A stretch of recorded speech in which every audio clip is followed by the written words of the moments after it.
The following is a presentation of Sertoba Media and Comey Media Incorporated.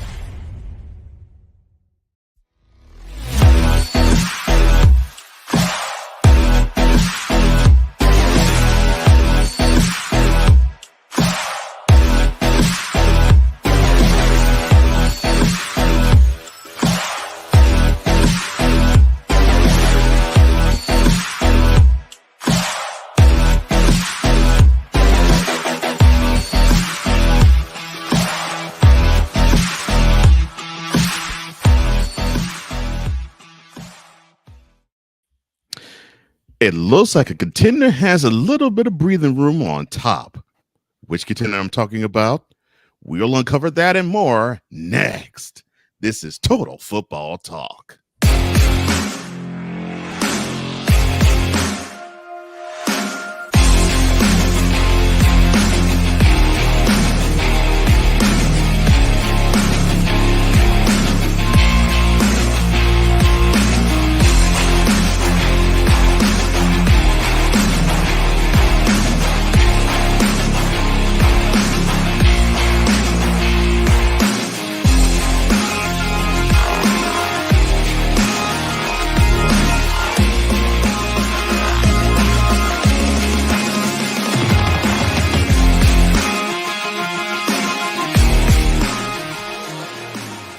Welcome to Total Football Talk. Hard-hitting, grind, action, news, and fun, just the way you like it.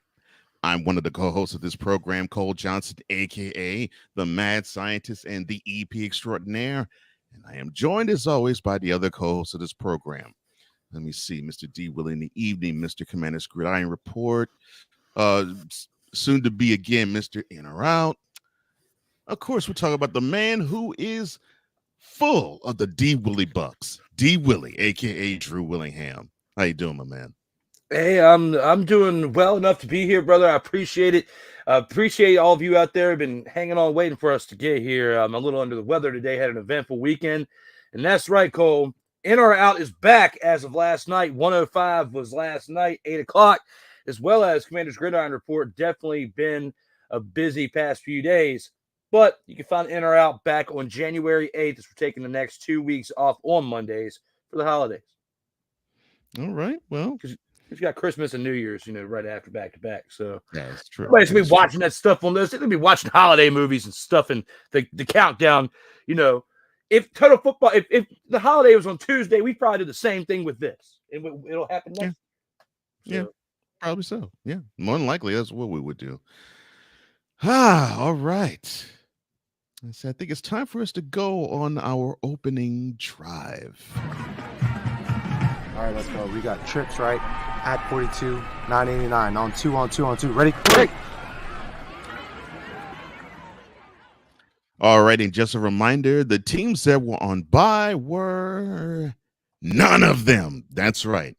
We are done with the buys. Everybody is playing from this point forth until January the 8th. And now we are excited. 7th, I'm sorry. And we are now excited to just simply trudge forward on the official stretch drive of the NFL season.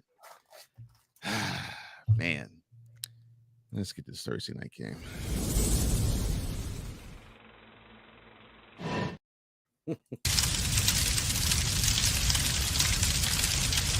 I might as well run this on a loop. I mean, that thing was horrible, horrendous, terrible.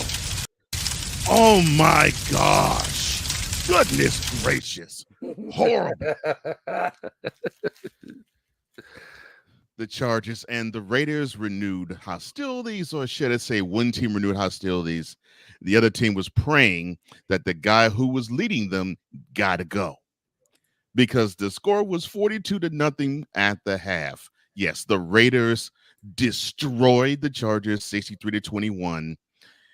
Okay, let me go through it. All right, Aiden O'Connell, 20 of 34, 248 yards and 4 touchdowns. Oh, good Lord. Devontae Adams, 8 receptions, 101 yards and a touchdown. The Raiders defense, Malcolm Koonce had 2 of the 3 sacks that the defense got him. They also got an INT and 4 fumble recoveries.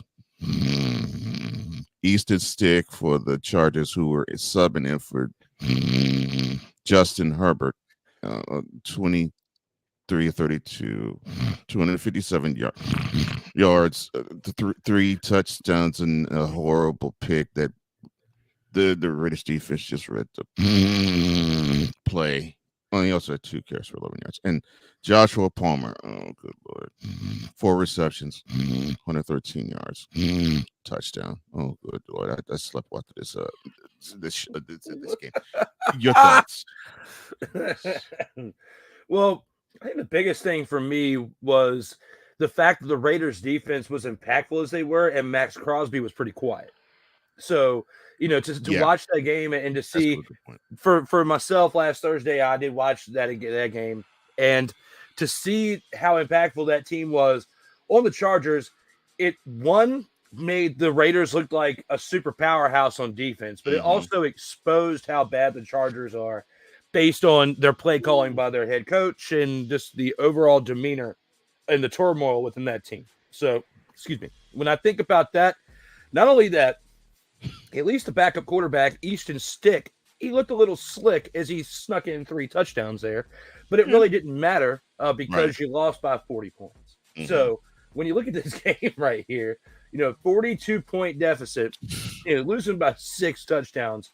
And looking at the offense, it's like when you yawned and you were talking about Aiden O'Connell, it's not like he made a huge impact to where he's the biggest reason why they won by so much. Right. He's a good part of what helped lead the offense to that.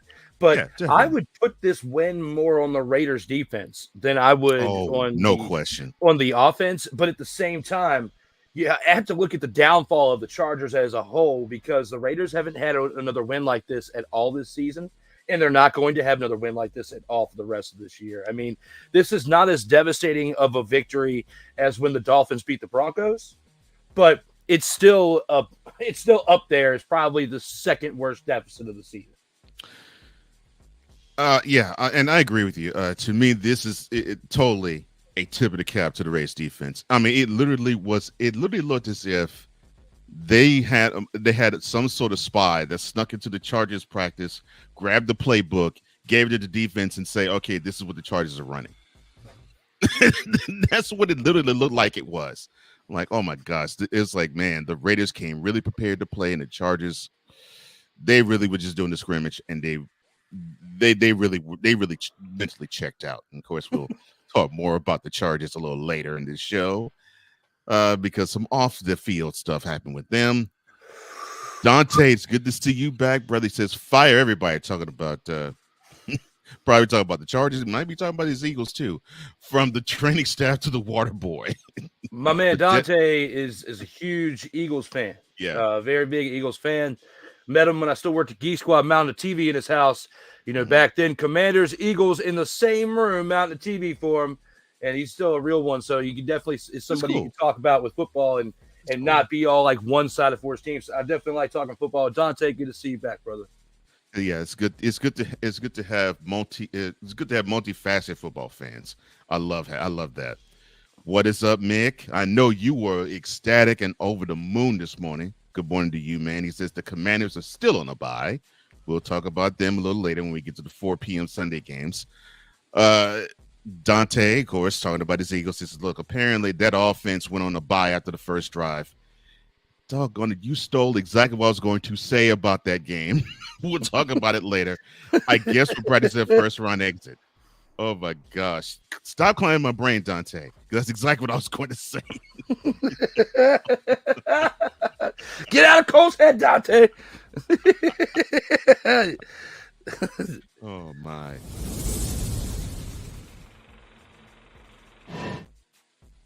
Now, I know you saw that graphic. You're like, wait a minute, there were Saturday games? Yes. There were not 1, not 2, but 3. We'll touch on one of them later in this segment, but we'll touch on the first 2. And the first one will be...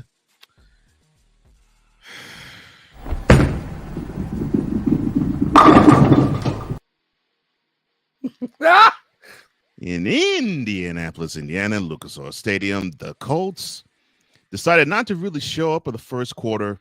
They're like, okay, we'll see if the Pittsburgh Steelers have what it takes to beat us. The Steelers gave them all they could for one quarter, and then the second quarter, the Colts actually decided to take the field. 30-13, the game wasn't even that close. The Colts just simply dominated from the second quarter on. Their offense gave you 170 rushing yards with Trey Sermon coming off the bench for 88 of those yards on the ground. Gardner Minshew, 18-28, 215 through the air, and 3 touchdowns. Pretty clean in terms of the turnover department. And then there's Mitchell Trubisky, 16-23, 169 yards, a touchdown, and 2 INTs. He also gave you 2 carries for a yard and a touchdown. And, of course, we got to give a shout-out to T.J. Watt, 2 sacks on the day. A good effort for a great player on an offense that's absolutely atrocious. Your thoughts, sir?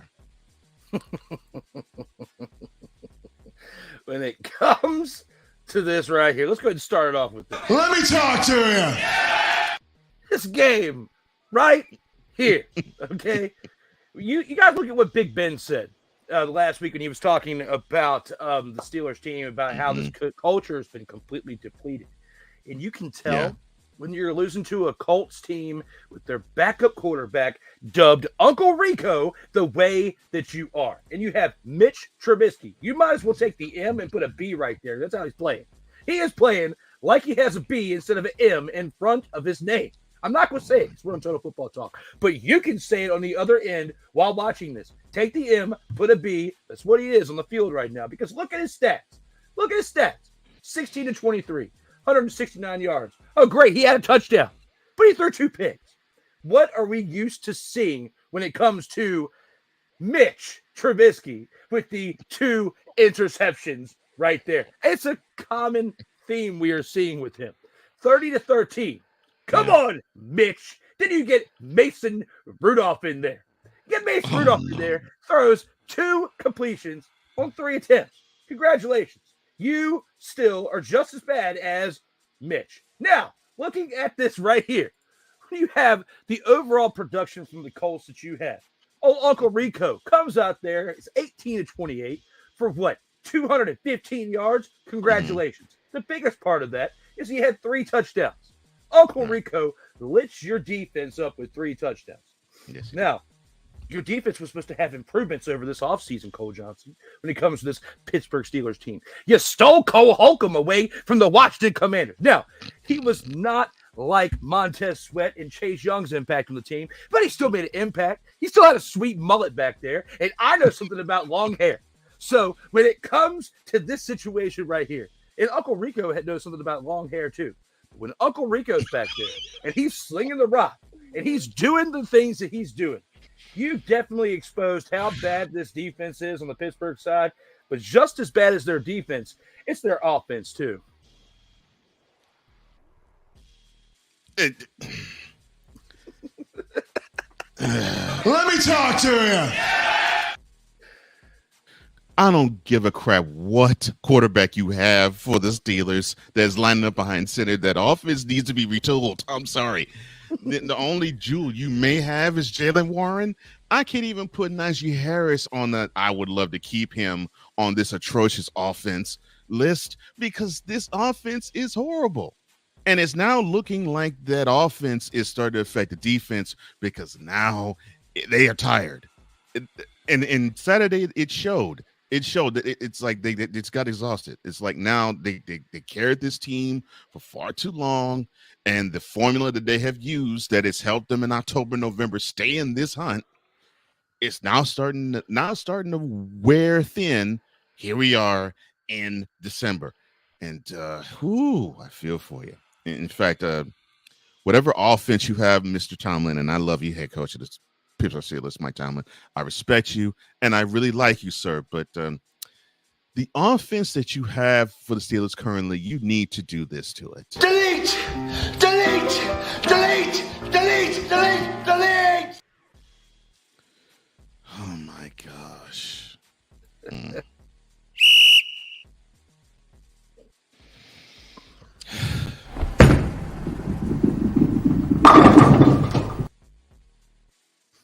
And in other Brother, what the heck was that game?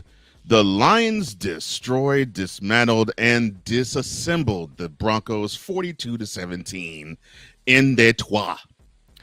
Jared Goff, really good day. 24-34, 278 yards, and 5 touchdowns. Jahmyr Gibbs looking exactly the way that they would want him to look now. And then he is showing that he is paying off dividends. 11 carries, 100 yards, and a touchdown. Also gave you 2 receptions, 8 yards, and another touchdown, a receiving touchdown.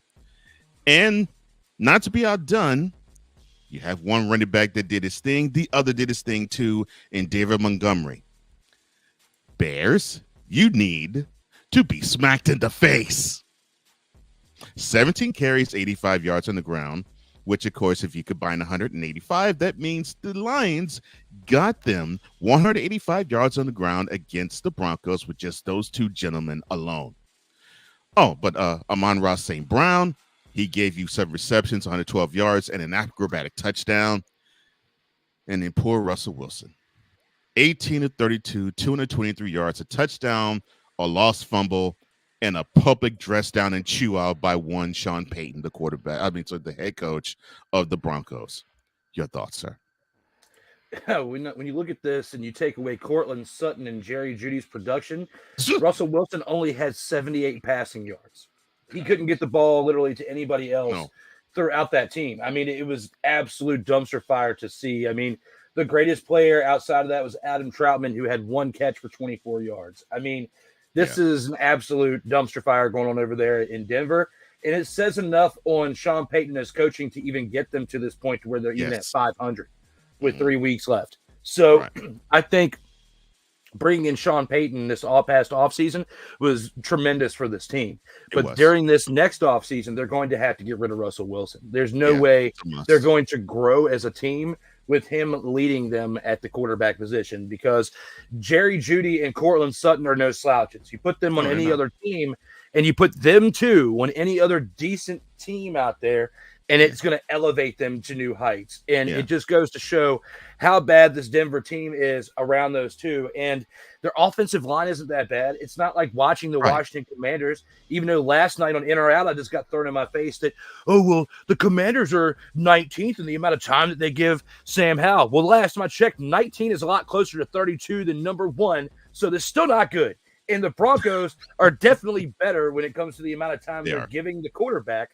But Russell Wilson's not making the greatest decisions when it comes to when he's back there. Now, I'll at least give him this. He didn't turn the ball over in this game.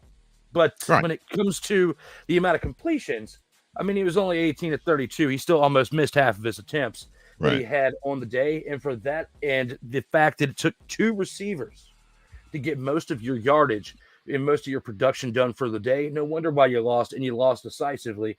This says more for the Lions, though, because, they got the most out of Jared Goff that I've seen in either a long time or ever here in the NFL, with getting 5 touchdowns. And he did it by throwing less than 300 passing yards on only 10 incompletions. Excuse me. And like you said, Jahmyr Gibbs was huge, because with him establishing the run back there, it set up a lot of play actions, a lot of different plays they wouldn't have been able to get had they not been establishing the run, which is why us and so many people out there for decades, as well as football's been here, have made the point. You have to establish the run early on in the game and keep it consistent throughout the game if you're going to have an increased chance of winning said game. Right. Yeah, because it's all about making that defense guess, okay, what are they doing? And if you make the game easy for a defense, well, you're going to have defenses just rack up tackles for losses, interceptions, fumble recoveries, sacks. I mean, you aren't supposed to make the game easy for the defense. You're supposed to make the game harder for them. But, hey, what do we know? Sick Dicky, what is up, my brother? All the way from Norway, so we're doing this internationally. That's right. We are internationally known, unlike you, Rob Bass. He says, bowling shoe ugly combined with a nasty pair of feet and stank socks. Can anybody say biohazard? Yes. For that Steelers performance and for the Broncos performance, definitely. Vicala, or V like A3, he says, sorry I'm late, all. How you all doing? And don't worry, Cole. Every team has been smacking the Bears in the face this season. But we'll talk about the Bears momentarily. Hey, good to see you, though, Vic Lod. Better late than never. We're just glad you're here. We still have plenty of show left to go. We definitely do. We definitely do. And speaking about the Bears,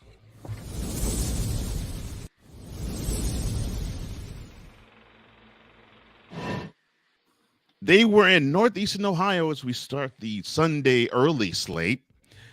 They were facing off against the Browns.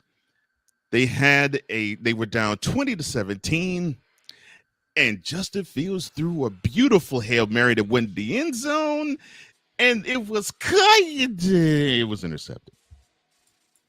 20-17 was the final score. The Browns beat the Bears. The Bears had control of the game, but they unfortunately couldn't finish it off. Joe Flacco, 28 of 44, 374 yards, 2 touchdowns, and 3 picks. One of them I will not fault him for.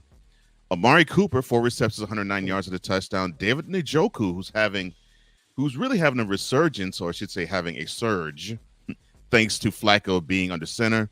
10 receptions, 104 yards. He also gave you a receiving touchdown. But on the other side, the Bears defense, it looks like Montez Sweat is giving them an absolute boost.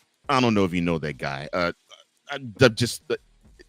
I know that might be a new name for you, Drew. I don't know if you know him. 2.5 sacks on the day for him. Of course, I'm just joking. Of course, he knows who Montez Sweat is.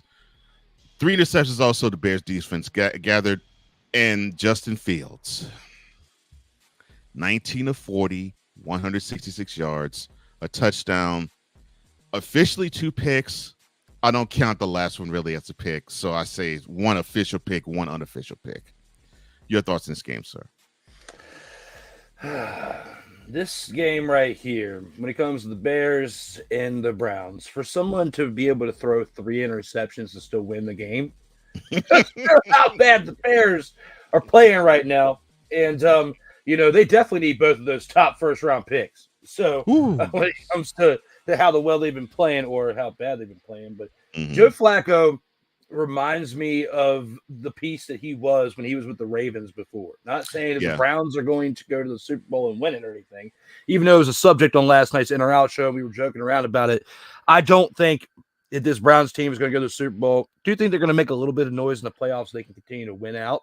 Because it doesn't look like they're going to win the division, but even though with their record, they can still get in as one of the 3 wild card teams in the AFC. And the AFC, in my opinion, is weaker than the NFC. So they still have a chance to make some noise in the playoffs. But if he continues to throw interception after interception after interception in this past week and moving forward, it's not going to be a great ending to his career, because this is most likely his last dance in the NFL, because, he was brought off the street over midway point in the season to get to this point for the Browns. But for them to be 9-5 at this point is pretty miraculous. But the tougher thing I think that we need to look at, and why Joe Flacco probably threw as many interceptions as he did, is the Browns did not establish the run in this game. They did not have a great job establishing the run, and the defense was played pretty well by the Bears. I'll at least give them that. Their offense needs to make some moves during this offseason. But their defense is pretty solid, like you said, with Montez Sweat. I'm sad to see him gone, but at least he's making a positive impact where he's at, and it's not in our division. So at least got that to say. But when it comes to the defense, they're definitely growing. They're definitely improving. But when it comes to this offense, it's not looking good when you have the run game established the way it is. And, it gives them more opportunities to play like man coverage when you kind of have an idea of what's going to go on, and you can make bigger plays when you have more of an idea of what's going on, because Joe Flacco is a little bit more one-dimensional at quarterback than even Deshaun Watson or DTR, if DTR was back there. PJ Walker, okay?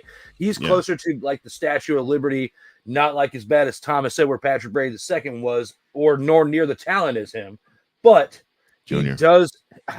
he does have similarities when it comes to that situation there. So when it comes to the Browns, if they're going to make noise in this playoffs and improve going forward, they really need to figure out a way to establish the run. But since Nick Chubb went down earlier this season, Oh, we man. haven't really seen much established from Jerome Ford. Jerome Mhm. Ford and Nick Chubb would bounce well off of each other. Right. Like they would feed well Yeah. off of each other. hmm But since you don't have that 1-2 punch, it's definitely been taking a hit, and that's a big part of the impact of 5 losses they have this season, along with Deshaun Watson being down. But that's a whole nother story for another day. They got to establish the run and improve some things there and get a little bit better decision-making out of the quarterback. But like you said, one of those interceptions, you can't really blame Joe Flacco on too much. Right. But I can't really blame him but so much on all of it, honestly, Exactly. because you need to have better pieces around you consistently on a week in and week out basis if you're going to make noise in this league. And also, we can, I hate to say it this way, but I'll do it anyway. We now need to play taps for the career of one Kareem Hunt, because this would have been a good opportunity for him to step up. Now it is now he has proven that he is no longer a factor back, as I used to say. He just is no longer he's no longer an impact player, and it's unfortunate. Seeing how he came into the league and his legal troubles kicked in, and he got his second chance with the Browns. Like you were saying, that Jerome Ford was basically going to be bounced off of Nick Chubb. That's what Hunt was before Ford, and now Hunt just isn't doing anything. Dante, he says, look, to the Browns' credit, they're really fighting if they can. They're really fighting if they can get a better quarterback. Watch out, and that really is it. That's really the key. If they can get a solid quarterback, because the offensive line is pretty good. Mm-hmm. You get a solid QB. I'll even throw in, you get another wide receiver to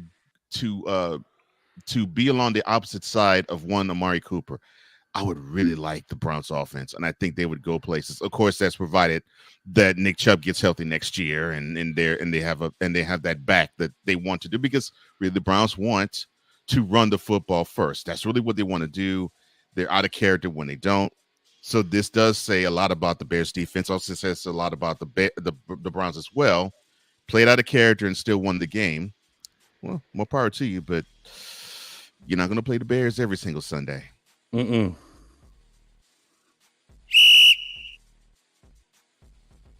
Now to the frozen tundra of Lambeau Field, which it really wasn't so frozen on Sunday. The Packers hosted the Buccaneers, and it was a good game for a half, and then the Packers did not come out of the tunnel for the third quarter. 34-20 was the final score. The Buccaneers cruised to a double-digit victory over the Packers. Baker Mayfield, probably the best game he's had this year. 22 of 28, 381 yards, 4 touchdowns. He did lose a fumble, but a great stat there. Chris Godwin, a wonderful comeback from this guy. It's been a minute since I've seen this name. It's been a minute since I've seen him produce this well. 10 receptions, 155 yards. Rashad White, it looks like he now is the guy that's going to be helping in the backfield. 21 carries, 89 yards. And on top of it, 2 receptions, 50 yards, and a receiving touchdown. On the other end, the Packers defense, Kenny Moore with 2 of the team's 5 sacks. And the team also got a fumble recovery, of course, from the Baker Mayfield. Dontavion Wicks, 6 receptions, 97 yards. And Jordan Love, who, of course, replaced Aaron Rodgers. 29 of 39, 284 yards, 2 touchdowns, and also a lost fumble. Your thoughts on this game, sir? You know, you say that the tundra wasn't frozen in this game, but I think the defense was. Because when you look at how they played and you allowed Bunker Stayfield to have a perfect passer rating, he's the only other one in Lambeau Field to have a perfect passer rating other than Aaron Rodgers, and the only one to do it on the road in Lambeau. You just basically gave Bunker Stayfield a Hall of Fame induction right there. With what it seems like that's going to be one of his highlights of his career is what we saw this past weekend. And I can't think of another game in his entire career with the Browns, with the Rams, especially with the Panthers, that he played this dominant and led his team to a victory on the road. Okay, mind you, like I I could be cool with this if it was just like a home game and kind of brushing it off a little bit, but you actually do have to give the man his flowers for what he did this weekend, and to do it of all the places at Lambeau Field. I mean, that's got to be the toughest of all stadiums to play, one of the oldest ones to play on. As far as, it's had some renovations throughout the years, but it's not state of the art by all means. No. But compared to all the other stadiums that we have in the league, the other 31 stadiums that you have. So for him to come in and do what he did in this game, 4 touchdowns, nearly 400 passing yards on only 6 incompletions, and you did decent. I'd say Rachaad White did decent with establishing the run, but still in 21 carries, averaging 4 yards per carry. It's still a little alarming to me, but it was still well enough to get it done. But well enough is not going to get you through the playoffs, but you are now back to 500, so you still have a chance to get in, make some noise, and see what you can do. I don't have high hopes for this team, like going through multiple rounds in the playoffs. I could see them winning the first round, potentially going to the divisional game, making a little bit of noise there, but probably losing a close one there. I don't see them going to the NFC Championship. Definitely don't see them going to the Super Bowl. But good on Bunker Stayfield to have this type of game towards the end of the season with only 3 weeks left after that game. Chris Godwin, like you said, big numbers, averaging 15 yards per reception. Yes. The only thing I wish that would have happened for him was that he would have had a reception in the end zone to add to those numbers, to at least put the icing on the cake. You still have a nice cake, but a little bit more icing would have been nice for him for what he did. I agree. And I will say this. I love your point about Rachaad White. Yes, he did establish that run enough. I think they can establish it even further. The yards per carry to me is what I love. 4 yards per carry. If a guy's giving you 4 yards every time he touches the rock, toast the rock, feed him more. I don't care who it is. Feed him more, because you do not want the quarterback to keep throwing. Although in this case, 20 attempts I could take. But if the run game was going that solid, why have your quarterback throw it 28 times? Oh, that actually might be a theme later on in this segment.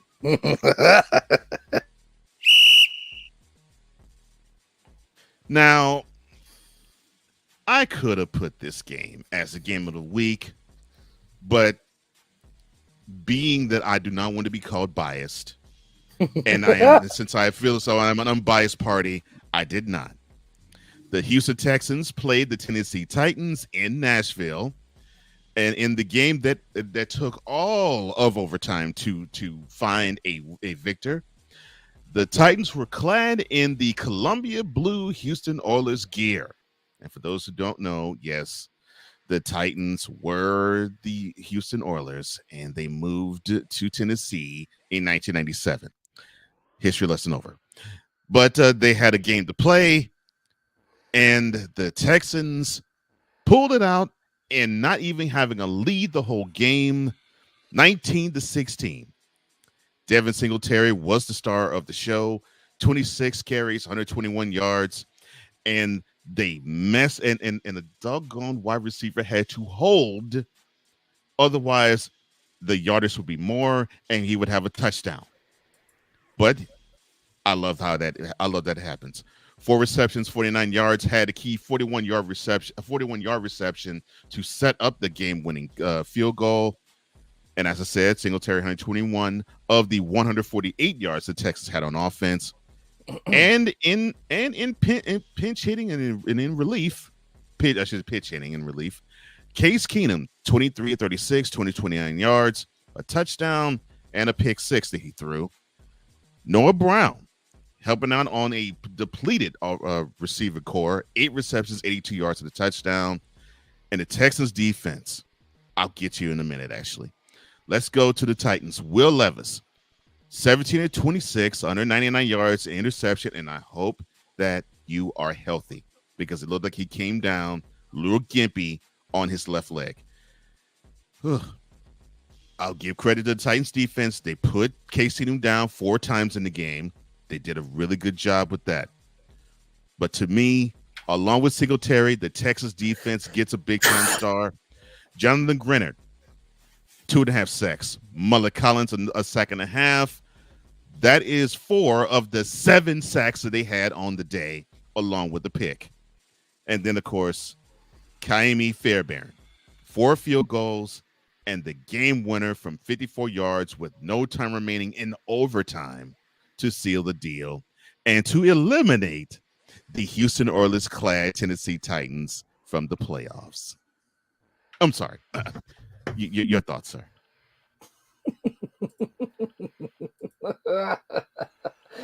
That was a great opener right there. Thank you. And you got to look at how you could argue on many levels how bad Will Levis got exposed in this game. And he's been getting exposed in certain moments throughout this season. I mean, I will admit, and we did this on this show, I drank a little bit of the Kool-Aid during his as a result of his first appearance when he came out there and he slung 4 touchdowns in that victory. Okay. Mm-hmm. So I gave the man his flowers, probably a little bit too soon.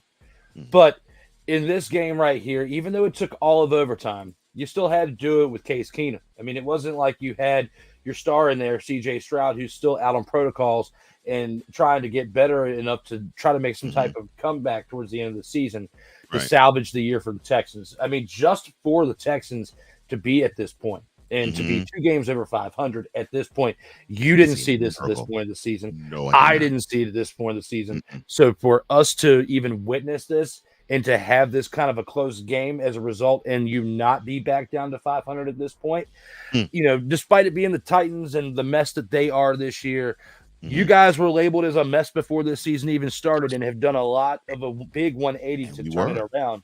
So it's been nice to see that. It's also nice to see someone like Case Keenum, who has been a journeyman in the NFL, bounced around to many teams, made his way back to Houston or whatnot, and to be able to have this type of comeback win, I know it feels good for him. It's not like the stretch of the winless streak like what Drew Lock had that we'll get to, you know, but when it comes to that, we have to at least give the man his flowers. I have to say I'm proud for him. A former Washington quarterback. Happy for you today, Case Keenum. Good job, right. He did play for the, well, they weren't called the Commanders then. He did play for the Commanders. I totally forgot about that. But yes, I have an affinity for Case Keenum as well, especially the fact he led the Vikings to the NFC Championship and they got summarily dismissed that offseason. I forgot the quarterback that they signed for. Oh, yeah. You like that? Oh, I'm sorry. My bad. But I will say this. To your Will Levis got exposed. The Texans' game plan was really simple on defense. Swarm number 22. I mean, Derrick Henry could not breathe. As soon as he got the ball, there was Texas defenders all over him. 16 carries, 9 yards. And so they really wanted to make a point for Will Levis to beat him. Came pretty close, but then that Titans offensive line ran out of gas. And unfortunately, so did Will. And I think your exposure came there. But, yeah, kudos to the Texans, and I will celebrate them. I'll celebrate what they are a little later in this segment. I'll celebrate even further the Titans getting eliminated from the playoffs. But one more thing before we roll to the next one. Okay. I think Buffalo Bills fans or anybody associated with the Buffalo Bills are absolutely devastated that they couldn't get this production out of Devin Singletary during his 4 years. Oh, I bet they are. Now, Devin Singletary isn't having like a lights out year or anything, but for him to have over 700 yards at this point with a chance to reach 1,000 is huge, because I don't think that he ever got numbers like that before in Buffalo. Correct me if I'm wrong in the comments, but for him to get 121 yards on 26 carries, it's a lot of carries, but still a lot of yards. Definitely a lot better than Tajay Spears on the other side, which I feel like, even though they were still in the game with the field goal deficit in overtime, I feel like had the Titans been able to establish the run, which they really can on this Houston defense, then you would have been able to win the game based on what you had on the quarterback position on the other side. Not trying to throw shade at Case Keenum, but because the Titans could not establish the run, I would give this win more to the Houston defense, even though I'm happy for Case Keenum, I have to give the credit and the flowers where they're due. This defense definitely carried this team to this victory. Oh, I do too. That to me, that's where it is. The Texans established the run, and the defense got after Will Levis after they basically said to the Titans, "You're not going to run on us." Oh yeah, no question about that. No question about that. And as an objective fan I am of the Texans, that's exactly who gets the kudos from me too.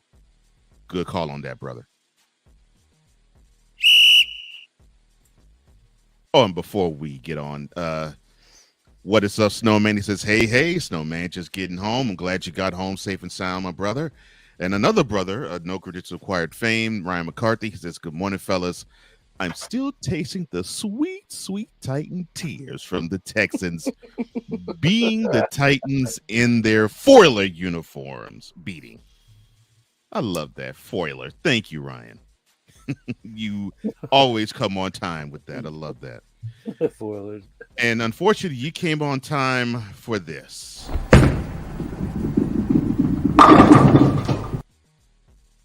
Uh-oh. And no, I did not. And no, I'm not calling this game because I'm actually seeing your name. This is actually next on the list.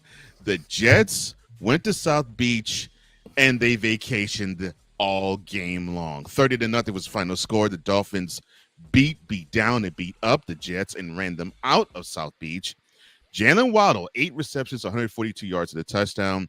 Tua Tagovailoa, efficient. 21 of 24, 224 yards and a touchdown. Dolphins defense, they are not going to be outdone here. Bradley Chubb gave you 3 of their 6 sacks. They also gave you 2 INTs, and they recovered 2 fumbles. And then there's Trevor Siemian. 14 of 26, 110 yards, 2 INTs, a lost fumble in relief of a pulled Zach Wilson, who also gave you a lost fumble in the game. And at least he did something in the game. Your thoughts on this one, sir?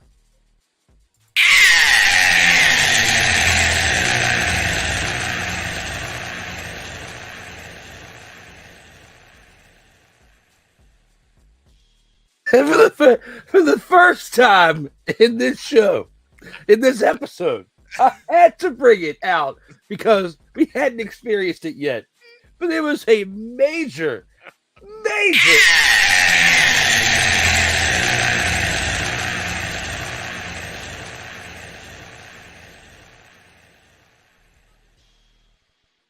Now, this show is not of that magnitude, but the New York Jets are this. Oh, my God.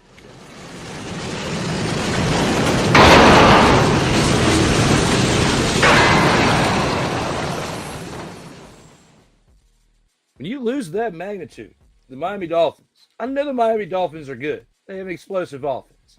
Yes. Semi-decent defense, okay? I agree. But not to the magnitude to hold you to 30-0 when you are supposed to have a really good defense too. This team played absolutely terribly to the point to where they had to take Zach Wilson out and bring in Trevor Siemian, okay? And it's not like that's an upgrade. I mean, both of them completely are terrible right now.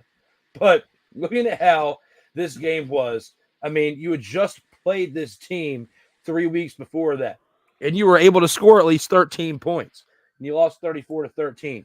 In this game, you lost 30-0. And from halftime on, you know, when it was a 24-0 game, it definitely wasn't looking good. Tua only had to throw for 224 yards and a touchdown, only had 3 incompletions, but managed the game very well. Jalen Waddle was a very, very huge contributor to that as well, not having Tyreek Hill making, you know, big plays here recently because being banged up and actually, you know, being pretty much out right now because of all that. So when you look at that, the fact that Mostert only had 42 yards rushing, between Jalen Waddle's big production day for the receiving core and this defense that held the Jets to scoring no points, I would say for just as important as Tua managing the offense, the defense was just as much of a contributing factor towards this victory for the Dolphins. You have to give them their flowers while they're due. But, yeah, you deserved a double L for that one, Jets, for how bad you produced in this game.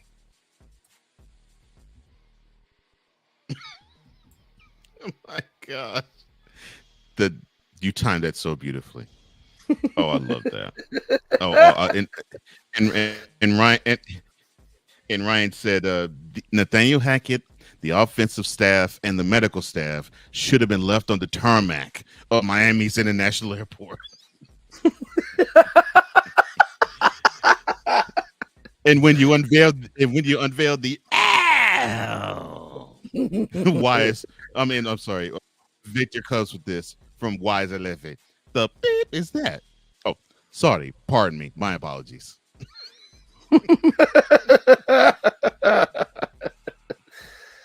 Oh my gosh, yeah. Unfortunately, that game officially eliminated the Jets from the playoffs, but really, were they in contention at all? I mean, come on. And now I'm not throwing shade on the Jets. I mean, that offense is their offense is just about as bad as the Steelers offense. We all know this. It's unfortunate. Also, what's unfortunate is we got a chance to watch the Patriots play another game. And they hosted the Chiefs. This was supposed to be Monday night, but the NFL wised up and said, oh, no, we're not going to have this dumpster fire of a game on Monday night. We'll bump you to Sunday afternoon. And in that Sunday afternoon, the Chiefs, they were bored, but they still won the game 27-17. Patrick Mahomes, a workmanlike 300-yard day, 27-37, 305 yards, 2 touchdowns, 2 INTs. And Chiefs fan, no, he's not going to win MVP this year. And no, he's not getting cheated out of it as well. Sorry, I had to put that out there. Has the Chiefs found their receiver? Rashee Rice, 9 receptions, 91 yards and a touchdown. Well, hopefully he didn't drop too many passes, but I'm sorry for that. The Chiefs defense, not to be outdone, 4 sacks and a pick, and that unit is not getting the love they deserve because they have actually carried the Chiefs this far. Bailey Zappi, 23 or 31, 180 yards, a touchdown and a pick. The floor is yours. You know, I think that this game was a little too close for comfort when it comes to this Chiefs game right here with the Patriots. You know, the Patriots were 3-10 coming into this game, now 3-11 as a result, but 3-10 for a very good reason. And Patrick Mahomes kept this Patriots team in here by throwing multiple interceptions. You know, Bailey Zappi didn't really do anything to completely impress as he only had 180 yards, 1 touchdown, 1 interception. Mahomes, yeah, you threw for 300 yards and only had 10 incompletions, but those 2 interceptions was what kept this game a 2-possession game and by only, you know, a win by 10 points. Besides Rashee Rice, you have some question marks going over there on the receiving core for the Chiefs. You know, when you have Travis Kelce getting 5 receptions, 28 yards, and he got banged up a little bit in that game too. It's not looking good at this point of the year towards the end when you want to make a playoff run as the defending Super Bowl champions. So you got to do a better job protecting your guys. I mean, of course, certain things in the moment are going to happen when you're playing with the momentum out there during a play. But, you know, looking at this, Rashee Rice, definitely, I feel like you have found a good receiver in your core right there to be able to depend on. But don't forget, you got some other great people within that talented roster as well that you can depend on. And he spread the ball around enough, but you're not getting the amount of production out of those other players that you were getting at one point. We could be seeing the beginning of the end of Kelce's career. I don't know if it's going to be this year or potentially next year. But if he ends up, you know, smoozing away with old T Sizzle and, you know, the Swifties and builds another 40 or 50 years with that, you know, on the outside, I'd say he got a pretty good trade-off if his career's winding down. And ladies and gentlemen, Travis Kelce is heterosexual. Why am I saying that? Drew said T Sizzle. Every time I hear that, I think it's Terrell Suggs, but I meant to say T Swizzle. That's what I meant to say. Yeah. Because as soon as I said it, I thought about that. I was like, yeah, I just said Sizzle. He's going to say, thought I said Suggs. But no, T Swizzle is what I meant for the Swifties out there. That's why I threw the Swifties out of there right afterwards. So T Swizzle, the Swifties. There it is. Thank you for allowing me to set up the joke too and not ruin it. I appreciate that, sir. I totally peeped game. Thank you, sir. Ryan says, look, throw all the shade you want, Cole. Talking about the Jets. This is the worst offense I've seen, and I've lived through the space case and Rich Code type. Oh, good Lord. At least you weren't as bad as the Packers deep. Well, no, you kind of were.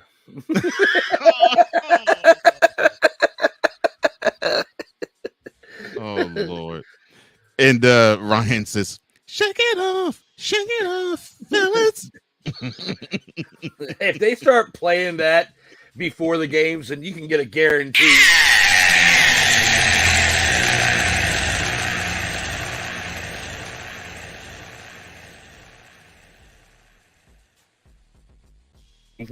Or if you want to kind of play off like how sports were back in the day when they were shaving off points, it could be shave it off. Oh, Lord. Players gonna play. Haters gonna hate. I don't care.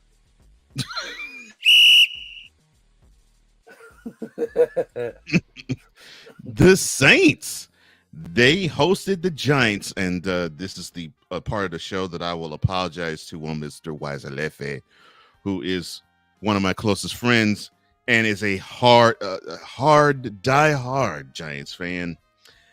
But I think I'm not saying something he already knows that he doesn't already know. The Giants absolutely suck. And I'm not saying it to poke fun. I'm saying just be real. They're horrible. The Saints beat the Giants 24-6. The game was bad enough because the Saints defense were the star of the show in this one. 7 sacks with Tano Pasanan getting 3 of those sacks. Brian Breezy got you 2 of those 7. So 5 of the 7 came from those 2 gentlemen. Derek Carr, 23 of 28, 218 yards and 3 touchdowns. But not to be outdone, Tommy, don't call me Tony DeVito, 20 of 34, 177 yards. Your thoughts, sir? Cole, did you just say not to be outdone and getting excited about 177 yards? Stop it. Get some help. All right, guys. I got to bring this back. Let me talk to you. Let me get to this section right here. I cannot believe that you had the opportunity to throw a little bit of shade for one wise El Jefe in this situation right here. But no, you tried to downplay it. Like he actually did okay out here on that field. Okay, but he didn't. He did not do okay one bit. You lost 24-6. You led your team to 2 field goals. Great job, Tony, not Tommy, whatever the blank your name is, eating cutlets over there at mommy and daddy's house. You are doing great, but your team played like this. That's terrible. Absolutely terrible. Because you got 2 field goals. You make Derek Carr look like the hype was real on him many years ago, but he hit 23 of 28, 218 yards, 3 touchdowns. The yards, but he had 3 touchdowns. Oh, gosh. The Saints, Alvin Kamara, you looked like it was a blast from the past, the amount of production that you got out of him, because you haven't really seen this type of production out of him. And 66 yards isn't even something to get excited about, but for this current rendition of this Saints team, you kind of do have to get excited about it. For this team to get back to 500, coming into this game 6-7, the Giants had a chance to make some noise and had a chance to continue this story they've had over the past couple of weeks to getting close to being a pretty decent team and potentially a winning team. They could have been 9-8 had they won out with yesterday's game. But now you won't have a winning record. We knew you weren't going to have a winning record. I predicted you to suck to start the year. And you did do that. I did say 1-7. You at least had me right with the first 6 weeks. And from that point forward, it looks like you've been saying your prayers and taking your vitamins like Hulk Hogan would tell you back in the day and actually getting that type of production. So when I look at this team, like I said, when I look at this team, there's still a bunch of raving dumpster pelicans. And that's what I have to say about this Giants team. They're not as bad as some others that we'll talk about here shortly, but they still are probably, I would say on this list right here, they probably like the dumpster pelican in the back. You know, look, underneath that like Winn-Dixie bag over there towards the side. They definitely Lord. are that. I haven't said that name in a long time. So It's yeah, been a because bit. I've heard that I've heard that grocery store. Oh my gosh. it's been many years since they've been around. But that landfill is so old. There's probably a Winn-Dixie bag swimming around there somewhere. They are underneath that Winn-Dixie bag, and they're representing the past very well. Oh Lord. Goodness gracious. Ryan says, look, shave it off. You know, like Arizona State basketball circuit 1984. Oh Lord, not point shaving. That's sad.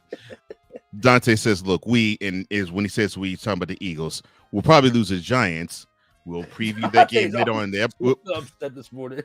We'll preview that game and the others in week 16 as the Giants come to South Philly. But the Giants toured at New Orleans. Unfortunately, it didn't end.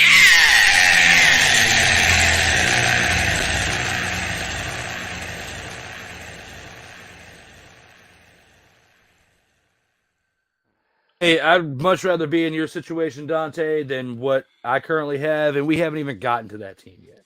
Mm-mm. But I did say the Giants sucked. I mean, give me credit for that, man. Dang. Yeah, and you've been pretty nice to them this year. For Cole to say that, I feel like with him doing that, I think I got my swagger back. Oh. Yes, he did. I mean, they're horrible. Goodness gracious. Hey. Delete!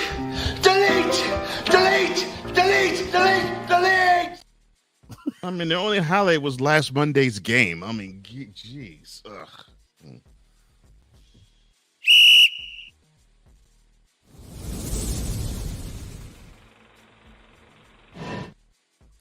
We'll get to the late games now, and hey, Drew called for it, and here it is. His Washington Commanders flew out west, and they played in Inglewood, California, to face off against the Los Angeles Rams.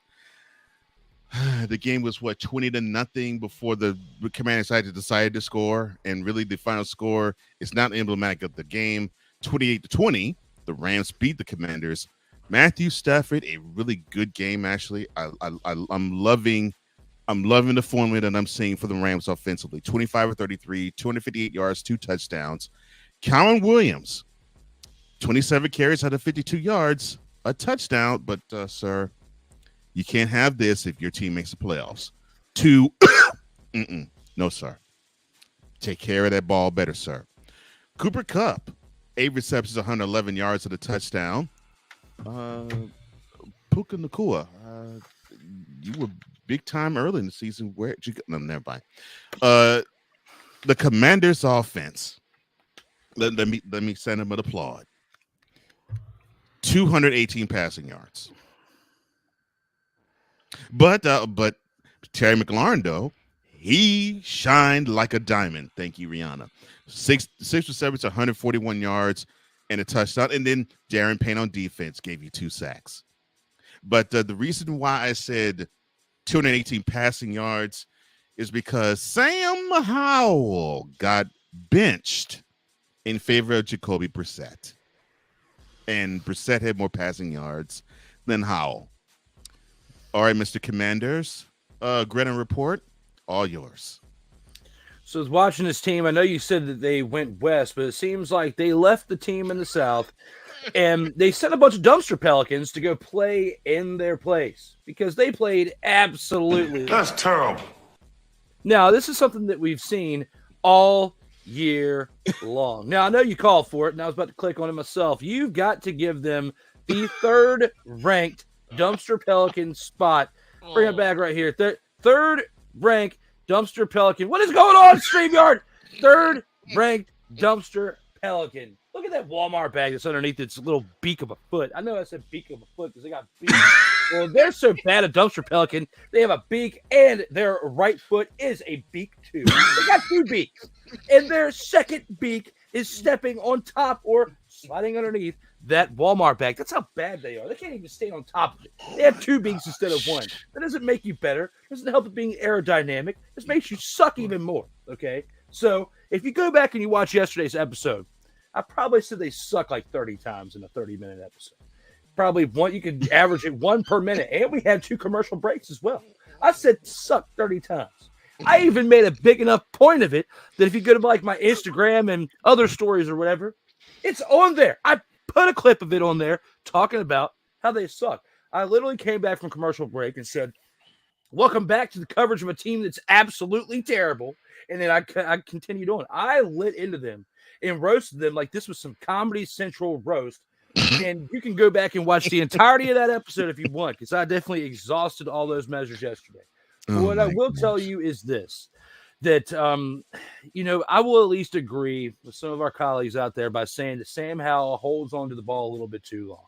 Yeah. He's trying to find the right read, trying to make the right play. It doesn't really help when, the best player you've got at the receiving core is McLaurin, and he's always going to be double covered or at least in some type of coverage to where it's not going to be easy to sling the ball to him. Curtis Samuel is okay at best, but even when he is open, he's not hauling in the receptions but half the time. You've had so much inconsistencies at the tight end position because of the injuries that Jordan Reed has had, and I don't even want to get started on how bad that offensive line is, even though people want to try to tell me, well, you're 19th in the amount of time that you give him at the quarterback position to make a play. Well, the last time, again, I checked, 19 is closer to 32 than it is to 1. So I'm not getting excited about that stat line there in itself. I still am not going to completely give up on Sam Howell. I feel like he's got a decent future, even though it was thrown in my face last night in or out that his name is Samuel Duke Howell, and how can you trust somebody with a middle name like Duke like that because it's not a real name? It was like, well, SD Howell, you just call him short for that. Sounds like it's some tax place. Get your taxes done. SD Howell. Well, I'll go to SD Howell and get my taxes done. I don't know if 5 years from now, if I'm going to want SD Howell back there at quarterback making decisions if he doesn't grow from it. But the positive part I will say is from what I have seen from Sam Howell in the short time from when he started his first game last year in week 18 to throughout this year, I've seen progression. He's scored more than he's thrown interceptions or turned the ball over. He's almost got 4,000 passing yards. We've only got 3 weeks left. He is not benched going forward for the rest of the year. They basically, with watching the media scrum yesterday, Ron Rivera said it was just to take him out to basically protect him. 1, not get him hurt, but I think 2, he was trying to protect him mentally. So, he's definitely the starter going into this week, the remainder of this year. And, whoever comes in at head coach next year would be wise. 1, for the amount of money you're paying them, you save a few dollars there if you keep them. But 2, you have something you can build on. It's only his second year in the league, and he's made some really, really good plays. You need to address more that offensive line. You need to get a running back in there to establish a run. You need to get another receiving weapon out there, whether it's a tight end, which I would prefer that over another wide receiver because I feel like you got enough wide receiving weapons. I agree. But the offensive line, the running back position, and, of course, several moves on defense, especially in that secondary, they need to make during this offseason. They have a lot of draft picks going into this next draft. It's going to be interesting to see what the ownership group does with it. However, you got to start from the top. You're going to have to get a new head coach in there, new defensive coordinator. Hell, you might need a new offensive coordinator if things keep going the way they're going to. They're going to completely blow this whole thing up during this offseason. But for right now, as a Commanders fan, I really just want to get to the playoffs and stop watching them. Like, I'm tired of watching this team at this point. It's exhausting. We shall see how things pan out. We'll talk more about them for next week later on in the show. But for this, listening to this game on the way back from Philadelphia on Sunday, I was not enjoying my ride even more. Well, at least you and Wise will have something in common. And we brought Wise up earlier, and I have to give a shout out to Wise real quick because in 2 days, Wise El Jefe and I will be sharing the airwaves again for episode 12, D. Willie in the Evening, the Ho Expletive Ho edition, the uncensored edition, this Thursday at 11 o'clock p.m. Eastern, 10 o'clock p.m. Central, if you'd like to check some shenanigans out once the football is over. Oh, Lord. If that thing was censored, I'm going to say over under how many times we hear the beep sensor I would say it'd be 100. I'll just give the fans something a little bit more entertaining for this one because it saves me work. Yeah, yeah. It will save you a lot of work. Trust me, I know. Mick says, look, so your Commanders, Drew, and Wise is actually Giants, not Jets. Are both dumpster Pelicans? Well, this year they are. It's unfortunate. And again, I don't have a boat. I don't have a horse in the race, or I have a Pelican in the city dump. That's just the truth. Dante says, so Washington does have hope. I mean, just fire Rivera, and we have no hope. Hey, we'll throw a Hail Mary for some reason, and the we will be Eagles. Oh my, oh goodness, I'm loving this. All right, now to the team that was first to clinch a playoff spot. Now they're the first team to clinch a divisional title. Say hello to the San Francisco 49ers as they went to the desert and beat down, made mincemeat of the Arizona Cardinals 45-29. The Cardinals in turn did make the defensive line of the 49ers look like mincemeat as well. Brock Purdy, 16-25, 242 yards and 4 touchdowns. Christian McCaffrey, 18 carries, 115 yards and a touchdown. He also had 5 receptions for 72 yards and 2 receiving touchdowns. One off of a slip, a get up, and a jog to the end zone. And the 115 yards that McCaffrey did get on the ground was part of the 144 yards that the offense did accrue on the ground. On the other side of the coin, Kyler Murray, 26-39, 211 yards to the air, a touchdown and 2 picks, 6 carries, and 49 yards he chipped in on the ground. James Conner, 14 carries, 86 yards of a Cardinals offense that gained 234 rushing yards. Memo to the rest of the NFL. You can run on the 49ers. Okay. And Trey McBride, who has been the only bright spot for the Cardinals, 10 receptions, 102 yards. All yours, sir.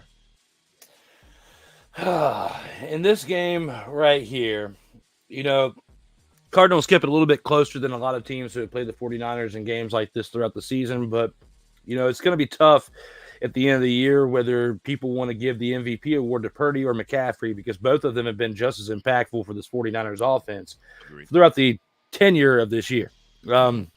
Purdy definitely big because he had that injury in the NFC Championship game, definitely got things fixed and came on back this year and has definitely been lighting it up and playing even better than what he did when he was going into that run last year. I think part of it, he's had a year to get comfortable with the NFL, but, there's nobody that I recall that was going to say that Purdy was going to have this type of success going into last year or this year. So it has been probably the closest thing we've seen to when Thomas Edward Patrick Brady II came out and started playing for the Patriots. So Brock Purdy's not a second. He is a first. Tom Brady's a second. But looking at this, you have to give the credit to Brock Purdy and what he's doing, because had it not been for Brock Purdy showing up, there could have been a good chance the TB12 came. No, I'm just kidding. He wasn't going to come to San Francisco this year. But what I will say is that, you got to give the man credit. 4 touchdowns, no picks, didn't turn the ball over. Christian McCaffrey, 115 yards. He didn't have anything else in the running position as far as the 49ers throughout that game.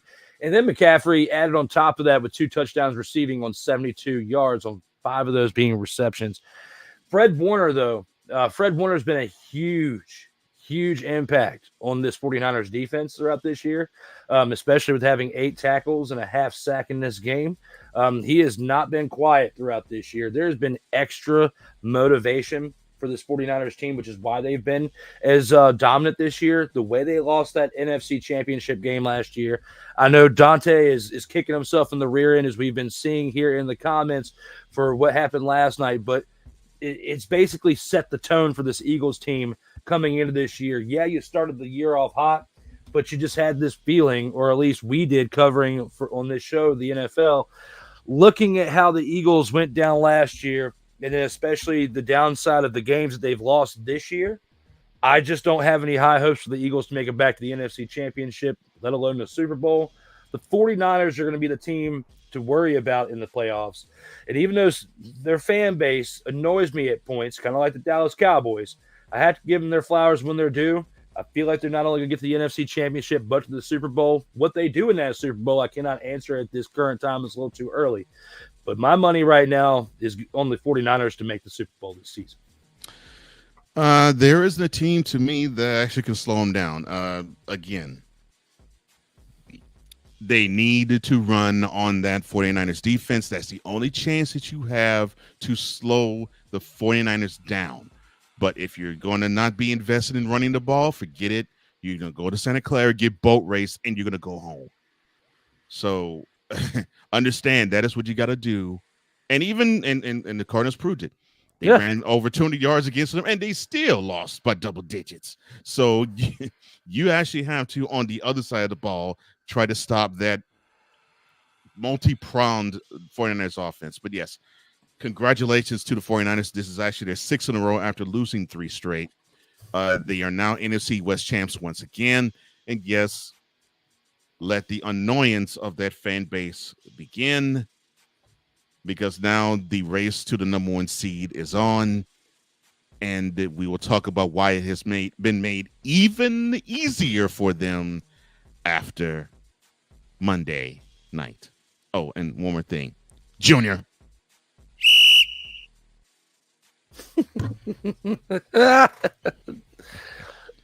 The Dallas Cowboys.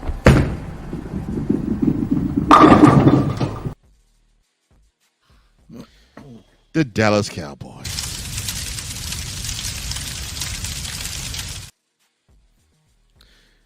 The Dallas Cowboys. What? The Dallas Cowboys.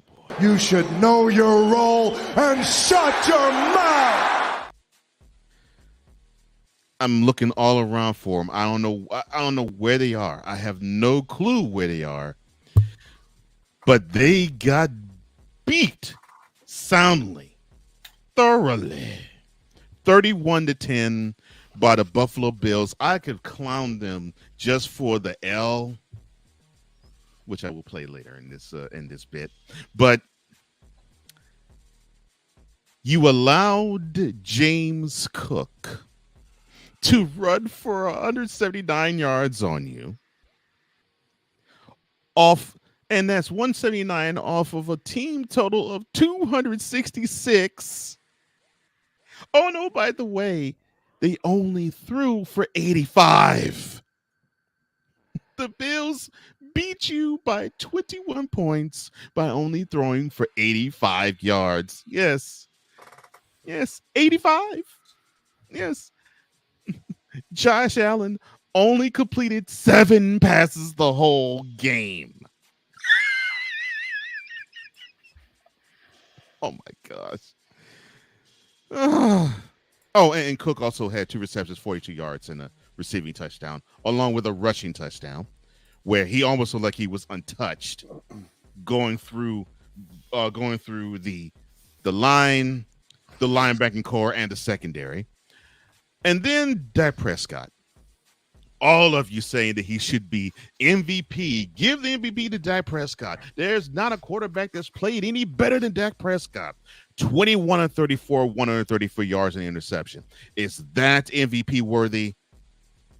I think not. Oh, and it's almost as if, oh, I found it. Here we go. Hey, ain't nobody calling me, texting me, paging me, asking me, are you still involved? Calling me, texting me, paging me, asking me, am I still involved? Y'all usually check they were on me. asking Sunday night, yeah. I'm still involved. No, you We ain't. still them dumpster Pelican. I'm still involved. Pelican. Not Sunday night. No. Oh. No. Them boys, I'm still them boys. Yeah.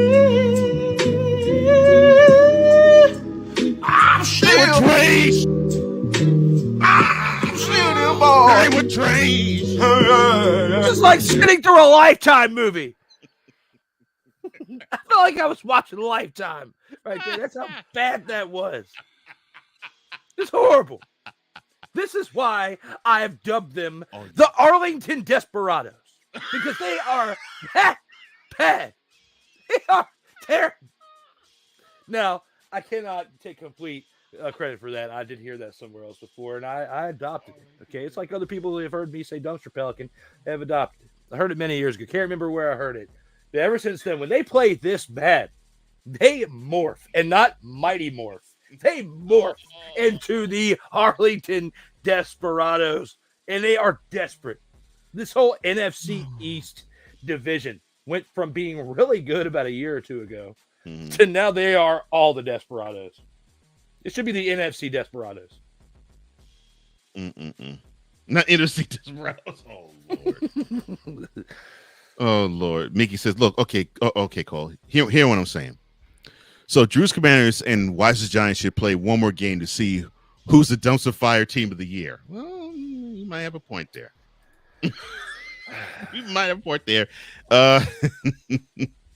Unfortunately, the Giants and the Commanders don't play anymore this year. They already played twice, and unfortunately, the Commanders took it on the chin both times to the Giants. The reason why I know is because Wise reminds Drew every chance he gets, almost. Victor says, look, I know it's coming. And it is a Cowboys fan, for those who don't know. So I'll lay down for the kicks to start coming. Dante, who's an Eagles fan, he says, look, we're not making it past the first round. We lost too many coaches and replaced them with horrible coordinators. We're going to get to that.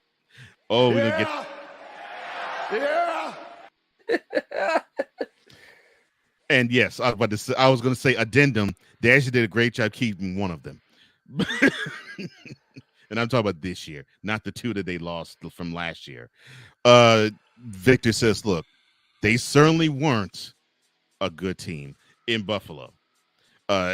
Dante says the Eagles was Dallas' Super Bowl. You might have a point there. I'll agree with that. I'm not going to disagree with you there. And I actually think they treated the Philly game as that too. The Cowboys, I mean. Victor says, ladies and gentlemen, please stand and groan for the singing of the national anthem for the Moronic Republic of Cowboys Nation, sung by Tyrese Cisco McKnight. Delete! Delete! Delete! Delete! Delete! Delete!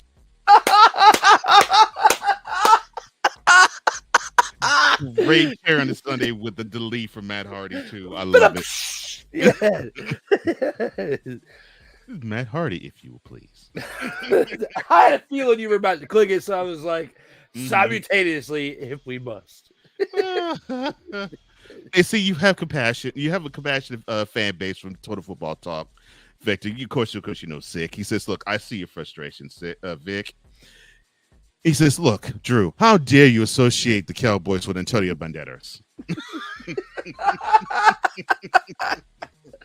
I mean, you got to admit, the name does sound pretty cool. And it's like their alter ego. When you suck, you morph into your alter ego of these sucky, mighty morphing of the Arlington Desperados. So the Cowboys had a bad loss.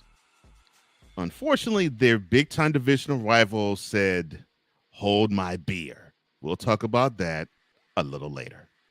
But the Cowboys fan, especially my man CJ, remember last Sunday night, when you were saying, I'm ordering tickets for the Super Bowl and the 33-13 butt whooping you gave the Eagles, and then you had DeMarcus Lawrence say we punched them in the effing mouth, and we punched them over and over again, and we kept punching them over and over again after they gave up. Well, your team got punched in the mouth, they gave up, and they got punched in the mouth over and over again in Buffalo. No Super Bowl tickets for you. Goodness gracious. But unfortunately, another team in their division said, hold my beer, we'll give you a loss worse. It takes us to Sunday night.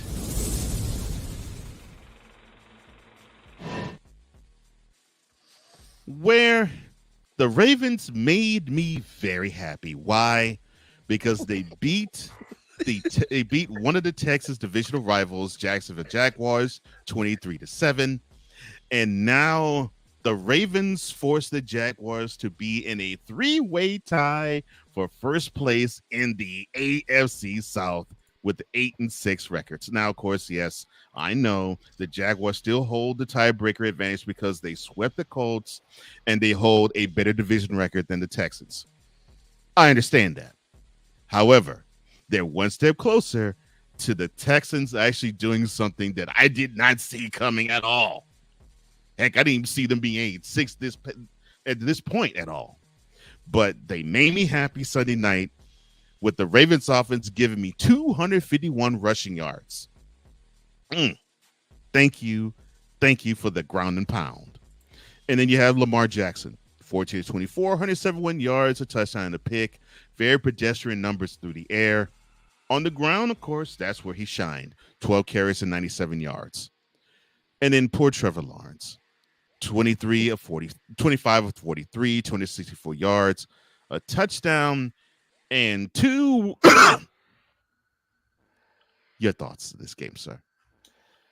This game was not something that anyone would enjoy to watch. No. It was just an ugly game Bad. through and through. It was bad. And one thing that you and I have talked about several times throughout now 16 episodes Total Football Talk is when your quarterback is leading your team in rushing, it's a big red flag. Now, I will at least give the Ravens credit because Keaton Mitchell definitely held his own there too. He was not a scrub in this game. So had Lamar Jackson had 30 yards less rushing and was second, I could go either way. I would like it more, yes. And it kind of gives you less exposure towards potentially taking one bad hit and being out the rest of the season, which we've seen that happen several times before. But when it comes to this right here, they do need to figure this out with only a few weeks left in the season, about to head to the playoffs, because with where you're at right now in your record, you're going to the playoffs. You're going to have some opportunities. You're more likely going to have a first round, whether you get the first round bye or if you have your home games. You're not going to be wanting to spend that time running around with Lamar Jackson potentially taking one bad hit, and then you're screwed because you don't have a good backup quarterback that's going to be able to do the things for your team, like we've seen other teams, like in Cincinnati, for example, with Browning. We're not going to have a backup situation in Baltimore to be able to withstand that. RG3 is not there, even though he clamored to try to come back to the Browns. They found their good backup being with Joe Flacco. That's a different story we'll get to later on the show when we review next week. But with this right here, Lamar Jackson definitely proven so far throughout this year with what he's done to lead this team to the current wins and losses that they have, along with the production they've gotten out of him. I have to give him all the flowers as much as possible because he's earning that money right now. He did well with negotiating on his own. He didn't need any agents, and look how the dividends are paying off for the Ravens right now, having the record that they have right now and beating a pretty good Jaguars team. But it's like you said, poor Trevor Lawrence going out there, only 264 yards. He had 18 incompletions. Right. And he's not putting the ball in the end zone like Trevor Lawrence is accustomed to doing. Right. And the fact that he, led in rushing as well. You had both quarterbacks from both teams leading in rushing. But, his was far more south in numbers as he had 4 carries, 41 yards. 42 yards and 41 yards and only averaged 10 yards per carry. A lot less substantial numbers than what Lamar Jackson did, which is part of the reason why they lost in the decisive way that they did.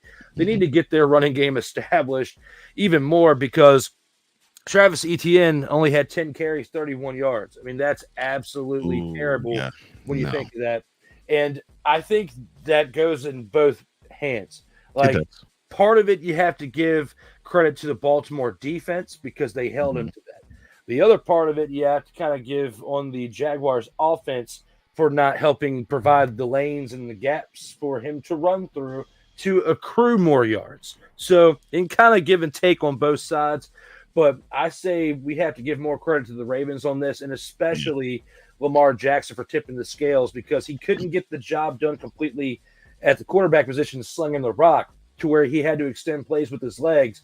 Either way, the dual threat quarterback still got it done. Yeah. Yeah. And it looks like he may have put himself squarely in the middle of the MVP race, not necessarily with this game, but probably setting himself up for a possible spotlight on him. And we'll talk about that, of course, in featured attractions. But yes, thank you, Baltimore Ravens. You made my day complete on Sunday, because now I can say my Texans has a legit shot at winning the AFC South. Thank you again. I appreciate you, Ravens. Although, yes, I know you handed us a 25-9 beatdown in the first game of the year. Still, I thank you nonetheless. All right, let's get to Monday, shall we?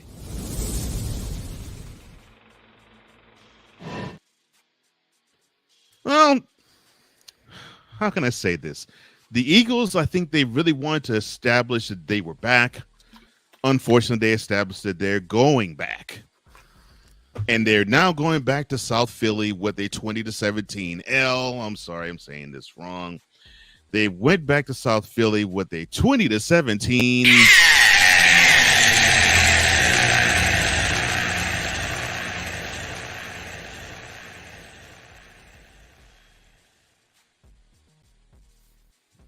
And remember when I talked about the Cowboys and the Bills, that I said that even though that loss was bad by the Cowboys, a division rival said, hold my beer. The Eagles said, hold my beer. And you're saying, well, wait a minute, Cole. The Cowboys got lost by 21, but the Eagles only lost by a field goal. Here's the thing. The Cowboys lost to an AFC team. The Eagles lost to an NFC team.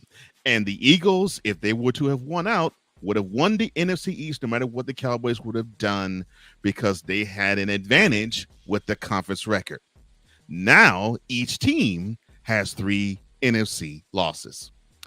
So this loss was a really big blow to the Eagles' chances of possibly winning the NFC East and holding on to at least a number 2 seed. Drew Lock, 22 of 33, 208 yards, and a touchdown. We'll talk about that touchdown later. Kenneth Walker III, a good showing, 19 carries, 86 yards and a touchdown. The Eagles offense, 178 rushing yards. Good effort on the ground with a slick and rainy night. Jalen Hurts, who was an MVP candidate, unfortunately, I think he will not be considered that any longer. 17 of 31, 143 yards and 2 picks. 13 carries, 82 yards, and 2 rushing touchdowns. One of them off of the, I hope they do not ban brotherly shove. I am praying they don't ban it. But, of course, Jackson Smith, the Jigba, is the star of the game. He gave you a 29-yard game-winning touchdown reception with under 1 minute to go off of a dime that Drew Lock threw. All yours, sir. Let's get ready to rumble! I know some people are probably going to throw shade at the Eagles defense. Stop it. Get some help. Really? You going to throw shade at the defense?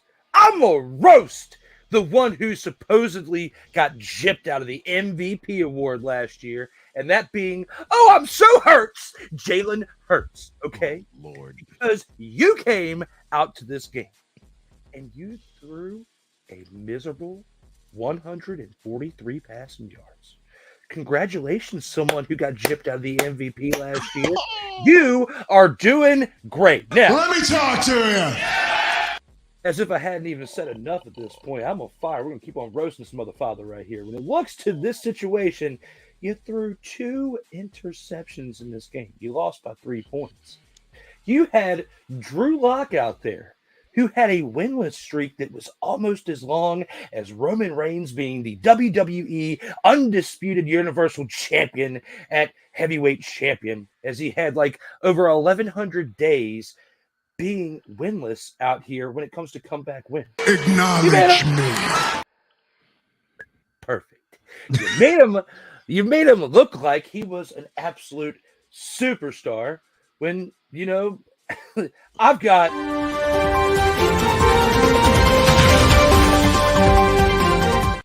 he isn't. He is not a superstar. And when it comes to his production, Ain't nobody care. Who cares? Ain't nobody care. now for those of you out there who are going to sit there and say that this game rests on the hands of the defense, You should know your role and shut your mouth. follow it up with we gotta pause that.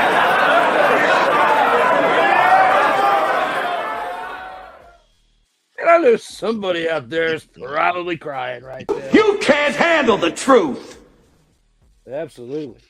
And someone within that team deserves. Yeah!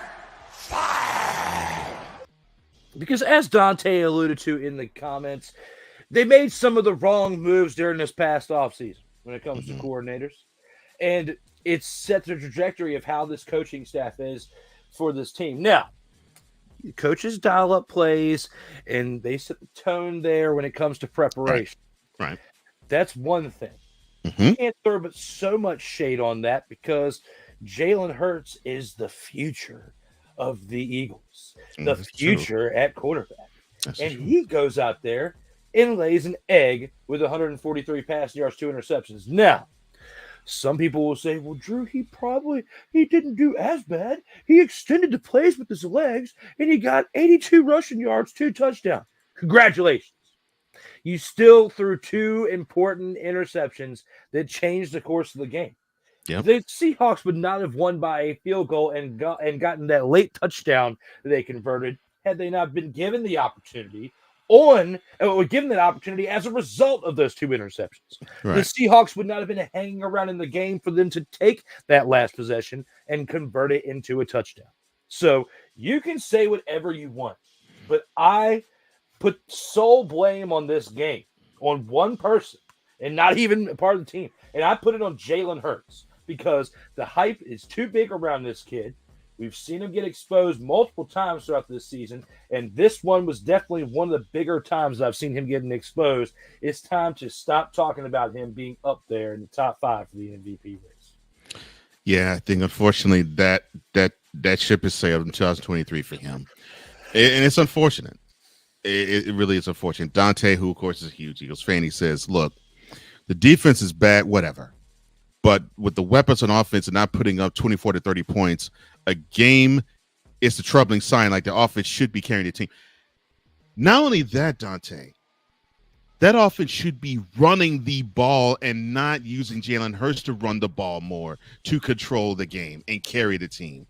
That's how it was last year. When the Eagles took off, it was that game in the Meadowlands where they threw for 200, there was 215 yards in the air, and they ran for 240 yards on the ground. That to me is what the Eagles offense should be about. Domination on the ground, and it sets everything else up. And it's unfortunate that the Eagles seem to have forgotten that identity this year because I have not seen that game yet come from them out of that offense. He also says, look, Locke had half his yards in that last drive. Yeah, he did, because that drive was 92 yards, and just about all those yards was on through the air. And he threw two good passes to seal the deal. He says, "Oh, Jalen Hurts is playing Madden. Huh? Run to the right, and then maybe throw a run." He was playing hero ball, which I think that's exactly what he was doing and has been doing the last month. The next one's a big stat. He has the 0-8 against Pete the Carroll. and to me, that I was not aware that they basically have been the Eagles have been flummoxed against a Pete Carroll coached team. And I think Dante agrees with you. He says last year was a fluke for Jalen. I hope it wasn't, man. I really hope it wasn't a fluke. Because it's almost to get to the point you're almost thinking, well, it looks like Jalen's taking a step back. I hope that's not the case. Oh, and Delete!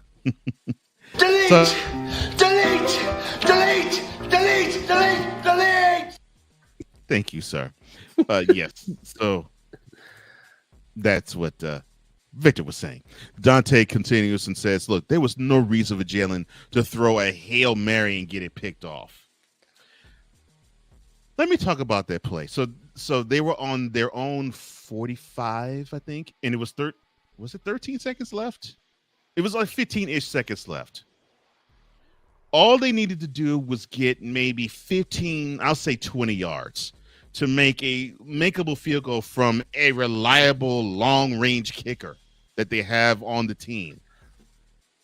I'm thinking to myself, why are you launching a ball down the field like you're saying you're just punting? And yeah, I agree. I think he deserved to have that thing picked because I was thinking, who called that? I don't care if that came from the sideline. I don't care if that was an audible. That was a bad decision all the way around. And then he says, look, and then his nonchalant attitude just ticked you off even more after a loss.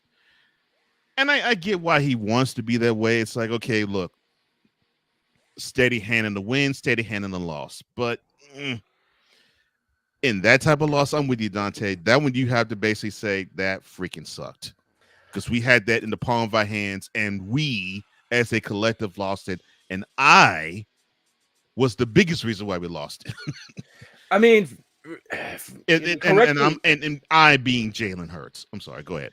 Oh, no, you're good. Correct me if I'm wrong, but from Reed to Kelly to Peterson to Sirianni, I feel like when I watch Eagles games, whether it's fourth down or towards the end of the game, they are always trying to go for the home run, whether it's converting on fourth down or a play like this where you could have just made a couple of dump plays and gotten out of bounds and kicked the field goal to tie it to go to overtime. They get to this point in the game, it's under a minute left, and they go for broke. And there's some times where it pays off, but a lot of the time it doesn't. So they need to do a better job of reviewing history, in my opinion. And, they're obviously not learning from history because, again, I can recall many situations from Reed to a bad NFL head coach in Kelly to Peterson to Sirianni to what we have seen in this past week. They need to go back and review history a little bit more. Yeah, that's not a bad point. But I was so flustered. I'm an Eagles fan, and I was frustrated. I'm like, why did they call this play? That makes no sense. Extend the game. You're on the road. If you're at home, maybe you try that. But on the road, extend the game. And it wasn't as if your defense played bad. It was just your defense got gassed on the last drive. Unfortunately, that happens. But just launch a pass, and you're hoping that your receiver comes down with it, but you basically have to understand that he's being double covered because the safety's coming from up top. He's going to try to cut off that pass if the ball is underthrown, which it was. I'm like, oh my gosh, it's really, really ridiculous to me. Dante says, look, Sirianni needs to go. Like, woo. He just needs to go. He also says, look, all the other teams just drive down the field, not us. And that's all they needed to do, Dante. I'm like, why are they launching the ball at their 45? Two plays, maybe 20 yards. You get a makeable field goal, you get into overtime. That just makes too much sense. But I think I agree with you. The Eagles want to just go for broke, and in this case, they went for broke, and they had to eat the L because that was a bad decision, horrible decision. Oh my gosh, that was terrible. Oh, but speaking of bad decisions.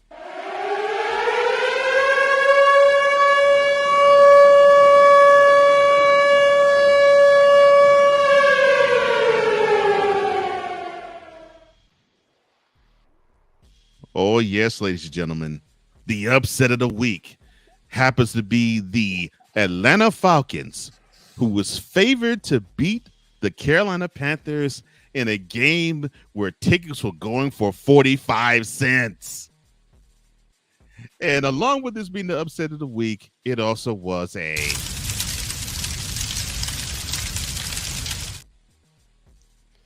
9-7. 9-7 was the final score, and a fellow brother of ours, playmaker, said, "Yeah, who scored the touchdown?" I said, "Yeah, the Falcons." Who lost the game? The Falcons. Yes, the team that scored the touchdown took the loss. Oh my gosh. Okay, Bryce Young, 18-24, 167 yards. Okay, got that out the way. Probably the best game he's ever had in the NFL thus far. Chuba Hubbard, that's actually his name. 22 carries, 87 yards, 2 receptions, 16 yards. Desmond Ridder, 12 of 20, 152 yards, a touchdown, an interception.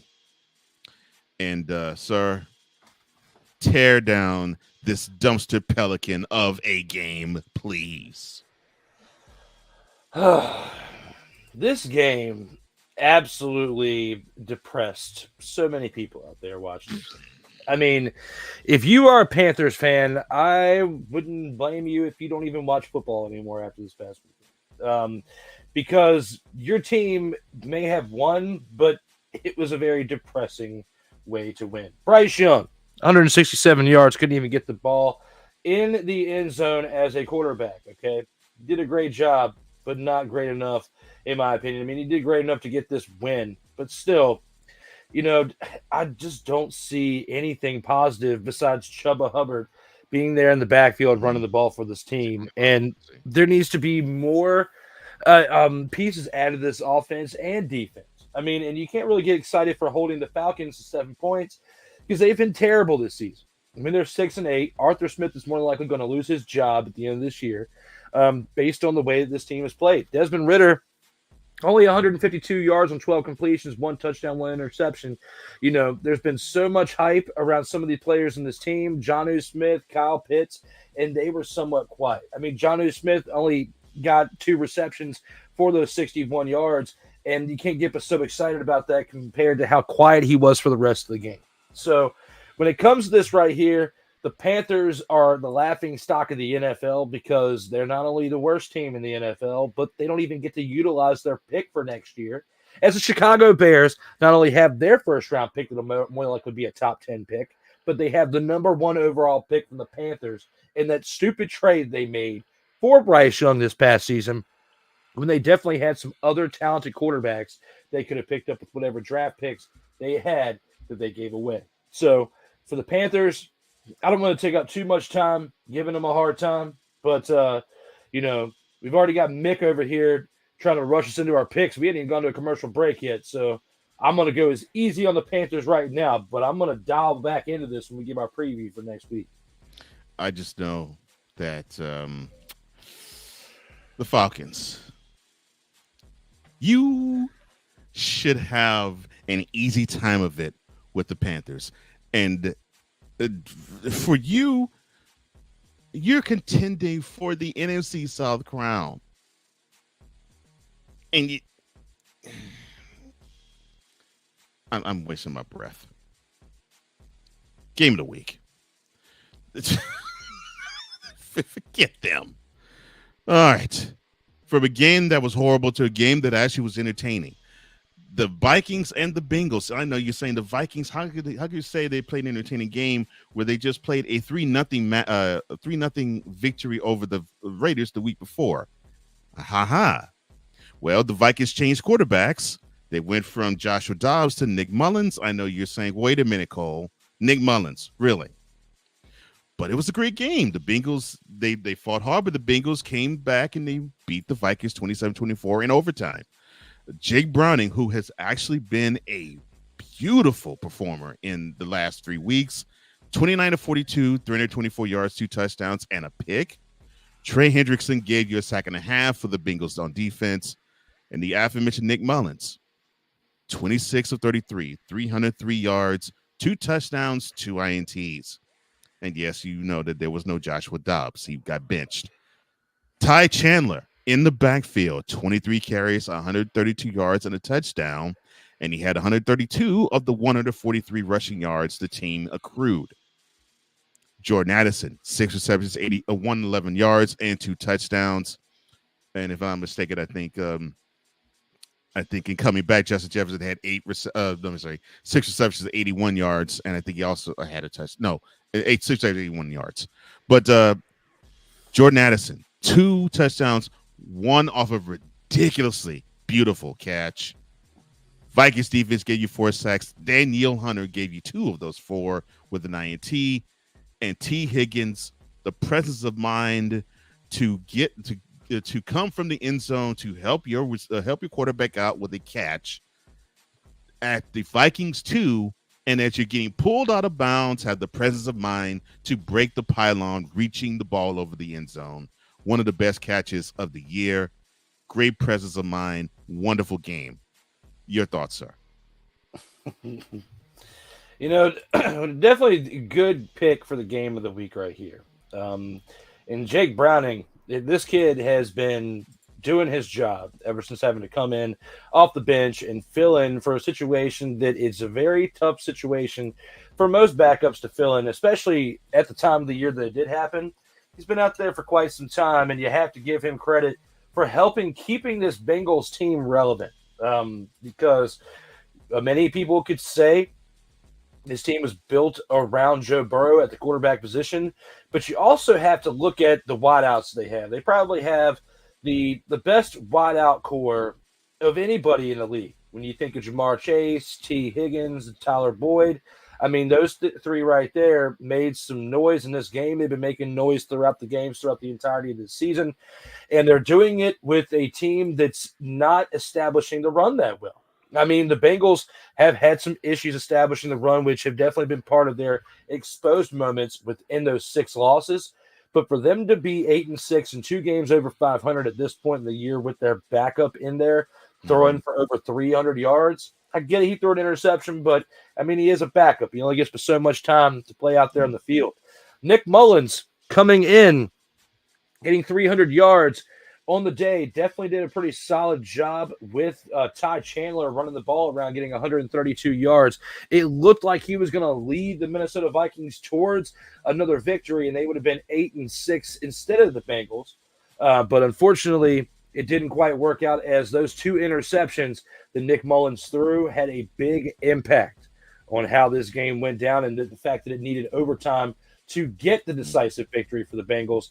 I don't think it would have gone that way had Mullins thrown 1 less interception. I think Nick Mullins was the one that cost him the game, but I can't get so upset at him because he doesn't hardly play. And they've been going through quarterbacks in Minnesota, like changing bed sheets, trying to figure this thing out. So, it is what it is, but at least the Bengals' storied season behind Jake Browning lives on, and we'll see what happens. Yeah, and I'm proud of Jake Browning. And there's some who want to throw shade, say, well, there's no need for Joe Burrow. I mean, look at what Jake Browning is doing. Joe Burrow just is a systems quarterback. Stop it. Get some help. I'm sorry. That take deserves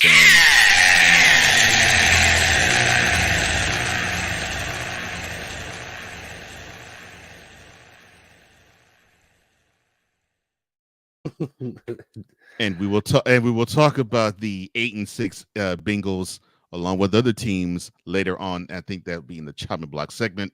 But this actually ends opening drive. We'll be right back right after this.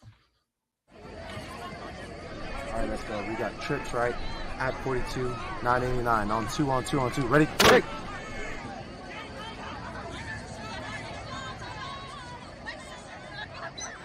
We're just getting started. Total Football Talk will return right after this.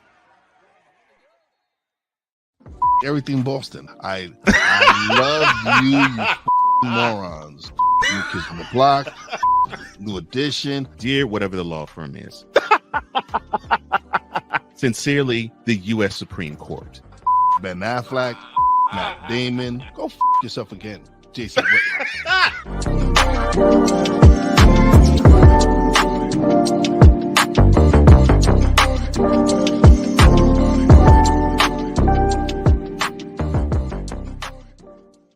Ready to hang with some fellas who know football? Let's ride. LC Muscles 28. I think they're the most overrated defense in the league. Steel Sermon. We did not trail for a single second. Tiny Tim. McCarthy is a bonehead. A Pizzle 90. I'm going with my boys. Fins up, baby. Get ready for the Four Horsemen of Pick'ems. Every Wednesday night at 10 p.m. Eastern, 9 p.m. Central on YouTube.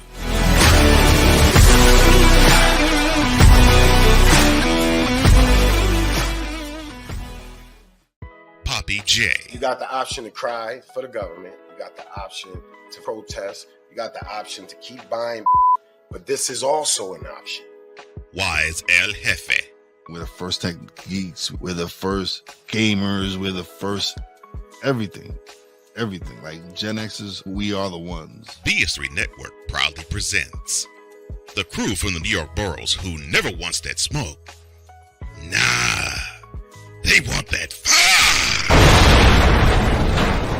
Poppy J and Wise El Jefe.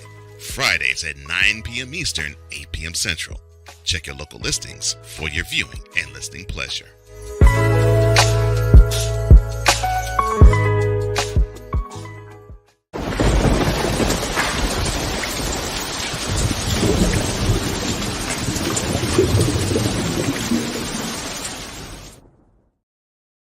All right, man. Before we carry on with the show, how do I get back in this PSF stream? Because I've never had to join. I've always hosted. I don't know how to get back in. So it should be a mic, I think, when you go into the room. You hit that. There we go. Okay. My bad. I did not know. Not used to being on that side of it. But yes, we are back. Thank you. Thank you. And I caused the technical difficulty. My bad. So guys, as long as I get back in there, I was like, how do I get back in? I'm left out in the cold twice in 2 days. It's all good. Oh Lord, welcome back to Dope Football Talk. As you can see, we're having a ball. We're having a ball with each other, and we're having a ball with you. Thank you so much. Oh, and Dante, he says, look, my brother is a Falcons fan. And I have many Falcons fans that I know too, because I'm married into a family that's from southwestern Georgia, so I know the pain that I hear from them. He says, and my other brother's a Dolphins fan. He said we watch the games together, and that tradition is over. Yeah, I've never been so bored. I know the feeling. I know it actually. To me, I actually like being around people of other fandoms. Because it gives me a better perspective of the team that they follow, and I've gotten a more enriched understanding of the Washington culture, and a more enriched understanding of the Giants, of course, and of the Cowboys, and so I get what you're saying, Dante. That's how I feel. Although I don't have a brother, I have a brother-in-law, but yeah, it's just a great feeling. It's a great feeling. All right, and now since everything is back on to the Gridiron Scoop. Had me for a second, made me leave.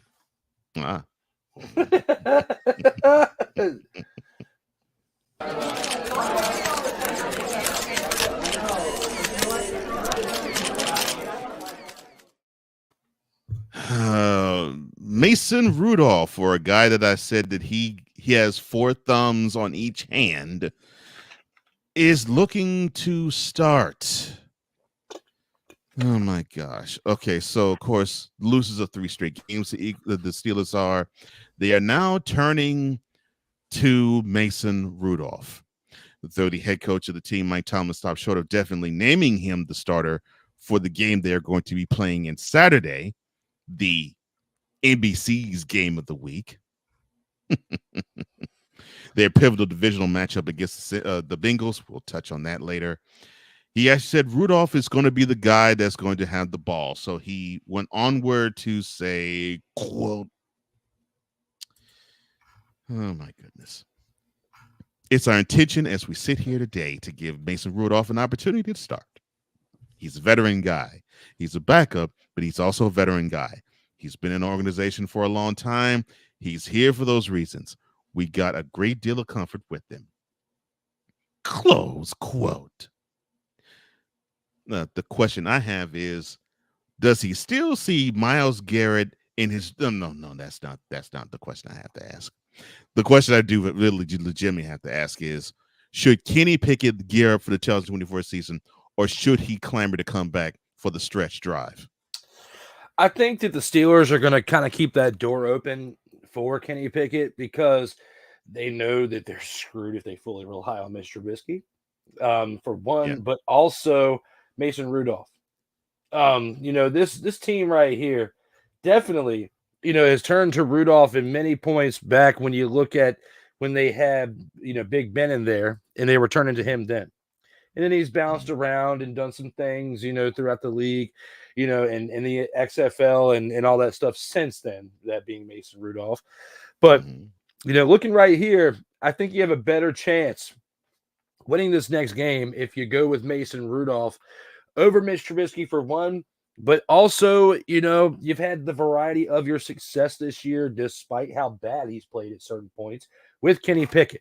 So, even though I don't really want to give him so much credit because I don't feel like he is the answer long-term at quarterback for the Steelers, I feel like if he's going to continue his career in the NFL for any team, for any one of the other 31 teams as a starter or as a career backup, you need to kind of find your way back onto the field this year to prove that you are tough and you have that grit to come back.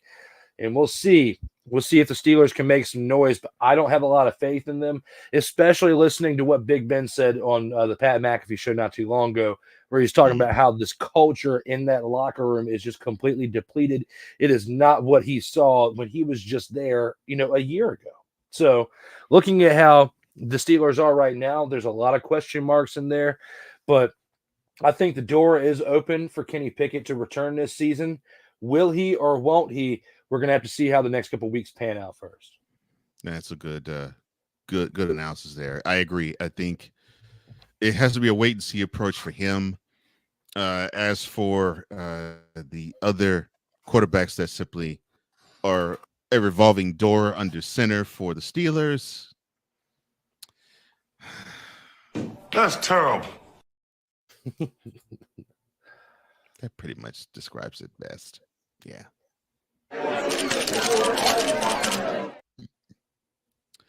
Now,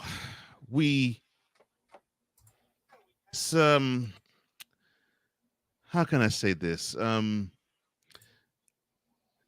Pseudo defensive coordinator, not so pseudo defensive coordinator situation in Philly, because Sean Desai, who is still the defensive coordinator of the Eagles, was moved to the coach's box, and on the sideline was Matt Patricia. Of course, it was the more seasoned guy who has been the defensive coordinator of the Super Bowl champion New England Patriots. He inherited defensive play calling duties. Now, he has remained largely in the shadows since being hired as a senior defensive assistant this offseason. He hasn't been made available to talk to reporters despite requests. Desai, though, has spoken every week, as the coordinators always do. Now, we saw his performance Monday in the 20-17 loss that the Eagles took at the hands of the Seahawks. Why are the Eagles creating more problems than they can handle right now?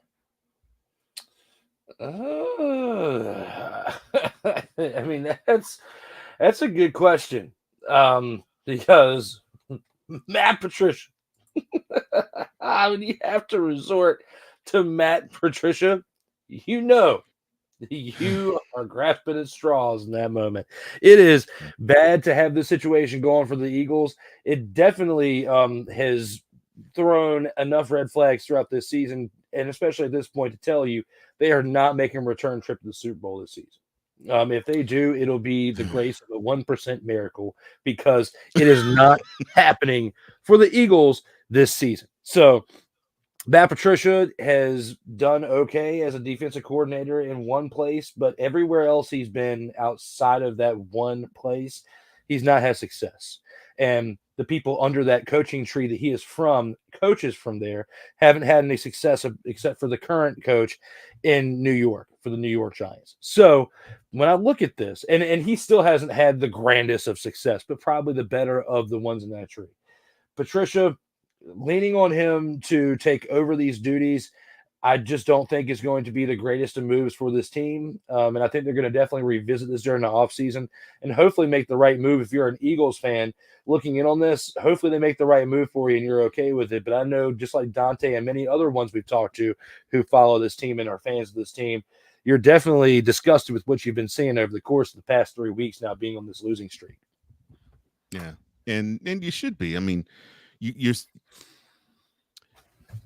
as opposed to last year, this year you're starting to see a lot of indecision, and not just on the defensive side of the ball. The offensive side of the ball too has been extremely indecisive. And to me, if you're going to say, okay, well, we're going to have our assistant call defensive players, but the defensive coordinator is still going to remain the guy in charge of the defense.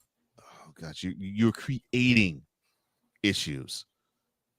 And this team needs to be solidified in some way, shape, form, or fashion, because now you're looking in the face of not just 3 straight defeats, but 3 straight defeats, 2 of them to the 2 teams you want to chase for the best record in the conference, and all 3 of them are in the NFC. And if you're going to be in the number 1 or even the number 2 seed, you need all the NFC wins you can get. And you can ill afford to get any NFC losses. So now they have 3 in the last 3 weeks. And it's making this 10-1 start look extremely bad now that they're 10-4. Hopefully they can get it going and get it straight. I mean, heck, they have the Cardinals and 2 Giants games remaining.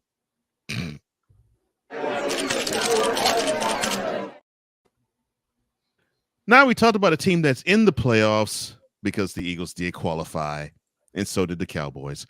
The Jets were eliminated in a 30-0 defeat at the hands of the Dolphins. However, Aaron Rodgers is not eliminated, or at least not yet. Now, with the clock going on a decision to should I stay or should I go now with Aaron Rodgers, the Jets coach Robert Saleh indicated this past Monday that the 4-time MVP is itching to play again in 2023, but the coach adamantly refused to comment on whether Rodgers will see the field again, saying, quote, Aaron wants to play. Let's not confuse that one. That's why he's been working so hard to get back. His willingness to play, even if he's not 100%, is at the forefront of his mind. He wants to go, but until he's actually cleared, I'm not going to talk about it with anybody. Close quote. Okay, why is Saleh being a hypocrite in saying he's not going to talk about anybody, but you just said I'm sorry, no, bad. That's not the question. Why did the Jets want to hurt Aaron Rodgers? That's a good question. It would not be a smart move for Aaron Rodgers to come out there with 3 weeks left, knowing that they are eliminated from the playoffs. But again, he did put in all this work to come back. And if Aaron Rodgers plays this season, Cole, it's because he's going to retire during the offseason. There's no other reason for him to come back this year unless he wanted to just prove that he did all the work. He came back. He's done because he's 40. And even though he did sign a multi-year deal, he might have decided throughout this rehab that regardless of how the team is when he is cleared, whether it's with 3 weeks left or 2 weeks left or hell with even 1 week left, he wants to get back on the field to show that he did the impossible and then hang it up on a good note because he went down on a bad note, on the 4th play of the season in the first drive. So when I look at this right here, I would say that's the only reason why Aaron Rodgers comes back this year, because if you go out there and you re-snap that twig or you make it even worse, then you're going to be starting off the next season, probably on the injured list and not starting that first week 1. And it's going to give you some setbacks during training camp. So at this point, you'd be better off not letting your team try to hurt you. But this is not surprising, seeing the New York Jets in the dumpster fire they have been for several decades now. So to hear these things that they want to throw him out there and him saying these hypocritical things like Robert Saleh is saying, it does not surprise me one bit, but it will surprise me if Aaron Rodgers does actually step foot outside of those lines into the gridiron and plays at some point this season. It would make absolutely no sense. You're already 40 years old.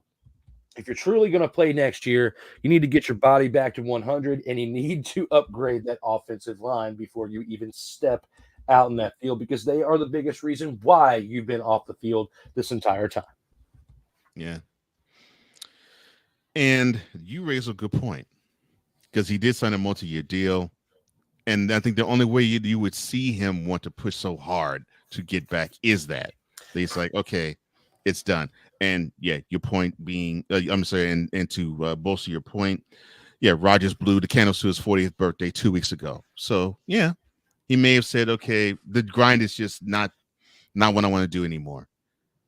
$35 million he'd be leaving on the table, though, if he does that, though, if he doesn't come back. It's a lot of money. And being a host on Jeopardy ain't going to get you that much money, or despite whatever else you do out there. I think he comes back next year, and I don't think we see him at all this year, is my guess, because it would be stupid to do that. That's what I believe. I'm thinking and he's not stupid. No, he's not. And I'm that's what I'm thinking. I'm thinking, okay, yeah, he probably is like, okay, well, I'm gonna show that I'll be ready, but I don't know if I'm going to step on the field until September. So I think that's what he should do, and I think that's what the Jets should encourage him to do. But this him and Han saying, yeah, he should play, especially now since these games don't matter. Forget it. Oh my goodness. Ayahuasca is now making the whole Jets team stupid. Goodness gracious. Can't blame.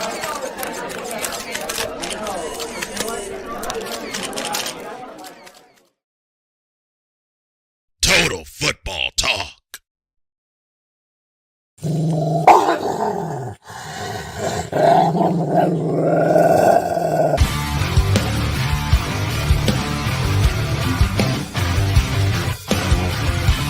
Oh yeah, where are my dogs at? Welcome back to Total Football Talk, and now we are at the point of the show where we award the grand champ of the week, or the dog of the week. And for his grand champ, I cede the floor to Drew. You know, this one was a pretty tough one this week. Yeah. There were many people out there that had some great games. Jake Browning again with leading the Bengals in overtime to that victory. You got to look at Drew Lock and snapping that winless streak. You know, that's someone that I thought about picking in this as well. John Matthew Stafford did pretty decent for the Rams and leading them to a victory over the Commanders. You know, and Jalen Waddle, 8 receptions, 142 yards, 1 TD, along with Tua, only having 3 incompletions on the game. If Joe Flacco didn't have 3 interceptions, I probably would have picked him. But I have to look at one game in particular.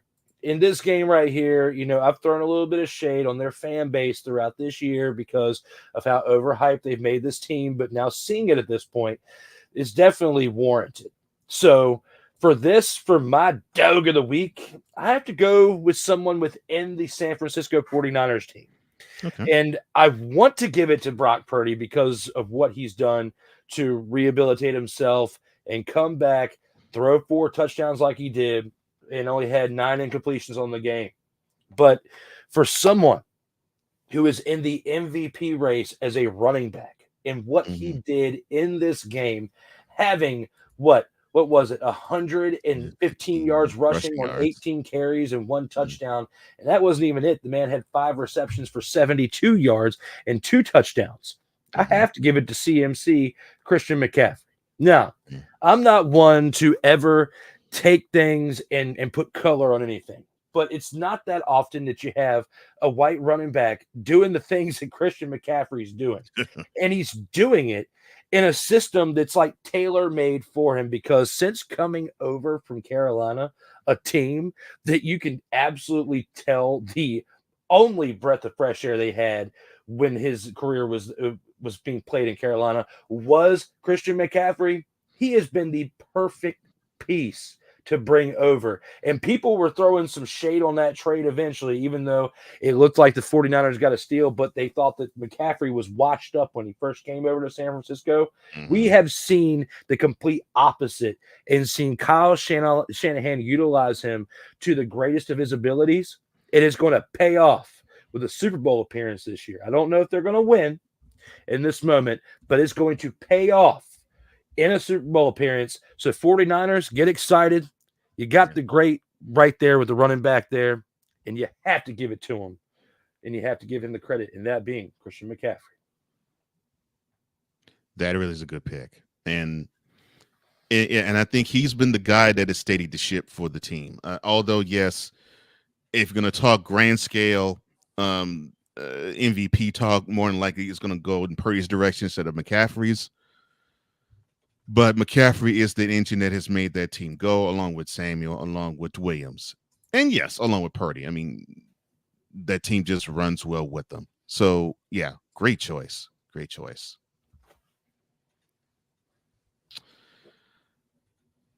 I really am surprised I'm going to go here, but I have to go here. You know, we are unbiased. I mean, we may throw shade at players, but we give flowers even to the players we throw shade to. I mean, heck, we have run a commercial where we talk about where one talks about a person who has played like a dumpster pelican, and he had a game where I gave him a Grand Champ award. So we are unbiased party. In this case, Baker Mayfield, to me, he's going to get the award here. I'm actually am pleasantly surprised that he has gotten his stuff together. I mean, he's not playing spoiled. He actually is playing like a leader.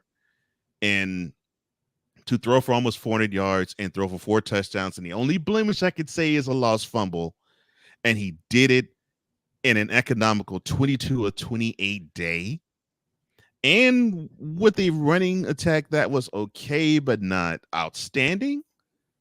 I actually like that. So great performances all throughout, even on defense. I could have given it to Tano Pasagnan, the pass rusher for the Saints that got 3 sacks.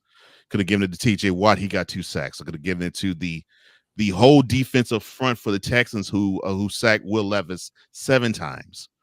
But or I could have given it to Jared Goff, who threw for 5 touchdowns.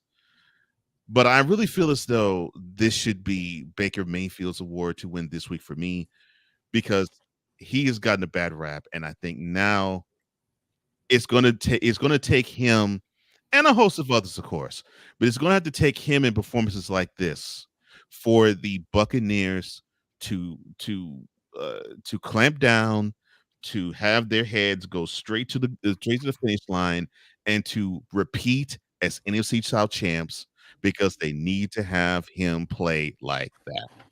So, Baker, hats off to you. You represent that horrible college in Norman, Oklahoma. Right back.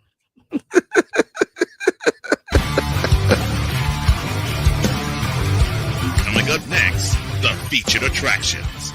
This is Total Football Talk. Comey Media Incorporated, creating content magic in the real world. Little right here.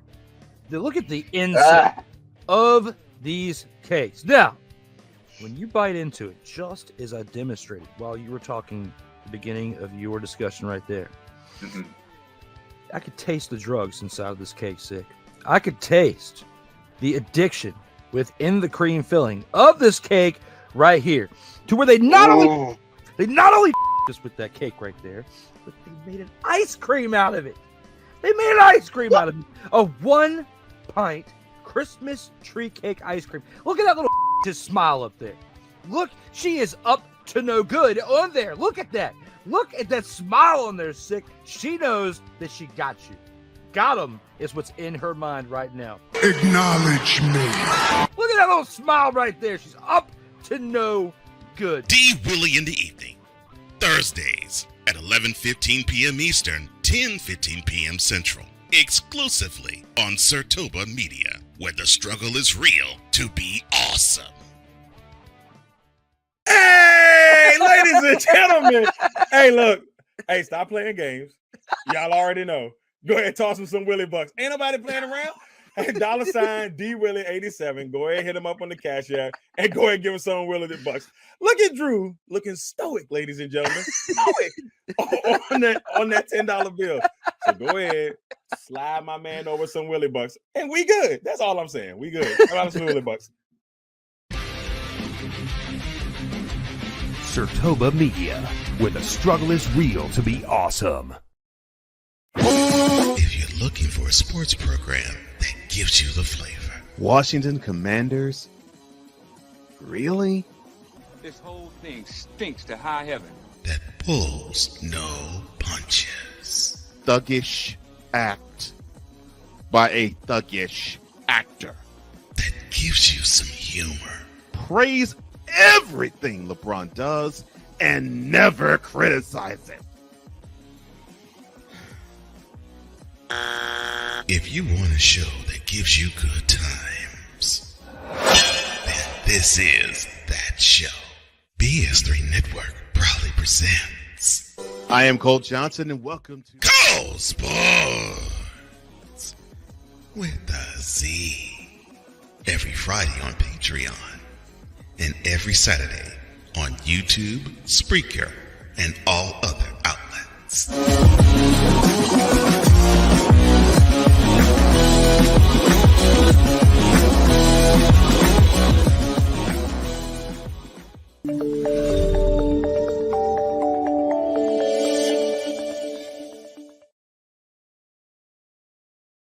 Welcome back to Total Football Talk with Drew Willingham. I'm Cole Johnson, and my brother just made me happy in the commercial break. I totally appreciate that set of news, and to my hopefully future brother, Kyle. Yes, Absolutely, Kyle. Yeah, I told Cole during the commercial break about the discussion we had after the show. I'll clip this out, send it to you, Kyle Nash, so that way you can get excited as at some point early 2024, out of all of our busy schedules, Cole's especially, mine and yours, Kyle, we will find some type of way to carve this out, make this happen for one awesome debate show. Yeah, it is. Now, from one awesome debate show to one awesome analyst show, let's continue onward. Featured attractions. Let's pull back the curtain.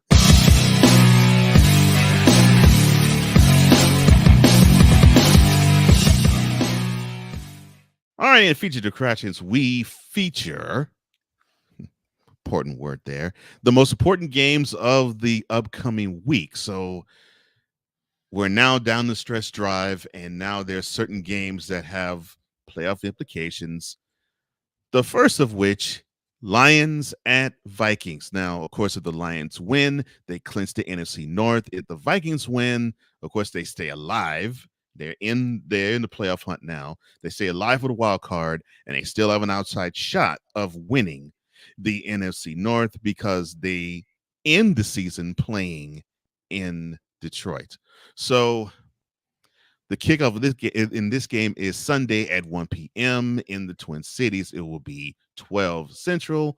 All the times that we announce are Eastern. So it's a Sunday 1 p.m. kick. Vikings hosting the Lions. For the Lions, now we saw them this past Saturday, I think, put forth probably the best team game effort I've seen this year from them. And I think they've had some issues playing against their divisional rivals. They split with the Packers, but they had a stinker of a Thanksgiving game against them. And the Bears, they almost let the Bears beat them in Detroit, and they simply got mollywopped in the second half when they played the game in Chicago. Can the Lions seal the deal in Minneapolis and clinch the NFC North? I think they can, and they might need to bring a Thomas the Train video out there and just say, "I think I can, I think I can, I think I can," before this game gets started, because you got this far into the season. You're 10-4. You were biting off kneecaps as Man Campbell was motivating you towards this great play results that we have been seeing throughout these 10 wins that you've had. With 4 losses you've had have been somewhat embarrassing, especially with that last one that you had just brought up. But with this right here, based on the merry-go-round of quarterbacks we're seeing in Minnesota as a result of Kirk Cousins going down, I think the Lions have a really good chance of doing this in Minnesota and finally clinching the NFC North so they can have some breathing room these last couple of weeks to get some guys rested up and ready to roll in the playoffs. I agree. And I think that should be the rallying cry to me. It's, this is a must game. This is a must win. Treat this as a playoff game. And if they do that, I think they will come out on top. But for the Vikings on the other end, I'm sorry, the Lions are favored on the road by 3.5. The Vikings on the other end, they play a game in Las Vegas where it took them a field goal at the 2-minute warning to win the game 3-0. And their offense was atrocious. Then they go to Cincy, and their offense seemed to actually go pretty well. But you mentioned it earlier in the opening drive. One Nick Mullins pick sort of messed all of that up in a loss, although they got over 400 yards of offense. Or the Vikings headed in the right direction with Nick Mullins under center. They don't really have any other choice. They don't really have anybody else that they can throw out there and have somewhat success. They're doing the best they can with Nick Mullins. He is no scrub, and it isn't his first go around at the quarterback position in the NFL. He's seen a little bit of success here and there, but to be able to go past this Lions team, even though you are at home, based on the way they've won those 10 games, I just don't see that Nick Mullins is the answer of helping the Vikings get over the hump in this game. Oh, I agree with that. Now, the Vikings may surprise me, but I still think it's going to be a good game, but I think the Vikings might surprise me. I'm not so sure about it. Who do you have in this one? This one, I think by at least double digits, by at least 10 points, I'll say. I think the Lions take this one in Minnesota and clinch the division and get one step closer towards making some noise in this year's playoffs. It's finally time for the Lions to do it. They're way overdue. Yes, they are. They are. And they already currently right now they're the number 3 seed, and yes, they have same 10-4 record as the Eagles and the Cowboys do. Of course, one of the NFC East teams has to be in the 5th seed position. That would be the Eagles right now. The Lions are number 3 because they, if not mistaken, I think they have a worst. I think they have a worst percentage of win percentage against the teams that are, I think, playoff caliber as the Cowboys are, because I think they both have the same amount of L's in the conference. So that's why they're the number 3 seed. I also picked the Lions too. I think they're going to clinch the NFC North in Minneapolis this coming Sunday. Now, speaking of the Cowboys, they took an L in Western New York. Now they travel to South Beach to play the Dolphins. The Cowboys 10-4. The Dolphins are also 10-4. The Cowboys already have clinched a playoff spot. Now, if I'm not mistaken, I think if the Dolphins win, they will clinch a playoff spot. Now, of course, they are hoping to fend off the Bills, and they're hoping that it will not come down to a Week 18 matchup in South Beach against them. But we'll talk about the Dolphins in a minute. The Cowboys seem to have a problem, although they have a great record, and they have run off a slew of victories before Sunday. They can't run the ball, and at times they are woefully ineffective stopping the run. How can the Cowboys get better at running the ball and stopping the run? It's a really good question because they have question marks a lot of them on both sides between running the ball and then stopping the ball from being ran on the other side. Tony Pollard, as much hype as he had as the 1-2 punch with Zeke, is been letting them down over the course of the past 3-4 weeks, especially as he's barely getting over 50 yards running per game. It was like 3-4 weeks ago, I believe, he came close to having 70 yards, but was still in the 60s and had a touchdown. And I think it was on like 20 or so carries. So looking back on that and talking about that then and looking on it now, their running game has been suspect ever since they did away with the 1-2 punch. You were spending a lot of money on that other running back to have the 1-2 punch, and it wasn't paying enough dividends. But I think during this offseason, the Cowboys are going to need to draft or pick up in free agency another good caliber running back to where Tony Pollard can feed off of. Because Tony Pollard was feeding off of Zeke. We saw his best productive games when he had Zeke there. They were feeding off of each other, and he was still finding ways to get over 100 yards rushing and multiple touchdowns in the game like Tony Pollard was, which is why they made the decision to do away with Zeke, and he went to New England. We already know how that's going. But we also know how it's going without Zeke here. Now, I'm not saying that he's worth the money to keep him around to have that 1-2 punch option, but now that it's kind of been exposed this season, you know what you need to do during the offseason to make moves to accommodate that. Based on the question marks there and the question marks on their inability to stop the run on the defensive part, they're great on pass defense. Yes, they are. And that's what's kept them relevant throughout this season, and especially without Trayvon Diggs. When you think about how much of an impact he makes to that defense, for them to do what they've been doing without him, miraculous part right there. Very, very miraculous. You're going to have to address that during the offseason, and I think with you bringing this up right now is big with only a few weeks left in the season because, the Cowboys might have clinched a spot in the playoffs, and they may get a first-round bye at some point. They keep on winning or whatnot and get there, but we've seen so many teams do great with statistics or whatnot, or great with wins and losses, get to the postseason and then get embarrassed in that first week that they play, even if they have a first week bye. I'm not buying the hype on the Cowboys by some of these fans out there that are going, Cowboys are amazing. It's not going to happen this year. You're not winning a Super Bowl.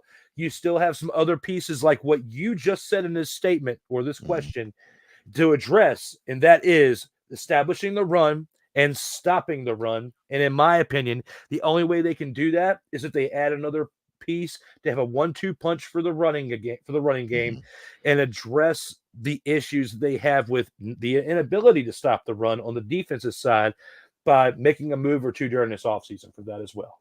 I agree. But they need to have I call a hole plugger.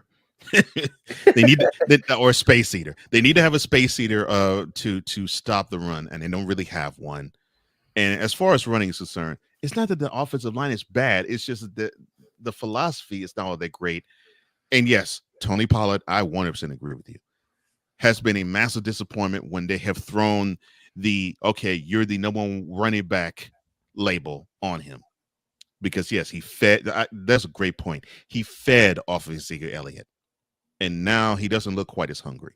He actually looks extremely exposed. Now, a team that does not have a problem running the ball is the Dolphins. Now, they have sometimes a problem stopping it, sometimes, but running the ball is not a problem against them. They can run the ball effectively. Of course, they can pass it, and I believe Tyreek Hill will be coming back for this game. So the problem to me is not offense or defense. The problem to me is the schedule. And I'm not talking about the Cowboys. No. The next game is New Year's Eve for them in Baltimore. So how can the Dolphins guard against looking ahead to the game in Baltimore?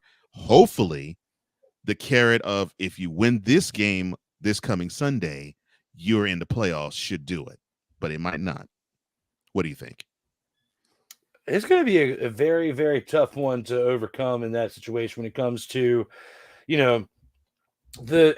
this right here with the Dolphins guard looking to go ahead and I just don't have any high hopes for this. And coming off of that game with Baltimore, I just don't think that it's going to be that big of an impact. And the one thing that I can say is that their defense might not be the greatest part on the Dolphins side, but the Cowboys defense has got the question marks more, in my opinion. I feel like the Dolphins are going to be able to torch that Cowboys defense, and we're going to see an outcome I don't want to give too much of a prediction on right now until we get to that next part of this this featured attraction. I will say this, and I agree with you. The Dolphins defense is not where it's at in terms of, okay, when you watch this team, you expect them to do well, but they do well enough. You know, they're not such the albatross to where it's like, okay, the offense has to score 40 points in order for them to have a chance of winning. That defense can give you some stops. So yeah, that's why I said that they're not really troubled in personnel, so to speak. But I think they may be looking ahead. Like, I believe they looked ahead to possibly the slate of games coming up with the game they lost at home against the Titans. Now, the Dolphins are favored at home by 1.5 in this game. So who do you have in this one? Based on the video game numbers we have seen the Dolphins put up throughout different points of this year, they've been humbled in certain cases, but they wouldn't have the stat line that they have this year based on how well that offense has played without the tone that's been set in that locker room from Coach McDaniel. I mean, it has definitely been something we have seen. It has been a great turnaround for them since Brian Flores left, where it was, dismissed with all the BS and stuff that followed there. Right. You have to give the credit where it's due, and I feel like with this, I have to predict the Dolphins to win this game. Cowboys are already in. It's time for the Dolphins to get their guaranteed spot in the playoffs for one, but also prove that they belong. And beating a team of the caliber of the Cowboys would do that for the Dolphins. I think the Dolphins get this win. It's going to be a tight one because both teams are pretty good. It might be if Dak is on his game. If he is on his game and does not play like he did this past week, I would say that it would be a close game. But by the end of it, when the clock strikes 0, the Dolphins are going to win this game, in my opinion. I really can't challenge that. I can't push back on that because I think that's what it's going to be. I think it's going to be a great game. I think Dak is going to give you a really good performance, but I think it's going to be off a naught sort of thing. And I think the Dolphins have more to play for because I agree with you. The Cowboys, yes, they're crossing their fingers hoping they can get the number 1 seed, but we'll talk about why I think that's going to be a futile effort and attempt for them. But they actually now have the tiebreaker in the NFC East in their hands. So yes, they have something for which to defend, and they're already in the playoffs. The Dolphins aren't. So I think the Dolphins have more to play for, and they're at home, and the Dolphins are a much better team at home. They're on the road. And this will get the Dolphins can't beat a team that is above 500 monkey off their back for this year. So yeah, I agree with you. And then Josh and PSF chat.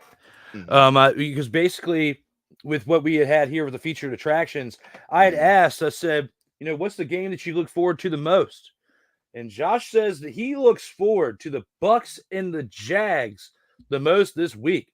This is going to be a pretty interesting game. There's going to be a lot that is a result that follows up with that game. There's going to be a lot of results that come from that game. Whoever wins, it's going to be a very positive thing for either one of those teams. And look, personally, that's one of the games I'm looking forward to. And I think Josh went on to say that they're a better football team than the Jags currently.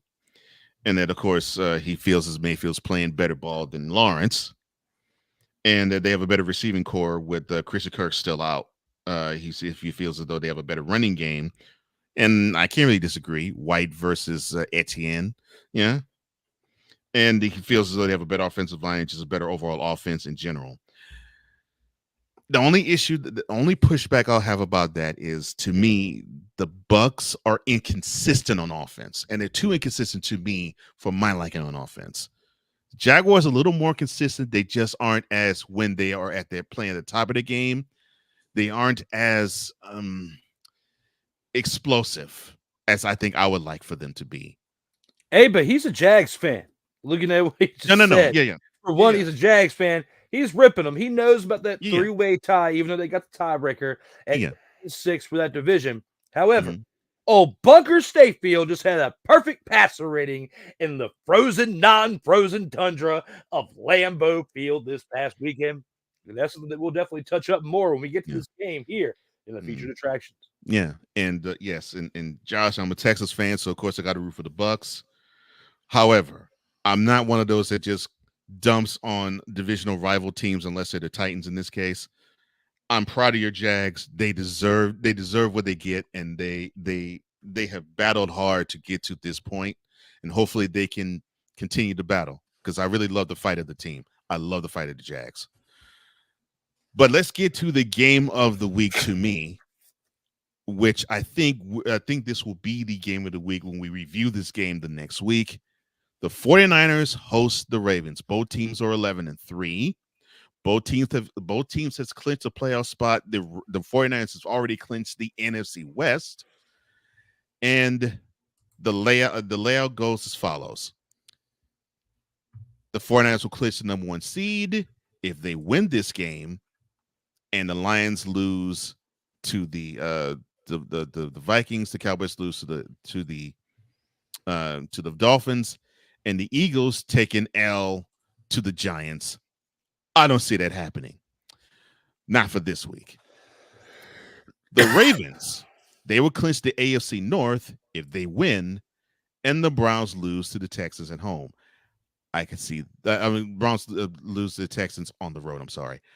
I can see that happening a little more. And I'm not saying it because I'm a Texas fan. I'm saying it because Browns sometimes could be disastrous on the road. But this game, Christmas night, 8:50 p.m. kickoff. Let's start with the Ravens first. So they don't have the most impressive team in terms of, wow, they excite me with the passing game. They excite me with the running game. They excite me with the secondary. They excite me with the pass rush. They don't play an exciting brand of football, but they play a winning and a successful brand. But I think if they were to play the way they play as they have this past year, a team like the 49ers can just eat them up and chew them up and spit them out. Can the Ravens open up that offense, though, and keep the 49ers guessing? They have the potential to do that, but I don't think they will. They have been relying too much on the legs of Lamar Jackson. Mm-hmm. Keaton Mitchell has, when you go back and you look over the course of the past 4-game winning streak the Ravens have, they've been doing a decent job here and there with establishing the run, but they have been relying way too much on the legs of their quarterback, and it's going to get exposed this week with the San Francisco 49ers. The 49ers are well-rounded on both sides of the ball.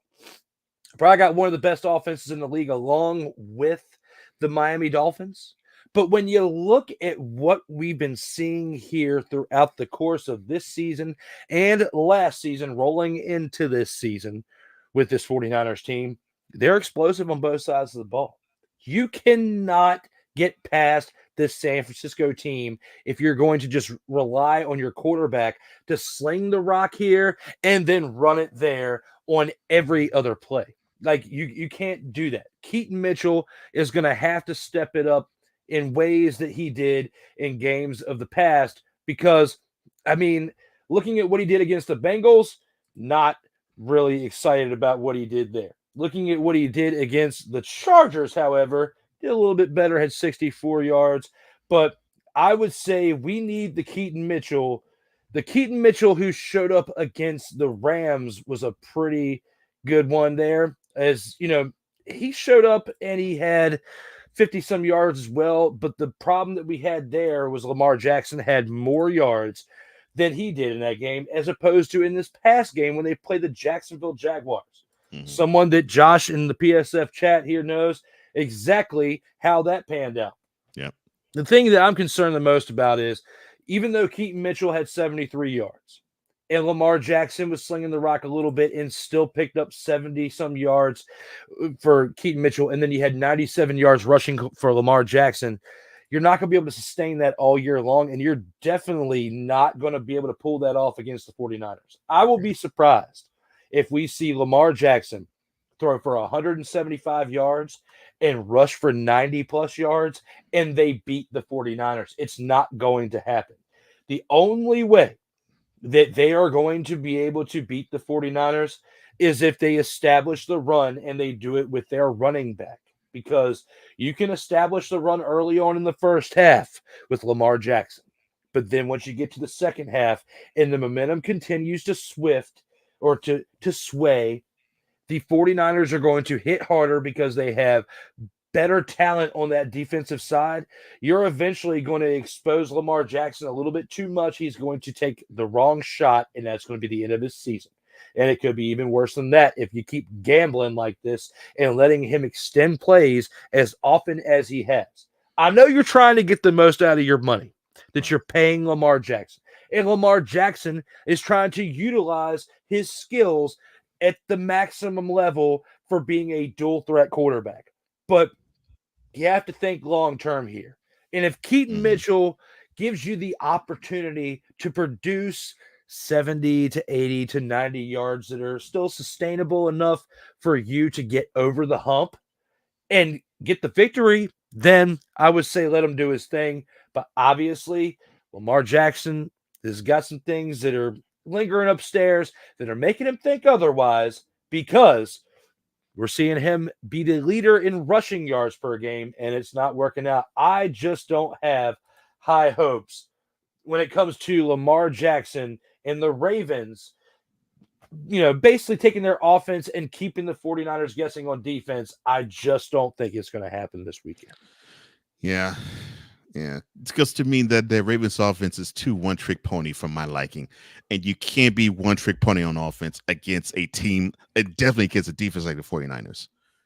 Because they want to stop the run and pin their ears back and just have that defensive front four get after the QB. And as fleet of foot as Lamar Jackson is, he does not want to be him in Pinata. And the 49ers defense can render him to be that.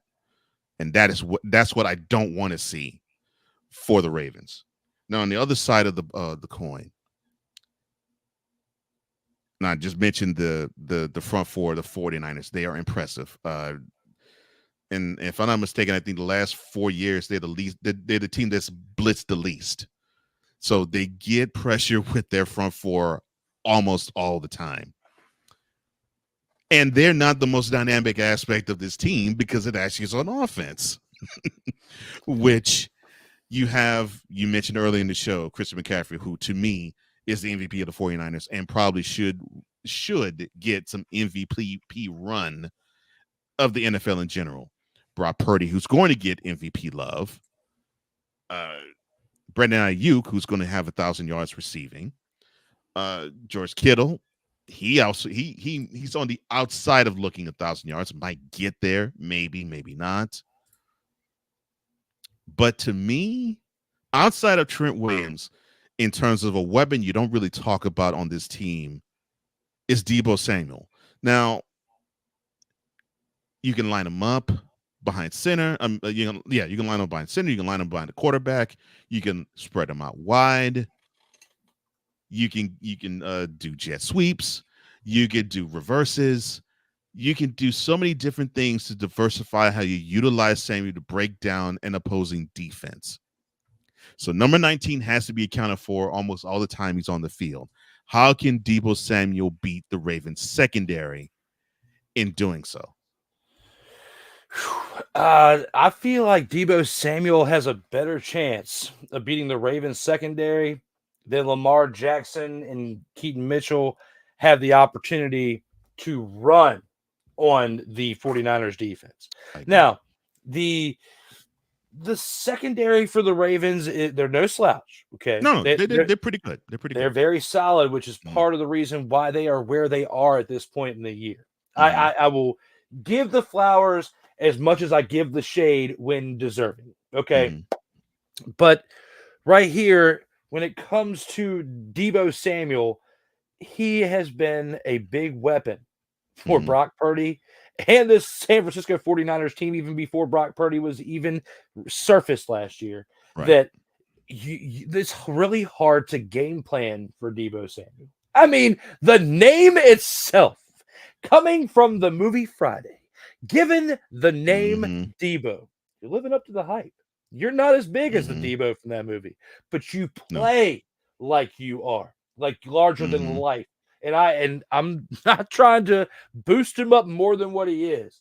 But when you look at McCaffrey and you look at Purdy, there's other pieces to that team besides those two that have been giving them the success. Of course, George Kittle has had his success big time in the past. Maybe it's quieted down a little bit over the past year or two because he has enough help around him now. He doesn't have to do everything. But then you also got Deebo Samuel and you got the defense.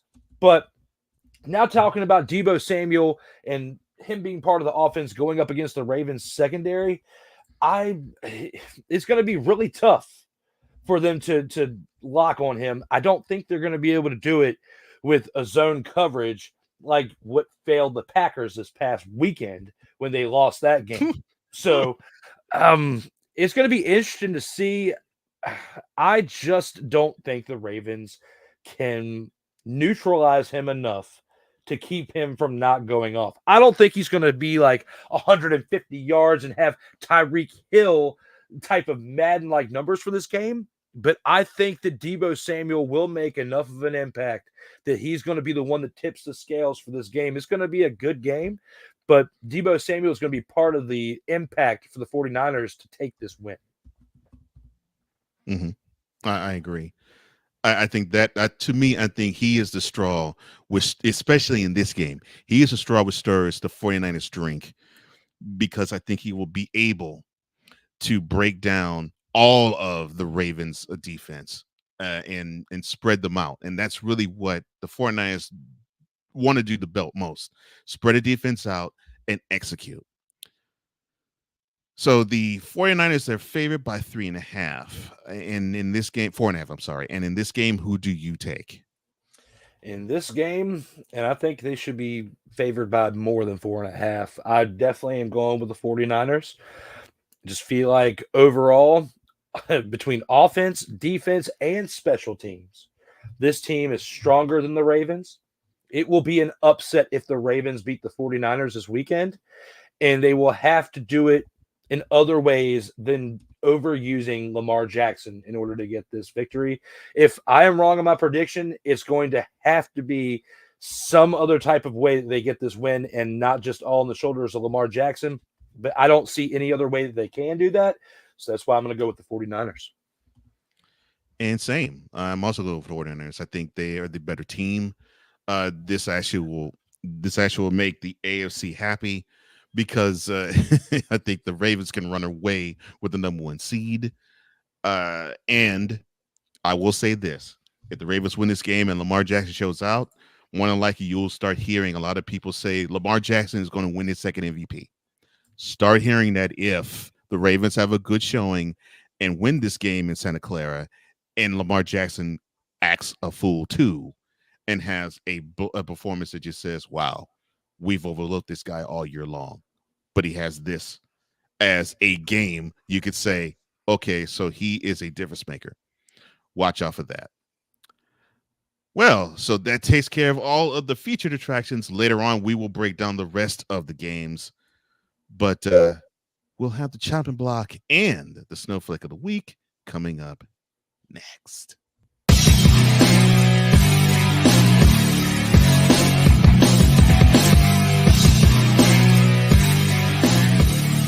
Next, the chopping block and snowflake of the week. This is Total Football Talk. Join Ryan McCarthy. I became a Jets fan because Kurt the Frog was my favorite Muppet because he was green, and the Jets wore green. That's how I became a Jets fan.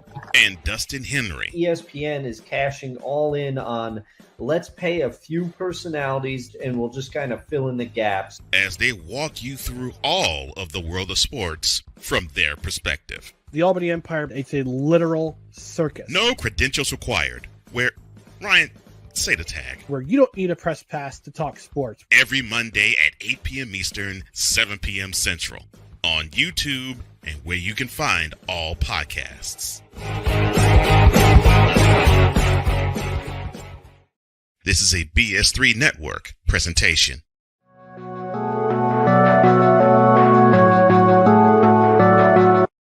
I want to do a TED Talk, but I don't have anything to talk about yet. I'm getting there. Life is for the living. We're not here that long. You can learn anything you want to learn without any money spent. What do I really enjoy? What do I really want out of life?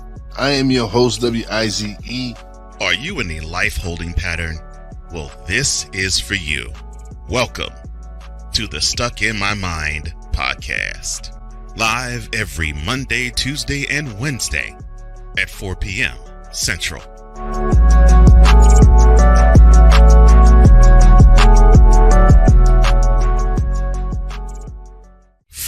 Football, and more football, you say? Well, tune in to Total Football Talk. Join your hosts, Drew Willingham. You were playing like a dumpster Pelican quarterback. And Cole Johnson. It sets up a possible play action. Did you hear that, Dak Prescott? As they take you through all the paces, both on the field and in the boardroom, of Total Football Talk. Every Tuesday at 9 a.m. Eastern, 8 a.m. Central. Exclusively on the Sertoba Media and the Comey Media Incorporated YouTube channel.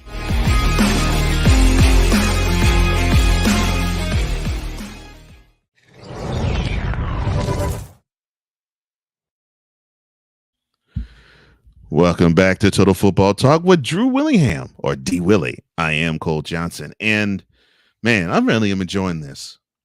Wow, 3 hours, and it doesn't feel like it. 1, 2. I've actually enjoyed myself all of these 3 hours, and there's still more to come. Every single week, man. It just does not. Time just flies by. Just having grand old conversation, talking football. Yeah. And Wise made it, so I have to show him our graphic for Thursday. Wise is here. This is our graphic for Thursday at 11 o'clock. We will have nothing but shenanigans in an uncensored expletive edition of D. Willie in the Evening, episode 12. D. Willie in the Evening, the Two Life Crew edition, this Thursday at 11:15 Eastern. Oh, Lord. Niner gang, I agree with you, sir. McCaffrey is that guy. And the fact that even now he's not getting MVP love, NFL MVP love, I find it laughable. 1,800 yards from scrimmage. I find it laughable that you're not saying, well, this guy is a difference maker. Because I think that I personally think the NFL really is trying to devalue the running back position so hard. And people drinking that Kool-Aid.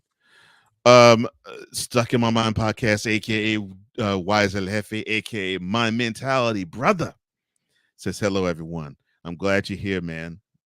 Good afternoon to you, brother. Hope everything is good with you in your world. Everything is good in mine. And Mick says he has to be going out to work. That's why he did his picks. Thank you, Mick, and thank you for always showing us. Thank you for always showing us love, my brother. We appreciate you, and congratulations to your Seahawks again. Big time win. And they're within striking distance of a playoff spot. So we'll see what they do these last 3 weeks. But let's go to the chopping block, shall we?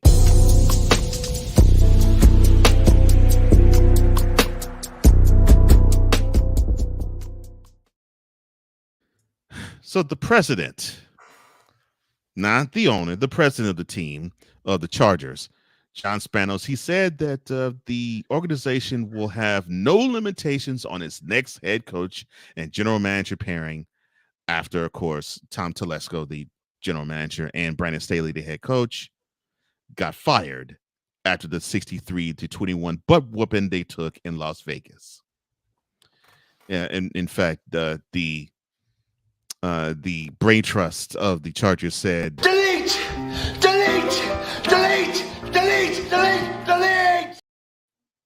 But they preceded it by saying, that's terrible.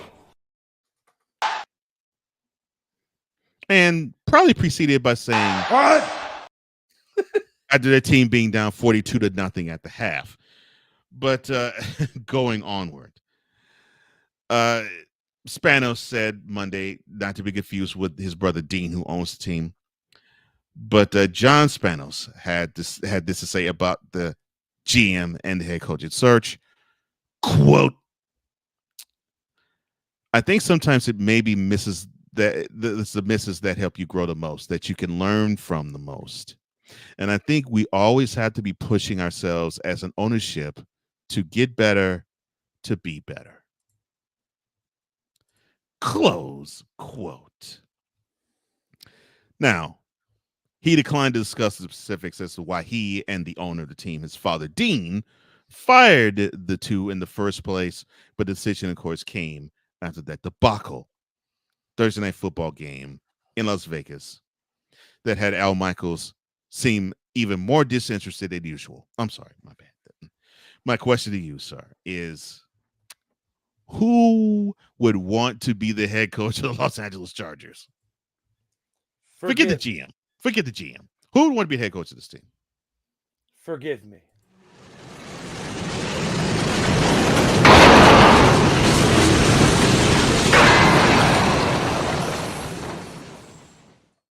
Because we are completely off the rails, just like the Chargers are right now. With having a stale head coach for quite some time, now being relieved of his duties. Now, you have a great question that you posed here, Cole Johnson. You have a great question. Who would want to be the head coach of this dumpster Pelican-S team? Yeah, the second dumpster Pelican team right there. They have moved up on the chart. Not down, not to the left, not to the right. They have moved up. The Chargers, despite the record and all, in my opinion, are the second dumpster Pelican team of the NFL right now through week 15. Why? Because of that statement that you just read from their top of the front office right there. It made me want to go get some warm milk and sit by an open fire and listen to him say that again and again and again. Why? Because it's the only positivity you're going to see from this Chargers team this year. This team is completely off the rails, just like in my statements right here. Because, again, in your question, and I will reiterate it, who would want to be the head coach of this team? I know one person. One person who will be the head coach. Well, I won't say who will, but who would be willing to. He's a former defensive coordinator of the Chargers team back when they were in San Diego. A man who has been fired as a head coach one time before and is about to be fired again. That man being Ronald Eugene Rivera. That man was a defensive coordinator for the Chargers before he took the job in Carolina. Then he came to Washington, and we already know about the dumpster Pelican-like play we've seen over there in Washington. Then you get him on over there back to the Chargers. He gets to be in the big time in L.A. and have a great time in Hollywood, except the team's going to suck, and he'll be gone within a year. So that's the only person that I would see want to take this job in the Chargers, because it's going to be the last opportunity that he would have. Now, more than likely, everything I just said right now is hogwash. And it's not going to happen, because Ronald Eugene Rivera is more than likely done as an NFL head coach after this season. Because the Chargers, 5-9, have a better record right now than the Commanders. So if the Commanders continue to get worse and the Chargers stay the same, they're not going to want to hire somebody that's going to make them go down. A lot of the stuff I just said was hogwash. If there was any one person I could think on the top of my mind right now that would actually be willing to take this job, it would be Ronald Eugene Rivera. Will he take it? Will he even be offered it? I don't think so. It's going to be somebody that does not have any NFL head coaching experience. It's going to be a coordinator for a team, maybe 49ers or another team out here that has some pretty good success this year and wants to take a gamble, because there are some certain good pieces over there for the Chargers.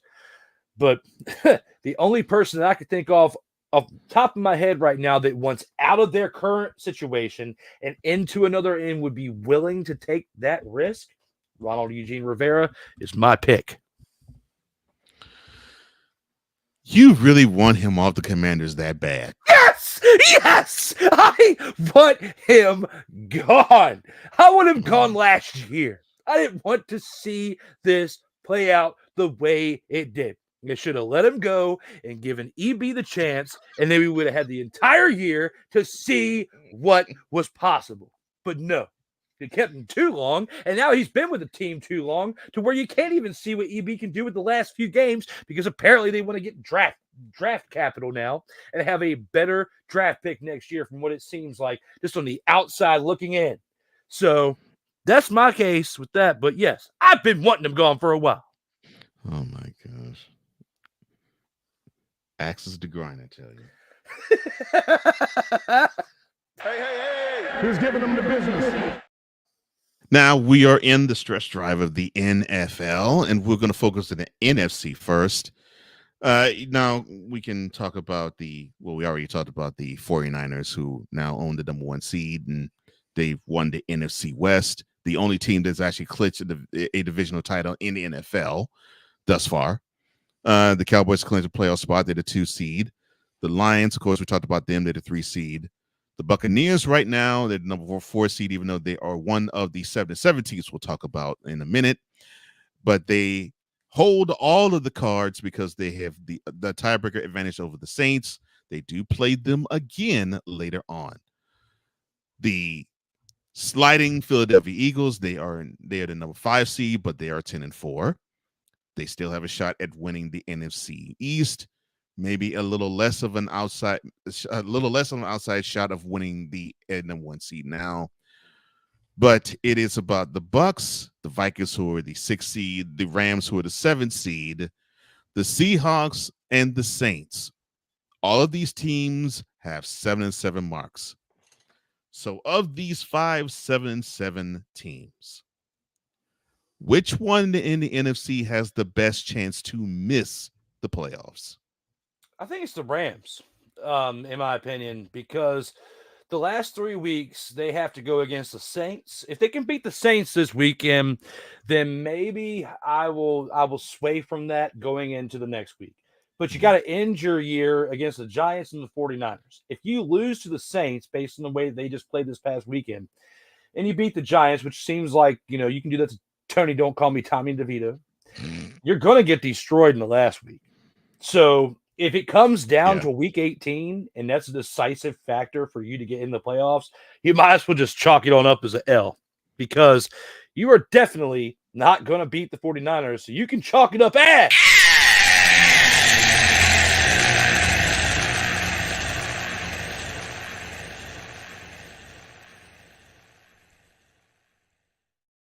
now, there are some other 7-7 teams in there that you could argue against. I mean, the first team that they play this weekend, the Rams do, is another 7-7 team, that being the Saints.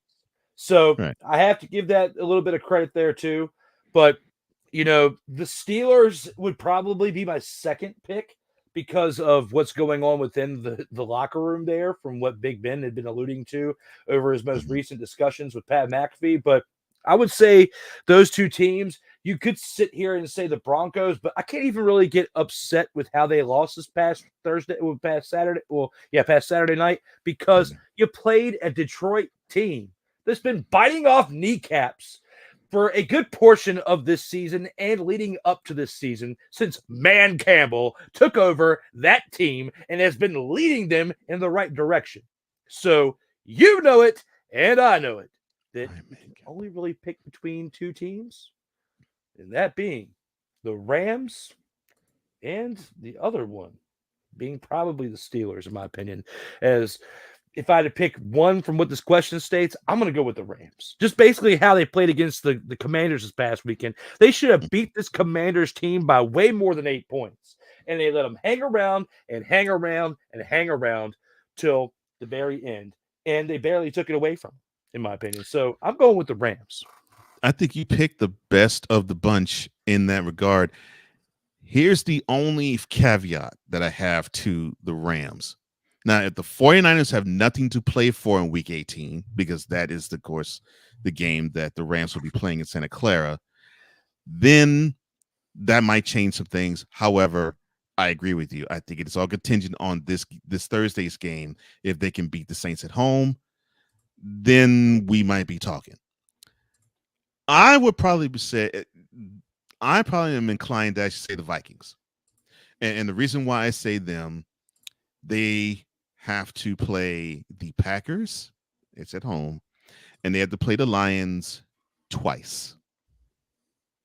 So they got two opponents in 3 games against teams that are battling for a playoff spot or divisional crown in the Lions case as much or more than they are. So they have the toughest stretch of all of them. And so I think the team that is most apt to miss the playoffs in NFC, the Vikings. I just don't see them making it out. I don't see them making it to the playoffs. Now, if they sweep them, then yes. But I don't see them beating the Lions twice, and I don't see them beating the Packers. Not at all. I just don't see them going 3-0. Yeah, I can see them going 2-1, but I can't see them going 3-0. I fumbled the football on that one. I slipped up. I remembered you when sending this list and looking it over. I remember seeing 5 teams, but I only went through 4. I left out the Vikings. Like that was an error on my part. So forgive me, fans, but I'm still just gonna, because you picked the Vikings. We can't always agree on everything. I'm gonna stick with the Rams, but you have a very solid pick. Had I done just a little bit extra research, I probably would have gone to the Vikings. A very solid pick for you there, sir. Oh, thank you. But if the 49ers still have something to play for, the Rams is a really good choice too, though. But yeah. Who's giving them the business? Now, when you flip the coin to the other side, only one team in the AFC is clinched, and it was only a playoff spot, and they clinched Sunday night, and that would be the Ravens. They're sitting up top at 11-3. The Dolphins are 10-4. They'll clinch a playoff spot if they win this Sunday. The Chiefs will clinch the AFC West. We'll talk about that, of course, in the next segment, or the segment after next. The Jaguars are the number 4 seed. We'll talk about them in a minute. The Browns are sitting pretty at 9-5, along with the Chiefs. But it is basically the Jaguars, the Bengals, the Colts, the Texans, and the Bills. Maybe on the outside, you can mention the 7-7 Steelers and Broncos teams, but I'm also focused on on the 8-6 clubs. But you can group the Steelers and the Broncos at 7-7 along with them if you like. Which of those teams do you see definitely between the Jags, the Bengals, the Colts, the Texans, the Bills, are the ones that likely miss the playoffs? It's definitely a good question, because there's some good teams that you have listed within these 8-6 teams, and 3 of them just happen to be in the same division. You know, Right. Jacksonville and them being in the same division. It's going to be a pretty tight one. Based on the amount of passing yards this man had over the past weekend, Josh Allen, this Bills team deserves to not even be in consideration for the playoffs. Even if you win out, you just automatically eliminated because you threw 94 passing yards against the Cowboys. If I could make that rule right now and it stands in the NFL, I would press that button and press it firmly and keep it going, because that's how I feel when I see 94 passing yards from Josh Allen. All of the time that we have seen him in the NFL, he's 94 passing yards for an entire game. He didn't get hurt. He didn't get benched like Samuel Duke Howell. He played the entire mother-fathering game and threw for 94 passing yards, Cole Johnson. I am appalled. And looking at this Bills schedule for the remainder of this season, you know, you got to look at the fact that they play a dumpster fire team in the Chargers. They play the dumpster fire team in the Patriots. So they can get 2 more wins, but they can get embarrassed on my birthday playing against the Dolphins. Okay. They can definitely get embarrassed. They definitely can. And it depends, like you said, with the 49ers, at that point in the season, with the very last week, if the Dolphins don't have anything to play for, then They're not going to be sending their best out there, and you might have an opportunity to win your third straight game and sneak on in there if you're the Buffalo Bills. But based on the fact that they fired their coordinator this year and the turmoil within that team that's kind of set the tone for the variety of the year, I don't think that they are going to make the playoffs, in my opinion, when it comes to that team. Now, of course, the easier pick would be to go with a division that has 3 teams in it, that obviously not all 3 teams can make it, but can they? And a lot of opportunities now, when you look at how the things have shifted with the wild card since we've moved to 18 weeks and 17 games in a year, you can have 3 wild card spots, as to where the first year that we had that happen, the NFC East almost had that happen, where we had all 4 teams potentially make the playoffs. So looking at this here, will that happen this year? No. But what will happen is one of these 3 teams is not going to make the playoffs. It's in the same division, and I'm going to give my affirmative pick, not the Buffalo Bills, but my affirmative pick is going to be the Uncle Rico-led Indianapolis Colts are not going to make the playoffs. Wow. I'm surprised. Okay. I'm surprised you chose them. Okay. All right. Now, if we were to group the 7-7 teams too, which would be the Steelers and the Broncos, my choice would easily be the Steelers. But since they're not 8-6, I will exclude them. And I would say on top of it, if I would include the Broncos as the easiest of the 3 pathways going into the playoffs. But I think they're gonna be on the outside looking in too. I mean, just to be honest, man, I see the Colts winning next week against the Falcons, but the last 2 weeks, I see them losing to your Texans in week 18, and I see them losing to the Raiders, who just mollywopped a team this past week, that being the Chargers, and winning by 42 points. So I have to give it to them, and it's going to be on the shoulders of your Texans team to eliminate the Colts from the playoffs. It will be hilarious though, because not that I will be laughing and then I find it funny, but I mean hilarious in terms of the situation being interesting. That you actually have the Colts in this situation needing a win and possibly qualifying for playoffs, because 2 years ago that's like what happened, and they lost both games. In week 17, it was the Raiders they had to play before they went to Jacksonville and screwed the pooch and didn't even show up against them. I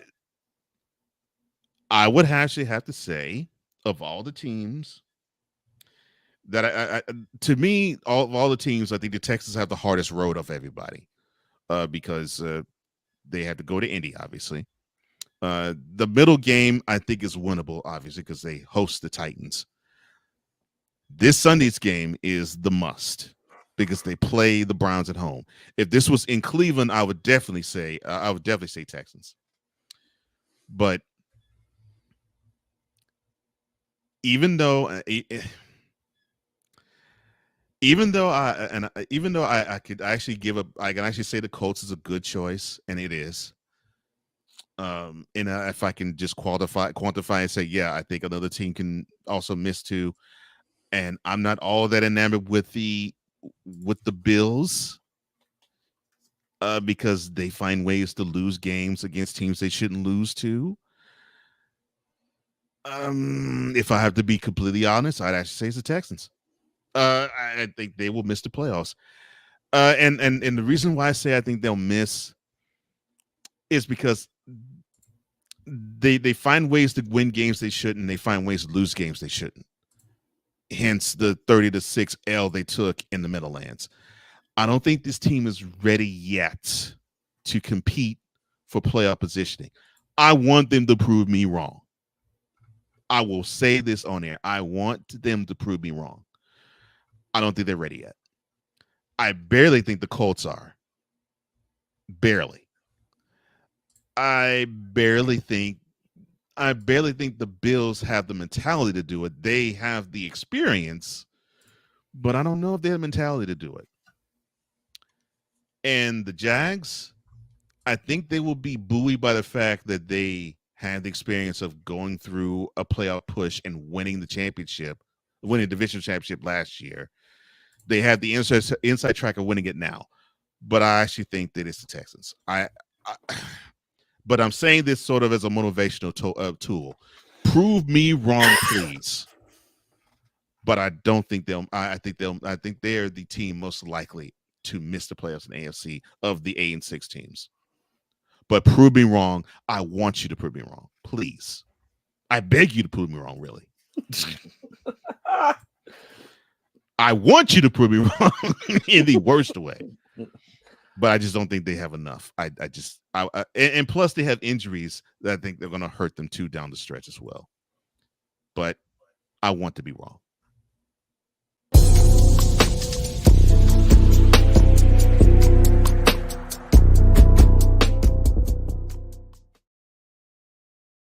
Total Football Talk.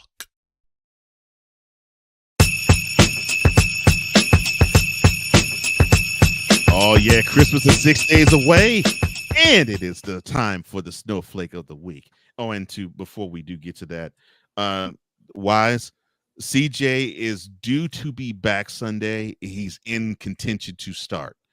But yes, we should know a little bit more as the week goes on. Oh, and Wise already has his snowflake of the week. Them boys. But go ahead, Drew. Who is your snowflake this week? Hey, another great choice when it comes to picking the Whedon boys as the snowflake of the week. I cannot say it enough how much I support that message and look forward to chopping it up with our guy Wiesel Hefe this Thursday night on D. Willie in the evening. As yes, I just definitely did a bing again when it comes to that situation. And I'll bring it right here. Look at that hair right there, by the way. That hair, those luscious locks. Yeah, I still got it, but you can't see it right now, but you will Thursday night. And yes, it's going away very soon. I'm very excited. Now back to the snowflake of the week. Oh, snowflake of the week. I had two people. I almost did a double down snowflake of the week, but okay, it wasn't quite that bad. Mm-hmm. I had to flip a coin. I literally had to flip a coin like the clean shaved face you have here, Cole Johnson. The clean shaved face literally happened from a flip of a coin because I couldn't decide. Am I going to cut the hair now or am I going to cut the beard? Well, it was decided by the flip of a coin, just like in this decision here. When you have a quarterback who has the name Mitch Trubisky, if you switch the M to a B, okay, and the way he played in this past week with a capital B and probably a capital itch, okay, throughout that entirety of that game, he had a 68.9% passer rating, 1 touchdown, 2 interceptions, 169 yards, and a completion percentage of 69%, and the Steelers lost. But in my opinion, he is not the ultimate snowflake of the week. Do you know who I have is my ultimate snowflake of the week there, Cole Johnson? And it made me feel like I was part of the New Day for a second because I was feeling it right there in that moment. Thanks to Cole Johnson. But right here, when it comes to this moment, snowflake of the week, I have to give it to a man who couldn't even pass for 100 passing yards. A man who had a coordinator fired. A man who, yeah, even though he has had some success sprinkled here and some success sprinkled there and some success, I muted myself, some success sprinkled everywhere, you have to give it to Josh Allen. He threw for 94 passing yards, Cole Johnson. He had 1 touchdown. Congratulations. He had an 89.3 passer rating. It was better than Mitch Trubisky minus the M, capital B in front of his name because he did a better job in the completion percentage. But with Josh Allen, Allen and what he did in this game. 7 of 15, 94 yards, 1 touchdown. How could you not give him the snowflake of the week? All this hype for Josh Allen being the new quarterback, the next generation, the one that's going to take you to the promised land for the Buffalo Bills. You're going to get a Super Bowl championship. You're going to go get that Lombardi championship. No, you can't do that with 94 passing yards, Cole Johnson. You cannot do that. And that's why you get this super animated promo like WWF wrestling when it comes to Josh Allen being my snowflake of the week.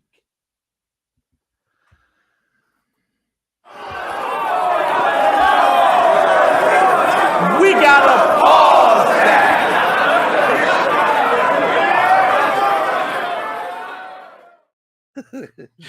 You lost me on the capital itch part. Oh my God.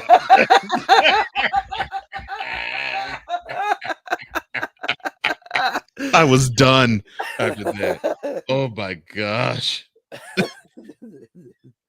And then he wasn't even your snowflake pick. That makes it even funnier. Oh my gosh. Well, actually, my brother Wise is on the same wavelength as I am. Not the whole team, but in my opinion, the guy who leads it, number 4, he is the guy. And yes, I could say, well, you probably have to put it on that defensive front since DeMarcus Lawrence sold wolf tickets the week before, and then they gave up 266 rushing yards against the Bills. Yeah, I could do that. I'll make them an honorable mention. But Rain Dakota Prescott, you deserve this snowflake of the week. Why? Because, sir, people have been talking about you being an MVP candidate. And heck, you might even win the award still, although I don't think you deserve it because I don't think you have played as well as people think, because you have made your hay against teams that you should make your hay against.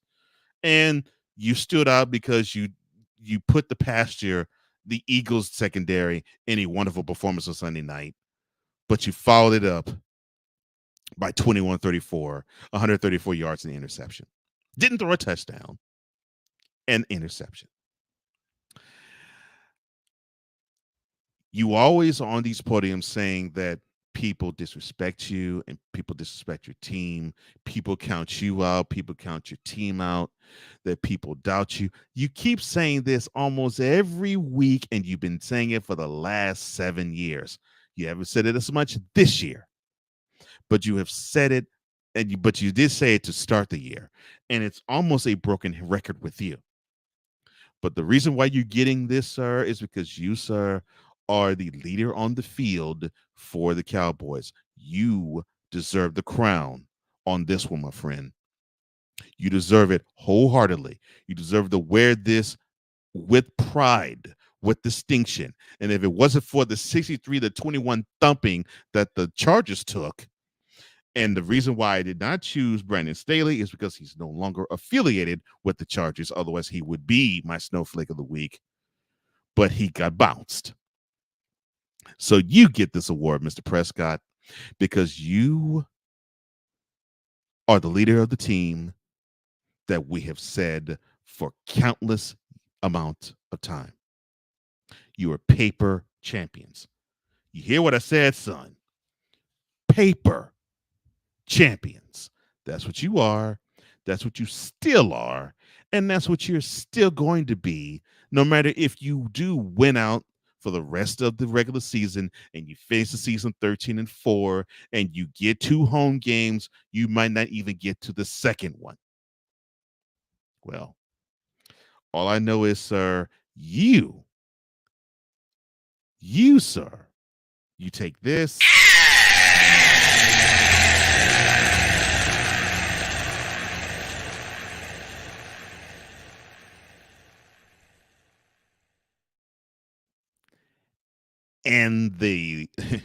And the snowflake of the week award that comes with it. Hold it up high and share it with your 52 teammates. because all of you need to wear it. But you, sir, are the leader of the bunch. Congratulations. You stunk up the joint.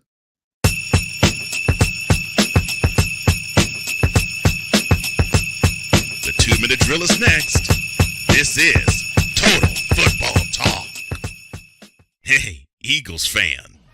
Join my man Cool McCain and a host of others as they break down every single game, every single week in an objective manner, and also from a fan's perspective as well. Remember, this cast feels just like you. Nobody likes you. And you don't care. Fly, Eagles, fly. Eagles Elite Podcast. Every Wednesday at 8:30 p.m. Eastern on YouTube and other podcast outlets.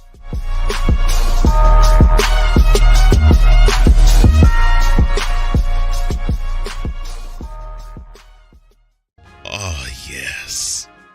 The tradition, the pageantry, the spectacle, the history, the slut. Wait. I gotta rep my brother's stuff right. All my DMV soldiers, stand up! And welcome to the Commander's Gridiron Report. You want your commanders to be repped right? Well, D. Willie is your man. Commander's Gridiron Report. Every Monday at 3:05 p.m. Eastern, 2:05 p.m. Central. Exclusively on the Sertoba Media YouTube channel. Music by J. Cool. Where my soldiers? Right side. Commanders. Where my soldiers? Left side. Join the transporter to Hades. Your butt and gut becomes one. Join the reformer of hooker whores. This is my daughter, Placenta Booty Johnson. Join the bronze god. Whenever you are in distress, take off your baseball cap and throw it in the air. Join your very own superhero of broadcasting, Chris Bass. So whatever color crayon they get, they palm it and do 2 circles, and that translates to, I can be the black people. As she takes you through the week's paces in Baseline. Live every Saturday at 8 a.m. Eastern, 7 a.m. Central, Pacific Time Zone people, just stay asleep when this is on live and just catch the recording. Oh, I'm sorry. Exclusively on the Chris Bass YouTube channel.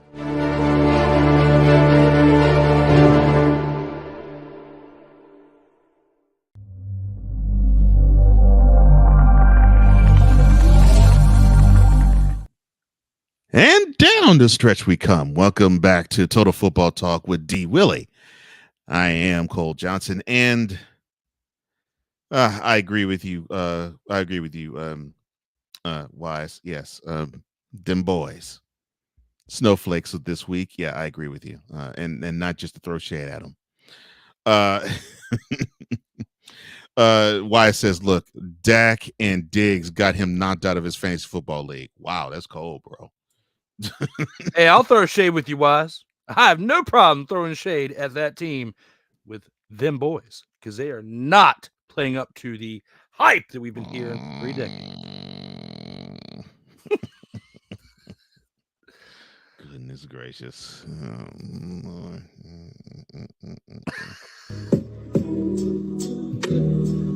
Delete.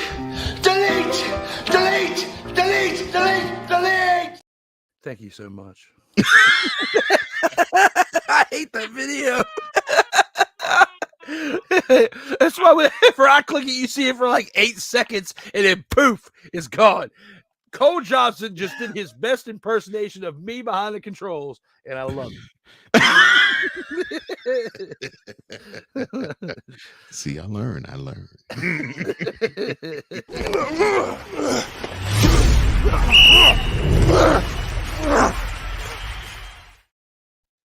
Time for the 2-minute drill where we break down the best of the rest. And we're breaking down week 16 set of games. And we will start in LA, SoFi Stadium. The Rams, they are hosting the Saints. Both these teams are 7-7. One team is in the playoff. If the season would end today, they're in the playoffs. The other team is not. But one team is battling for a divisional crown, and the other team definitely is not. 8:15 is the opening kick for Thursday's game. Rams are favorable 4.5. Who do you have in this one? It's this one. I'm not going to say it's going to be like the toilet bowl game of the week, but it's not going to be the one that I would anticipate to be for a Thursday night game. I think the Saints take this game. Derek Carr, coming on back with what we saw with this past weekend, I think there's a good chance that he leads this team to a victory in this week. I have to give it to them over the Rams. I'm going with the Saints. Okay. Let me see. So the running game of the Rams has been going pretty well. Okay, I think it's going to take. I think it's going to take a turn for they forget they have to run the ball. So yes, I'll pick the Saints too. I mean, look at what they did. I'm sorry, Wise, but look at what they did with the Giants. And the Giants, they're not horrible defensively, but when the Saints put up the amount of points and hold them to the amount of points, I have to give the upper leg to them when the Rams just struggled in the second half against the Commanders when they were up at 1 point, 20-0. Good point. And along with Mickey, join him and tell us in the chat, both on this live stream and in the PSF chat, who do you have in these week of games? Mickey says in this game it's the Saints. So it looks like he agrees with us both. All right. Okay. Saturday kick at 4:30 p.m. This game actually is going to be on NBC. So this will be the NBC game of the week between the road Bengals at 8-6 against the home Steelers at 7-7. They'll be at the Capture Bottle Acrisure. The Bengals are favored by 2.5 on the road. Who do you have in this one? The Bengals are on a 2-game winning streak. I see them extending it to 3 games as, Browning has definitely been finding his groove here in the backup role, doing a great job as a starting quarterback in place of one Joe Burrow, Joe Cool, modern era Joe Cool. I have to give this game to the Bengals. The Pittsburgh Steelers are, and I have said it, a dumpster fire. It is absolutely led by a series of dumpster pelicans. The Steelers are the 7th dumpster pelican in the back. You see that Hershey bar wrapper that was underneath its little toe over there? That is the owner of the team who has been doing a terrible job of leading the charge here. That being the Pittsburgh Steelers in the Roonies, I have to give this game to the one and only Cincinnati Bengals in the backup, Jake Browning, to get the job done this weekend. Now, why are you going to throw whole tons of shade toward a family that is considered one of the best ownership groups in all of sports? That is cold. Oh my gosh. I mean, they've done a good job consistently throughout time, but everybody messes up. And there's always somebody to call you out when you mess up. What are you going to do? Are you going to accept it, accept the constructive criticism, learn from it, and try to improve from it? Or are you going to curl up like a little snowflake and cry? I don't know. But that is my point right there. You take the constructive criticism, you fix it, and you move on. Or you cry about it, and you keep spinning in your tracks. Called the group Dumpster Pelicans. All right. The Bengals have more to actually, they're more motivated to win this game too, from the standpoint of when they played in Cincy. This was the first start for Browning, and he was just getting his sea legs under him, and they lost that game 16-10. I think the offense is flowing better under him, and I think the Steelers are starting to tire. And I think that was probably the last good defensive effort that the Steelers put forth before they went home and they decided to lose to two-win teams. And now they'll be back home. Now they're facing a 3-game winning streak. I think it's going to extend to 4. I think the Bengals will take it. Although I'm rooting for the Steelers to win. I need for them to win. Unfortunately, I don't think they will. The Chargers, Saturday night at 8:15, 5:15 local time. They will host the Bills, the 5-9 Chargers against the 8-6 Bills. The Bills are favored by 13.5. Oh, and Mickey picks the Steelers. The Bills are favored by almost 2 touchdowns. Who do you have in this one, sir? Well, if my pick for the snowflake of the week can throw for more than 94 passing yards, I think the Bills can take this game. Well, if they play like they did this past weekend, we're going to see a little bit of a change, especially when we have an interim head coach now leading the pack for the LA Chargers. I still don't think that makes a difference. I think the Chargers slipped to 5-10. The Bills will improve to 9-6 with a dumpster Pelican play from Josh Allen. Hopefully he learns from what he did this past week and throw more than 94 passing yards, and we can see triple digits from him once again. I still think the Bills get it done. Might not be pretty, but they'll get it done this weekend. All right. So, yeah, Wise agrees with you. He says the Bills. He also in the game against the Steelers and Bengals, he picks the Bengals. And Mickey also picks the Bills. Obviously, I'm going along with the room. The Bills will take it. Starting with the Sunday slate now, the 1 p.m. kick, noon Central, the eliminated from the playoffs Tennessee Titans. I'm sorry, I should not be so biased. I'm sorry. The Oiler Fakers professional, Cole, professional. The Titans at 5-9. They host the Seahawks at 7-7. The Seahawks are favored by 2.5 on the road. Who do you have? Because I didn't get a chance to look into it before we started the show this morning, I have a question for you before I answer that. Okay. Is Geno Smith cleared to come back next week, or is it going to be on Drew Lock again? He's a game time decision. Okay. Still. So it doesn't matter because the Titans are going to lose. I'm going to give this one to the Seattle Seahawks. That's my pick. I think buoyed by the performance of Locke, especially on the last drive last night, I also picked the Seahawks, and not just because I can't stand the Titans. I just think they're the better team. Same goes, of course, for the Seahawks loving Mickey. I would be surprised if he picked otherwise. And again, who all do you have? Let me see. Another Sunday 1 p.m. kick. The recently eliminated Jets at 5-9. They are hosting the Washington Commanders at 4-10. The Jets are favored by 3, and Wise picks the Seahawks as well. The Jets are favored by a field goal. Your pick, sir. Oh, wait, hold on. Let me set you up. There we go. Let me talk to you.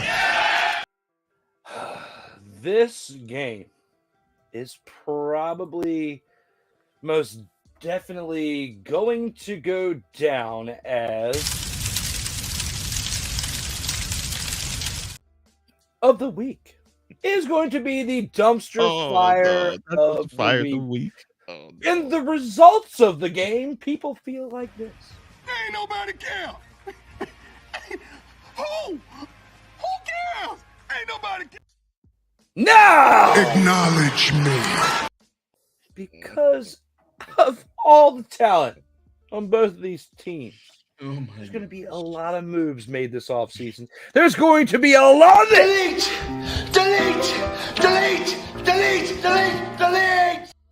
Now, when it comes to the play from both teams, the Commanders and the Jets, they both need to take this advice right here. Stop it.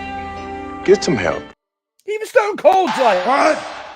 Absolutely. You need to get it together. Because the Commanders absolutely suck. What? I said they suck. What? Flat out suck. They are the worst team that I've watched. No, they're really not. But they still suck. What? When it comes to the Jets, they're not far behind them. What? They both suck. What? Sorry, McCarthy. What? They suck, bro. What? doesn't really matter who wins my this game gosh. because it's going to be an ugly win regardless. Oh I'm picking the Jets because I just don't see the Commanders winning anymore the rest of this year after getting the life removed out of them from the freaking Giants. Yes, Wise, you were right. I acknowledge you. And for that, I give Wise L-head. Acknowledge me. I rest my case. Yeah. Yeah. Why it says nobody cares after he picked the Jets. And also, well, I didn't see who he didn't but your boy Mickey picks the Commanders. Oh. Mick has actually had a pretty good luck with picking some games this year. Mm-hmm. So, I mean, it'll be cool if they do win, but at this point, it's like Wise said, nobody cares. Mm-hmm. It doesn't really benefit the team if they win at this point with the last 3 weeks. You know, I don't really encourage losing, but if you finish 4-13, you will have a top 5 draft pick. So, yeah, I am just betting that's probably what they're doing for the rest of the season. I'm picking the Jets. Mm-hmm. Oh, okay. I think the Jets are going to take it too. Charlotte, North Carolina.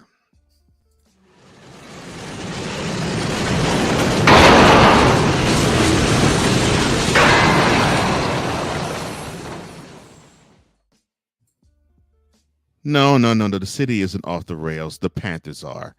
2-12 Panthers. They host the Green Bay Packers at 6-8. The Packers are only favored by 4. The Panthers will be selling tickets for 40 cents. I'm sorry. Who do you have in this game? Wow. I don't know if we've had tickets at 40 cents since the Great Depression. That's pretty bad. 40 cents in 2023. Get some butts in the seats. You are a terrible team. If you got to rely on 40 cents to get some butts in the seats 2023, you are 2-12. A laughing stock of the NFL. Barely squeaked by on a win this past weekend to get you your second victory of the year. The Packers, though, embarrassed at home by Bunker Stayfield this past weekend. On the road, looking to make improvements because if they lose one more game this year, they're going to have a losing record by the end of the season. I don't think that happens this week. I think that they get another victory and they improve to 7-8. I'm going with the Packers. Yeah. Same thing with Mick. Wise says, I approve of tanking. Unfortunately, in this case, the Panthers will be, unfortunately, the Panthers will be tanking for the Bears. And yeah, I think the Packers will rebound and win. I don't see the Panthers winning this game. One that could be a featured attraction type of game, but it is in the 2-minute drill. The Browns at 8-6, they travel to Houston to face off against fellow 8-6 Texans. 1 p.m. kick is the start. The Texans are favored by 2.5. And you pick what team, sir? Before I do, because again, this was as a result of the way personally, things went last weekend for me. I didn't get a chance to do much research into the Texans quarterback situation. What is going on with CJ Stroud before I answer that? Okay, so obviously he was too concussed to play this past week. So he is eligible to start this week. But right now it's touch and go, but it's all signs are pointing to him starting. Okay, if and I'm gonna throw a big capital in this one. If he starts, they're gonna beat the Browns. They're gonna beat the Browns, even the Browns defense, because with Joe Flacco, I was joking about it last night. Yeah, they're 8-6, but they got to that point on 3 interceptions that he threw. Okay, in this past game. If Joe Flacco continues to turn the ball over and CJ Stroud comes back on, anything close to the momentum that he had before he went down, I see the Texans have the ability to be able to beat this Browns team because the Texans offense currently is better than the Browns. The defenses are kind of neck and neck because the Browns have a really good defense that have carried them to this point, but the Texans don't have a slouch of a defense either, to the point to where they don't even need J.J. Watt to come out of retirement to help them out. They are good enough. So I feel like if you have C.J. Stroud in there, he's healthy, he doesn't get hurt, he's in there the entire game, and he makes an impact, the Texans are going to win this game, and they're going to punch their ticket to the playoffs. I agree. If Stroud plays, I think the Texans win this game. And if Keenan plays, I believe the Browns will. And all signs are pointing to Stroud playing. They're saying that he's still in protocol, but he's improving. So everything looks good in terms of his health. Why says, imagine if Carolina wins out. You have a lot of mad Bears fans if that's the case. So I will go with the Texans on this one. I think I saw Mickey pick the Browns. Yes, he picked the Browns, which that's not a bad choice and not a bad pick actually, because if Flacco can play decent enough and defense plays the way they've been playing all year, that is not out of the realm possibility. To a 405 kick, the Buccaneers at 7-7. They face off against the Jaguars 8-6. Both teams lead their respective Southern divisions, and both teams are trying to fight off other teams who are tied with them in their said divisions. The Bucs are favored by half a point, not 5 points, 0.5. Who do you have, sir? Hey, Bunker Stayfield comes in there and plays at home this time the way he did in Lambeau Field this past week. Jacksonville, I'm sorry to all of y'all in Duval, but you will experience this.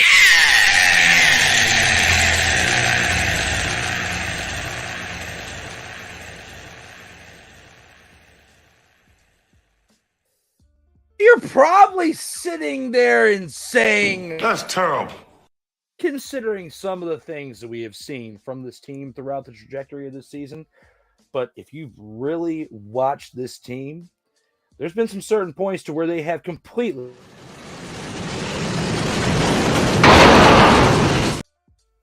but I would say that the defense has really kept the Jaguars in contention because the other Josh Allen, the one who's actually doing great things on the gridiron and not throwing for 94 passing yards, is actually making an impact for that defense. So, with all that being said, looking into this game right here, when you have the Jacksonville Jaguars taking on the Tampa Bay Buccaneers, I feel like Bunker Stayfield is going to be at home. He's going to have some things to prove. And that both teams in this game with an 8-7 record, as the Buccaneers win to improve to 8-7, and the Jags fall to 8-7 as a result of this game. Well, you will do my heart good. Sorry, Josh. Yeah, you'll do my heart good if that's the case. And yes, sorry, Josh. You already know that I'm rooting for the Bucs, and you know why. The defense will keep the Jags in it. But if I have to be completely honest, I think the Bucs have what it takes to win it. This game was in Duval, I would pick the Jags. But since they're playing in Raymond James, I think the Bucs will take it. Of course, yes, I'll be happy that they will. But the Jags are not going to hand the game to them. I can definitely tell you that. It's going to be close. It's going to be close, and I could be wrong. Like I could. Like it's we all have the opportunity to be wrong here. So Josh, in the PSF app, do not get upset because I could be wrong here. This could be extra fuel, extra motivation for Josh Allen on that team to take it to another level and get that victory. However, based on the way that Baker has elevated throughout this season, like, you know, I've been calling him Bunker Stayfield less and less as the season's gone on, and I know you've noticed that. 16 straight weeks now we've had this show, and I was lighting him up at the beginning of the year. the bunkers stay field and the promos for days, okay? But now looking at what we've seen, not just this past weekend, but the events leading up to that, I have to at least say that with Tom Brady leaving, you did get your best next option with bringing in Baker Mayfield, as he is definitely doing a great job of filling that role. Now, are they going to go do what they did in 2020 this year? No, they're not going to do that. But they can make noise and they can help eliminate other teams, such as the Jaguars. But they've got a very good defense to go against. And I will at least say this. It's going to be a very big test for Baker and the Bucs. If they get past this Jaguars team, they're going to be a team you cannot take lightly if they make it to the playoffs. I agree with you on that. I agree in that assessment. I think the Bucs have done real well with Mayfield's improvement. Heck, that's why I awarded them this episode's grand champ, because he has put in the work and it's obvious. And do I see them making a run like they did years before? No, I don't think they're going to win the Super Bowl. I most certainly don't think they're going to win the NFC. They don't have the as I remember someone saying, they don't have the horses, not for that, but they do have enough horses to win the NFC South, and they need to have games like this in order to bolster that claim. Mickey says Bucks, and of course our friend Josh is going to go for the Jags, but he actually picked the Bucks himself, being the objective fan that he is. And that's another reason why we love you, brother. You're objective, and I love that. And I'm not, and seriously, I'm not saying it because he's actually picking against his Jags, and it's making my ego good. I'll do the same thing with the Texans. You know that, because last week I picked against them and they won. Yep. So we are now at the 425 kick. Wise picks the Jags. Yeah, and Josh also says a PSF, you got to when you're a Jags fan these days. Oh gosh. I feel for you, brother. Look, it's been hard being a Texas fan these last 4 years, man. I know. But just to keep it at 100, I want the Jaguars to win because I want to get back to calling him Bunker Stayfield, because it makes me really happy when I can go on my promo rant and say he bunkered it up out there on the field. But he didn't do it this past weekend, so I cannot get animated and say he bunkered it up as Bunker Stayfield. For that, I have to say this that way. The Jags should win, and I will be glad to be wrong in this case. We'll see how the universe works in our favor this weekend. Give us Stop it. Get some help.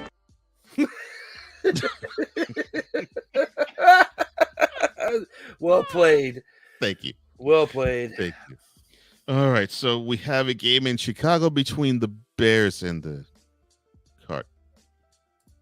Okay. This is how we're going to do this. In fact, this game is going to be so horrendous. This is going to keep running. So the Bears at 5-9, they host the Cardinals at 3-11. The Bears are favored by 4. Kickoff is at 3:25 Central, 4:25 Eastern. I know you don't see our wonderful, handsome faces. This game is that bad. Who do you have in this one, sir? I think I have, when it comes to probably the third-rated dumpster pelican in this picture right here, I think I have to say that they are not going to win the game, that being the Arizona Cardinals. I think the Bears are going to take this game and improve to 6-9. Mm-hmm. It doesn't really hurt them to win or lose at this point, because they still, regardless, will have the number 1 overall pick next year. Yeah. As the Carolina Panthers will not improve enough to not give them the number 1 overall pick. And if I'm wrong, we'll see. But there's 3 weeks left, but it's a very slim chance that will not happen. The Bears need to continue to improve on what they've done this year, and it could involve with other pieces that they haven't played yet. Practice squad, second, third stringers, giving them more opportunities to get out there and play and see what they have, because they're going to have to make a lot of decisions this offseason. You do know with your defense, they're getting to the point to where they're pretty solid. I'm starting to go cross-eyed. When it comes to this right here, I have to stop it because I can't keep looking at it. It kept popping up on the screen. But when it comes to this situation right here, I have to go with the Chicago Bears getting the win this week. He seems getting cross-eyed. Oh Lord. Oh, that was well worth it. Okay, so I won't do it this game, but unfortunately, we have to talk about the Broncos hosting the Patriots.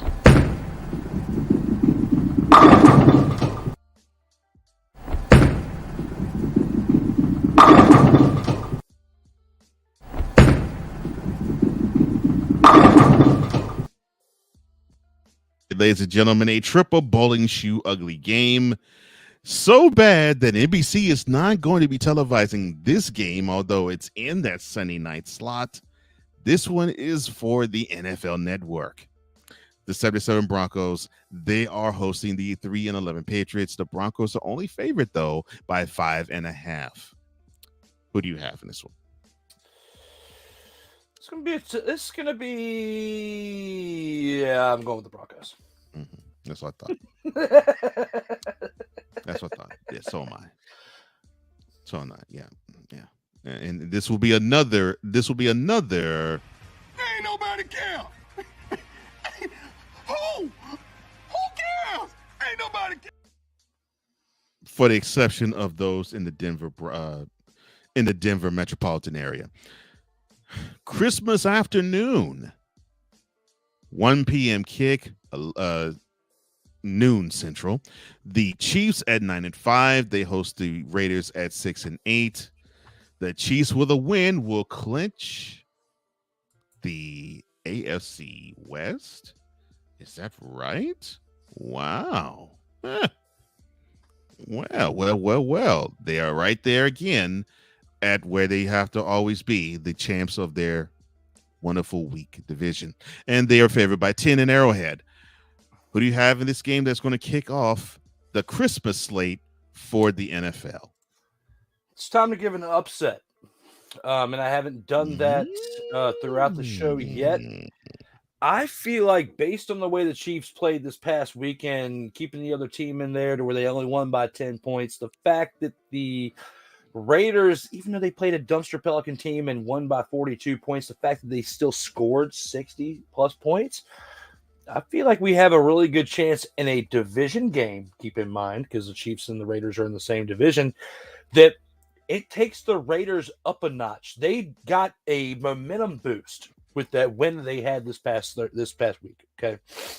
Then you go and you play a team that has all this hype. The Chiefs, who are the defending Super Bowl champions. A tight end who's dating T Swizzle. Okay, I got it right that time. T Swizzle. Okay, and they can shake it off all they want to, and all the hype that they are having over there at Arrowhead City. I think that Antonio Pierce has already like cemented himself as a leader in that locker room and someone that's going to stay as the head coach after this season, for one. But for two, he's going to further cement that with a victory on Christmas Day against the Chiefs and make the Chiefs wait a little bit longer to punch that stamp into the playoffs. I want to believe that. I do. If this game was in Las Vegas, I would give the Raiders a better chance of winning. But even then, I would still pick the Chiefs. This is an Arrowhead, and the Raiders are just horrible in Arrowhead. It's unfortunate. and I also would love for your pick to come true, because I really would love to see the AFC West be straight up a dumpster Pelican division where a team just barely climbs in and wins it. But unfortunately, the Chiefs are the best team in that division. Even as bad as that offense, as inconsistent as that offense has been, it's the Chiefs. And then finally, we have the Giants at 5-9 on 4:30 Monday afternoon, Christmas afternoon, traveling 105 miles southwest to South Philly to play the 10-4 Eagles. One of two games they will play to end the season. 10.5-point favorites are the Eagles. Who do you have in this game, sir? Ain't nobody care. Who cares? Ain't nobody care. Especially after the way they lost last night. I don't think anybody really, truly cares who wins this game because it is a divisional game. You got the Giants and the Eagles. Right now, when you look at the overall standings for the NFC East, and you see who is at the top of the leaderboard, it's a tie, 10-4. You got Cowboys and Eagles, but the Eagles are on a 3-game losing streak. They are not playing up to the level and up to the par that they had set themselves at by going to the Super Bowl last year there, Cole Johnson. I think, even though that nobody cares, and somebody is probably going to say this even though we haven't clicked this button the entirety of this episode. Hell to the no, to the no, no, no. Hell no, to the no. We'll probably get one of those for what my take is about to be. But what I will say is I think that the Eagles will snap their winless streak, the 3 straight games. They're going to beat the Giants. I'm sorry, Wiseau Hefe. But unfortunately, the Tommy, don't call me Tony, Tony, don't call me Tommy, whatever you want to call him, saga ends this weekend. Wow. And the Eagles get back to their winning ways to try to punch their ticket to the playoffs. Why are you disrespecting Tommy DeVito like that? Tommy don't call me, man. Tony don't call me Tommy. Oh, and Al High, who's a good friend of mine, he is a Chiefs fan and he lives in the area. He says Chiefs lose on Christmas Day, laughing his butt off, crying. He says Chiefs have been inconsistent and they will win the division. I can't argue with that because I agree with you, bro. The Chiefs has been inconsistent, but they're the best team in the AFC West. They're going to sew up the division Christmas Day, and we'll probably be seeing a whole host of celebrating the Christmas Day 1971 game, the longest game ever played. The Chiefs, of course, hosting the Dolphins in the, I think, last ever game in the Memorial Stadium in KC before the new then Arrowhead Stadium was going to be built. And now they have played in it for 50 years and they'll be clinching it in Arrowhead. So yeah, and in the Eagles, if they lose against the Giants, they're in the playoffs. They deserve to lose to the Bucks, the Saints, or the Falcons, whoever comes out of the NFC South. They deserve to lose to them because they should not lose at all either game to the Giants. Oh my goodness. I just feel like I have to give the Raiders a little bit of flowers here because what they've been able to pull off since the firing of Josh McDummy, okay? And all the things that we saw that surfaced around that team before that happened. AP deserves his flowers, deserves to be the head coach beyond this season, and I feel like he proves it this week. And let's just say that I am wrong about this pick. I don't think the Chiefs are going to decimate the Raiders. They're not going to go in, even though it is at home, they're not going to blow them out in a 30-point victory, okay? If they do win, it's going to be close. But I just feel like with the momentum that's on the Raiders side, they're not trying to make a run, but they're trying to build something positive so that way it can roll over into the next season. Oh, Al likes your Josh McDummy. And thank you, brother. I appreciate that. And I understand what you're saying. I just look, the Raiders are better under Antonio Pierce. I think all of us could agree with there. I don't think any of us can dispute that at all. They are a much better team under Antonio Pierce than they ever were under Josh McDaniels. But the Chiefs just have too much for the Raiders. And I like I said, I want to jump on that. But nah. I think the Chiefs were clinched on Christmas afternoon.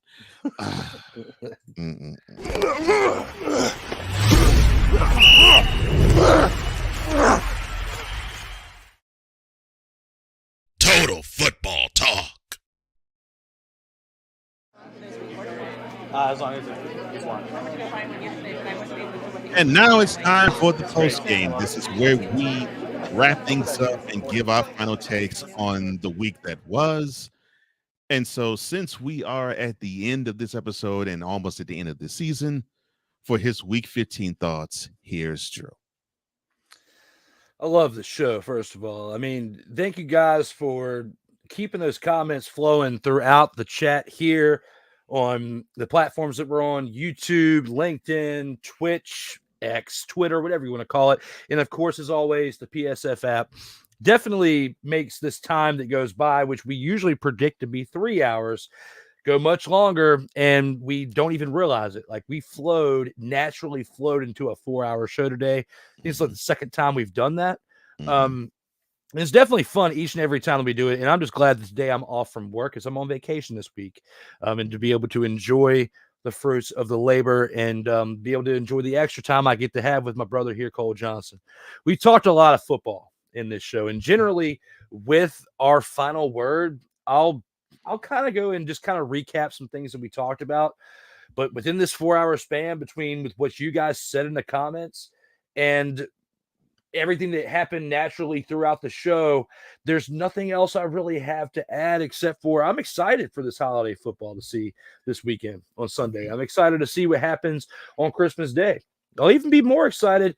Well, I'm not kind of excited to go back to work. I get paid pretty decent on Christmas Day, but I'll get to watch football while I'm there too. So it's a win-win. Nice. I got to work, but I'll have football and it'll be okay. But the important thing is that, everybody with the holiday season here, be safe out there in these streets. Honestly, I say at the end of all my productions, but seriously, it is that time of year.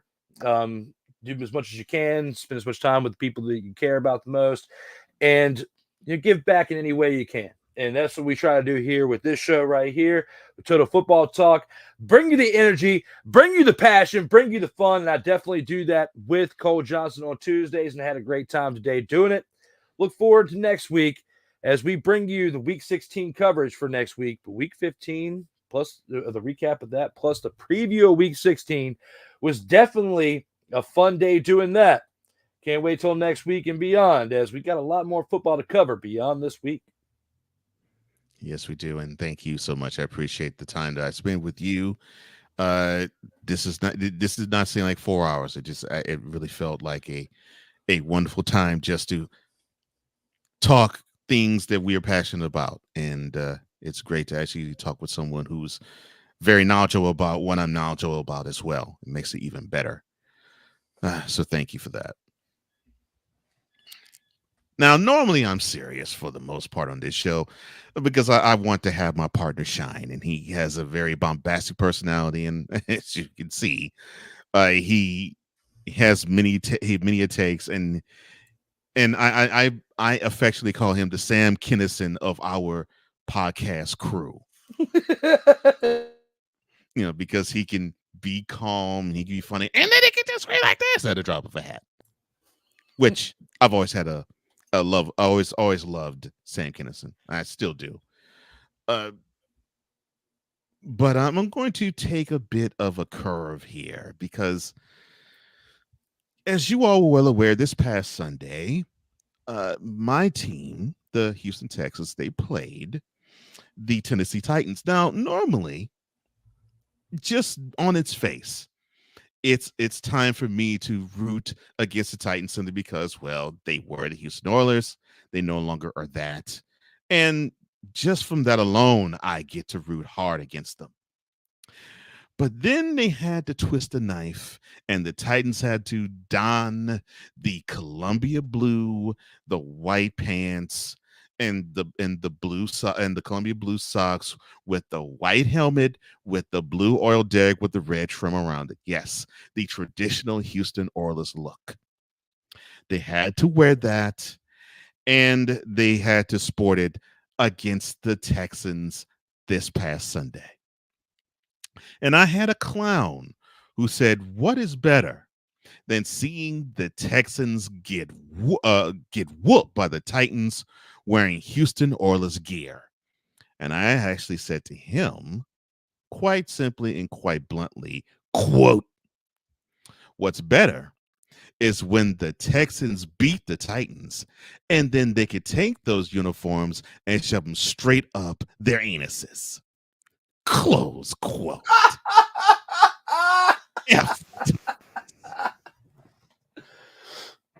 And so, of course, the 13-0 lead that the Titans had in the Oilers clad uniforms ended up being a 1916.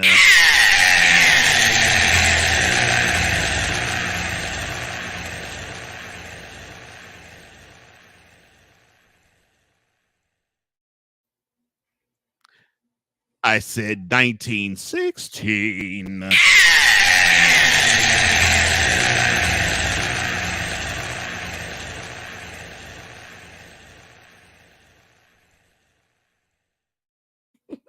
And so I come to you passionately, loving the events that took place in Nashville this past Sunday, because the fakers decided to trot those uniforms out to tug at the heartstrings of those who followed the Oilers like I did, and hopes that the old Oilers luck would rub off, and the old Oilers luck did, because the Oilers didn't possess much luck. I was so happy that we had the Titans be like the Oilers of the past and look promising 1 minute, but at the end look absolute dud-like. And it was just beautiful to see the Titans don those uniforms and lose. It was great. It was great to see all the alums basically saying, I think I got my swagger back. Oh.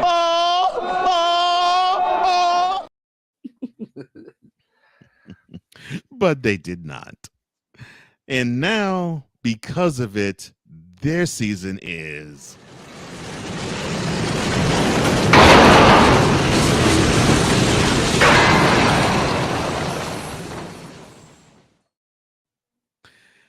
so you Oiler fakers can take this season and you can take those Oiler uniforms and you can stick it.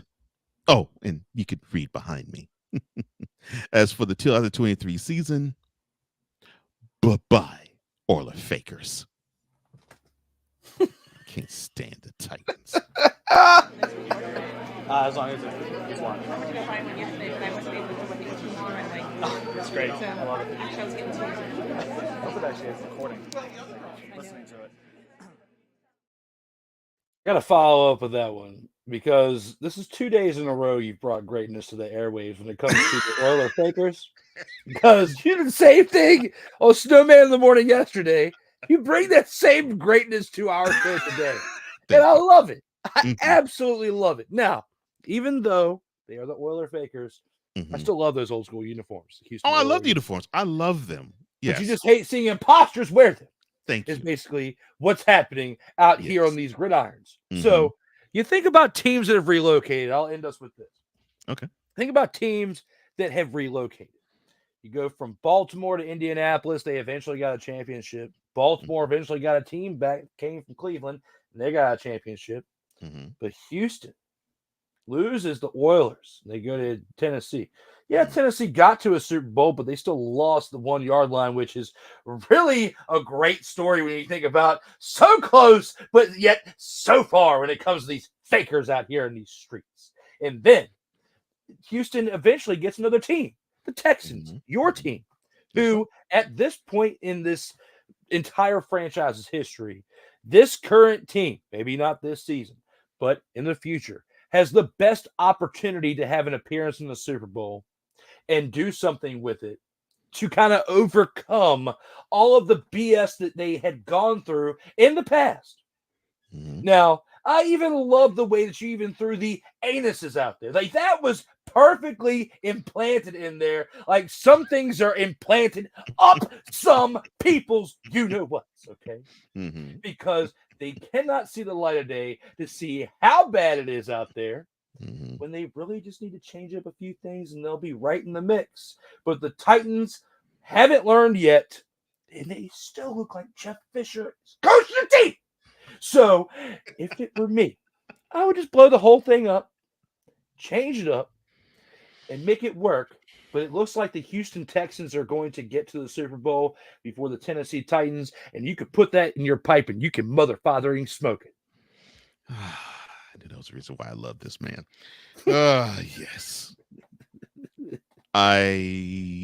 Yes, I'm Cole Johnson. I approve this message. Yes, I most certainly do. There's so many outtakes we could take from this episode. I might have to find some time on this week off to really make a bunch of shorts and some videos that I usually don't have time to do, because this episode was absolutely electric today. It was. And thanks to you guys at the PSF app. Thank you guys in the Sartoga Media YouTube chat and the Coma Media YouTube chat. You all were absolutely wonderful. Thank you guys so very much. If you want to find Drew, you can find him on these social media apps: Sartoba_media at X, Sartoba_media on Instagram, _Sartoba on TikTok, and other places as well. And then you can find me at flowcode.com/page/host Cole Johnson. That's flowcode.com/page/host Cole Johnson. I really need to get on that. I've been saying this for 16 straight weeks. I need to get on that. There's no excuse after this week. When we come back next week, because I have time to figure this out this week, I'm going to have a flow code and make it easier on all of you. Okay? So that is my special announcement today. I'm going to stop saying I need to get on that. I'm going to get on it this week. I promise. Oh, I love it. Even when I end the show, he gives me a laugh. I love it. I love him. Oh gosh, thank you guys for liking, for sharing, for commenting, even for subscribing and hitting that notification bell so you can catch all the content that comes from the Sartoba Media YouTube channel or the Comey Media YouTube channel. And yes, pay attention to D Will in the evening this Thursday, 11:15 Eastern, 10:15 Central, where my other brother, my mentality brother, Wise Levitt, will join him and wear earmuffs. I'll just say that. Wear earmuffs. But Drew Willingham, I'm Cole Johnson, here to say, imparting as we always do. In life, just like a tackle, keep your head up. And always remember, you got to play until the whistle blows. And to stay safe out here in these streets. So long, everybody.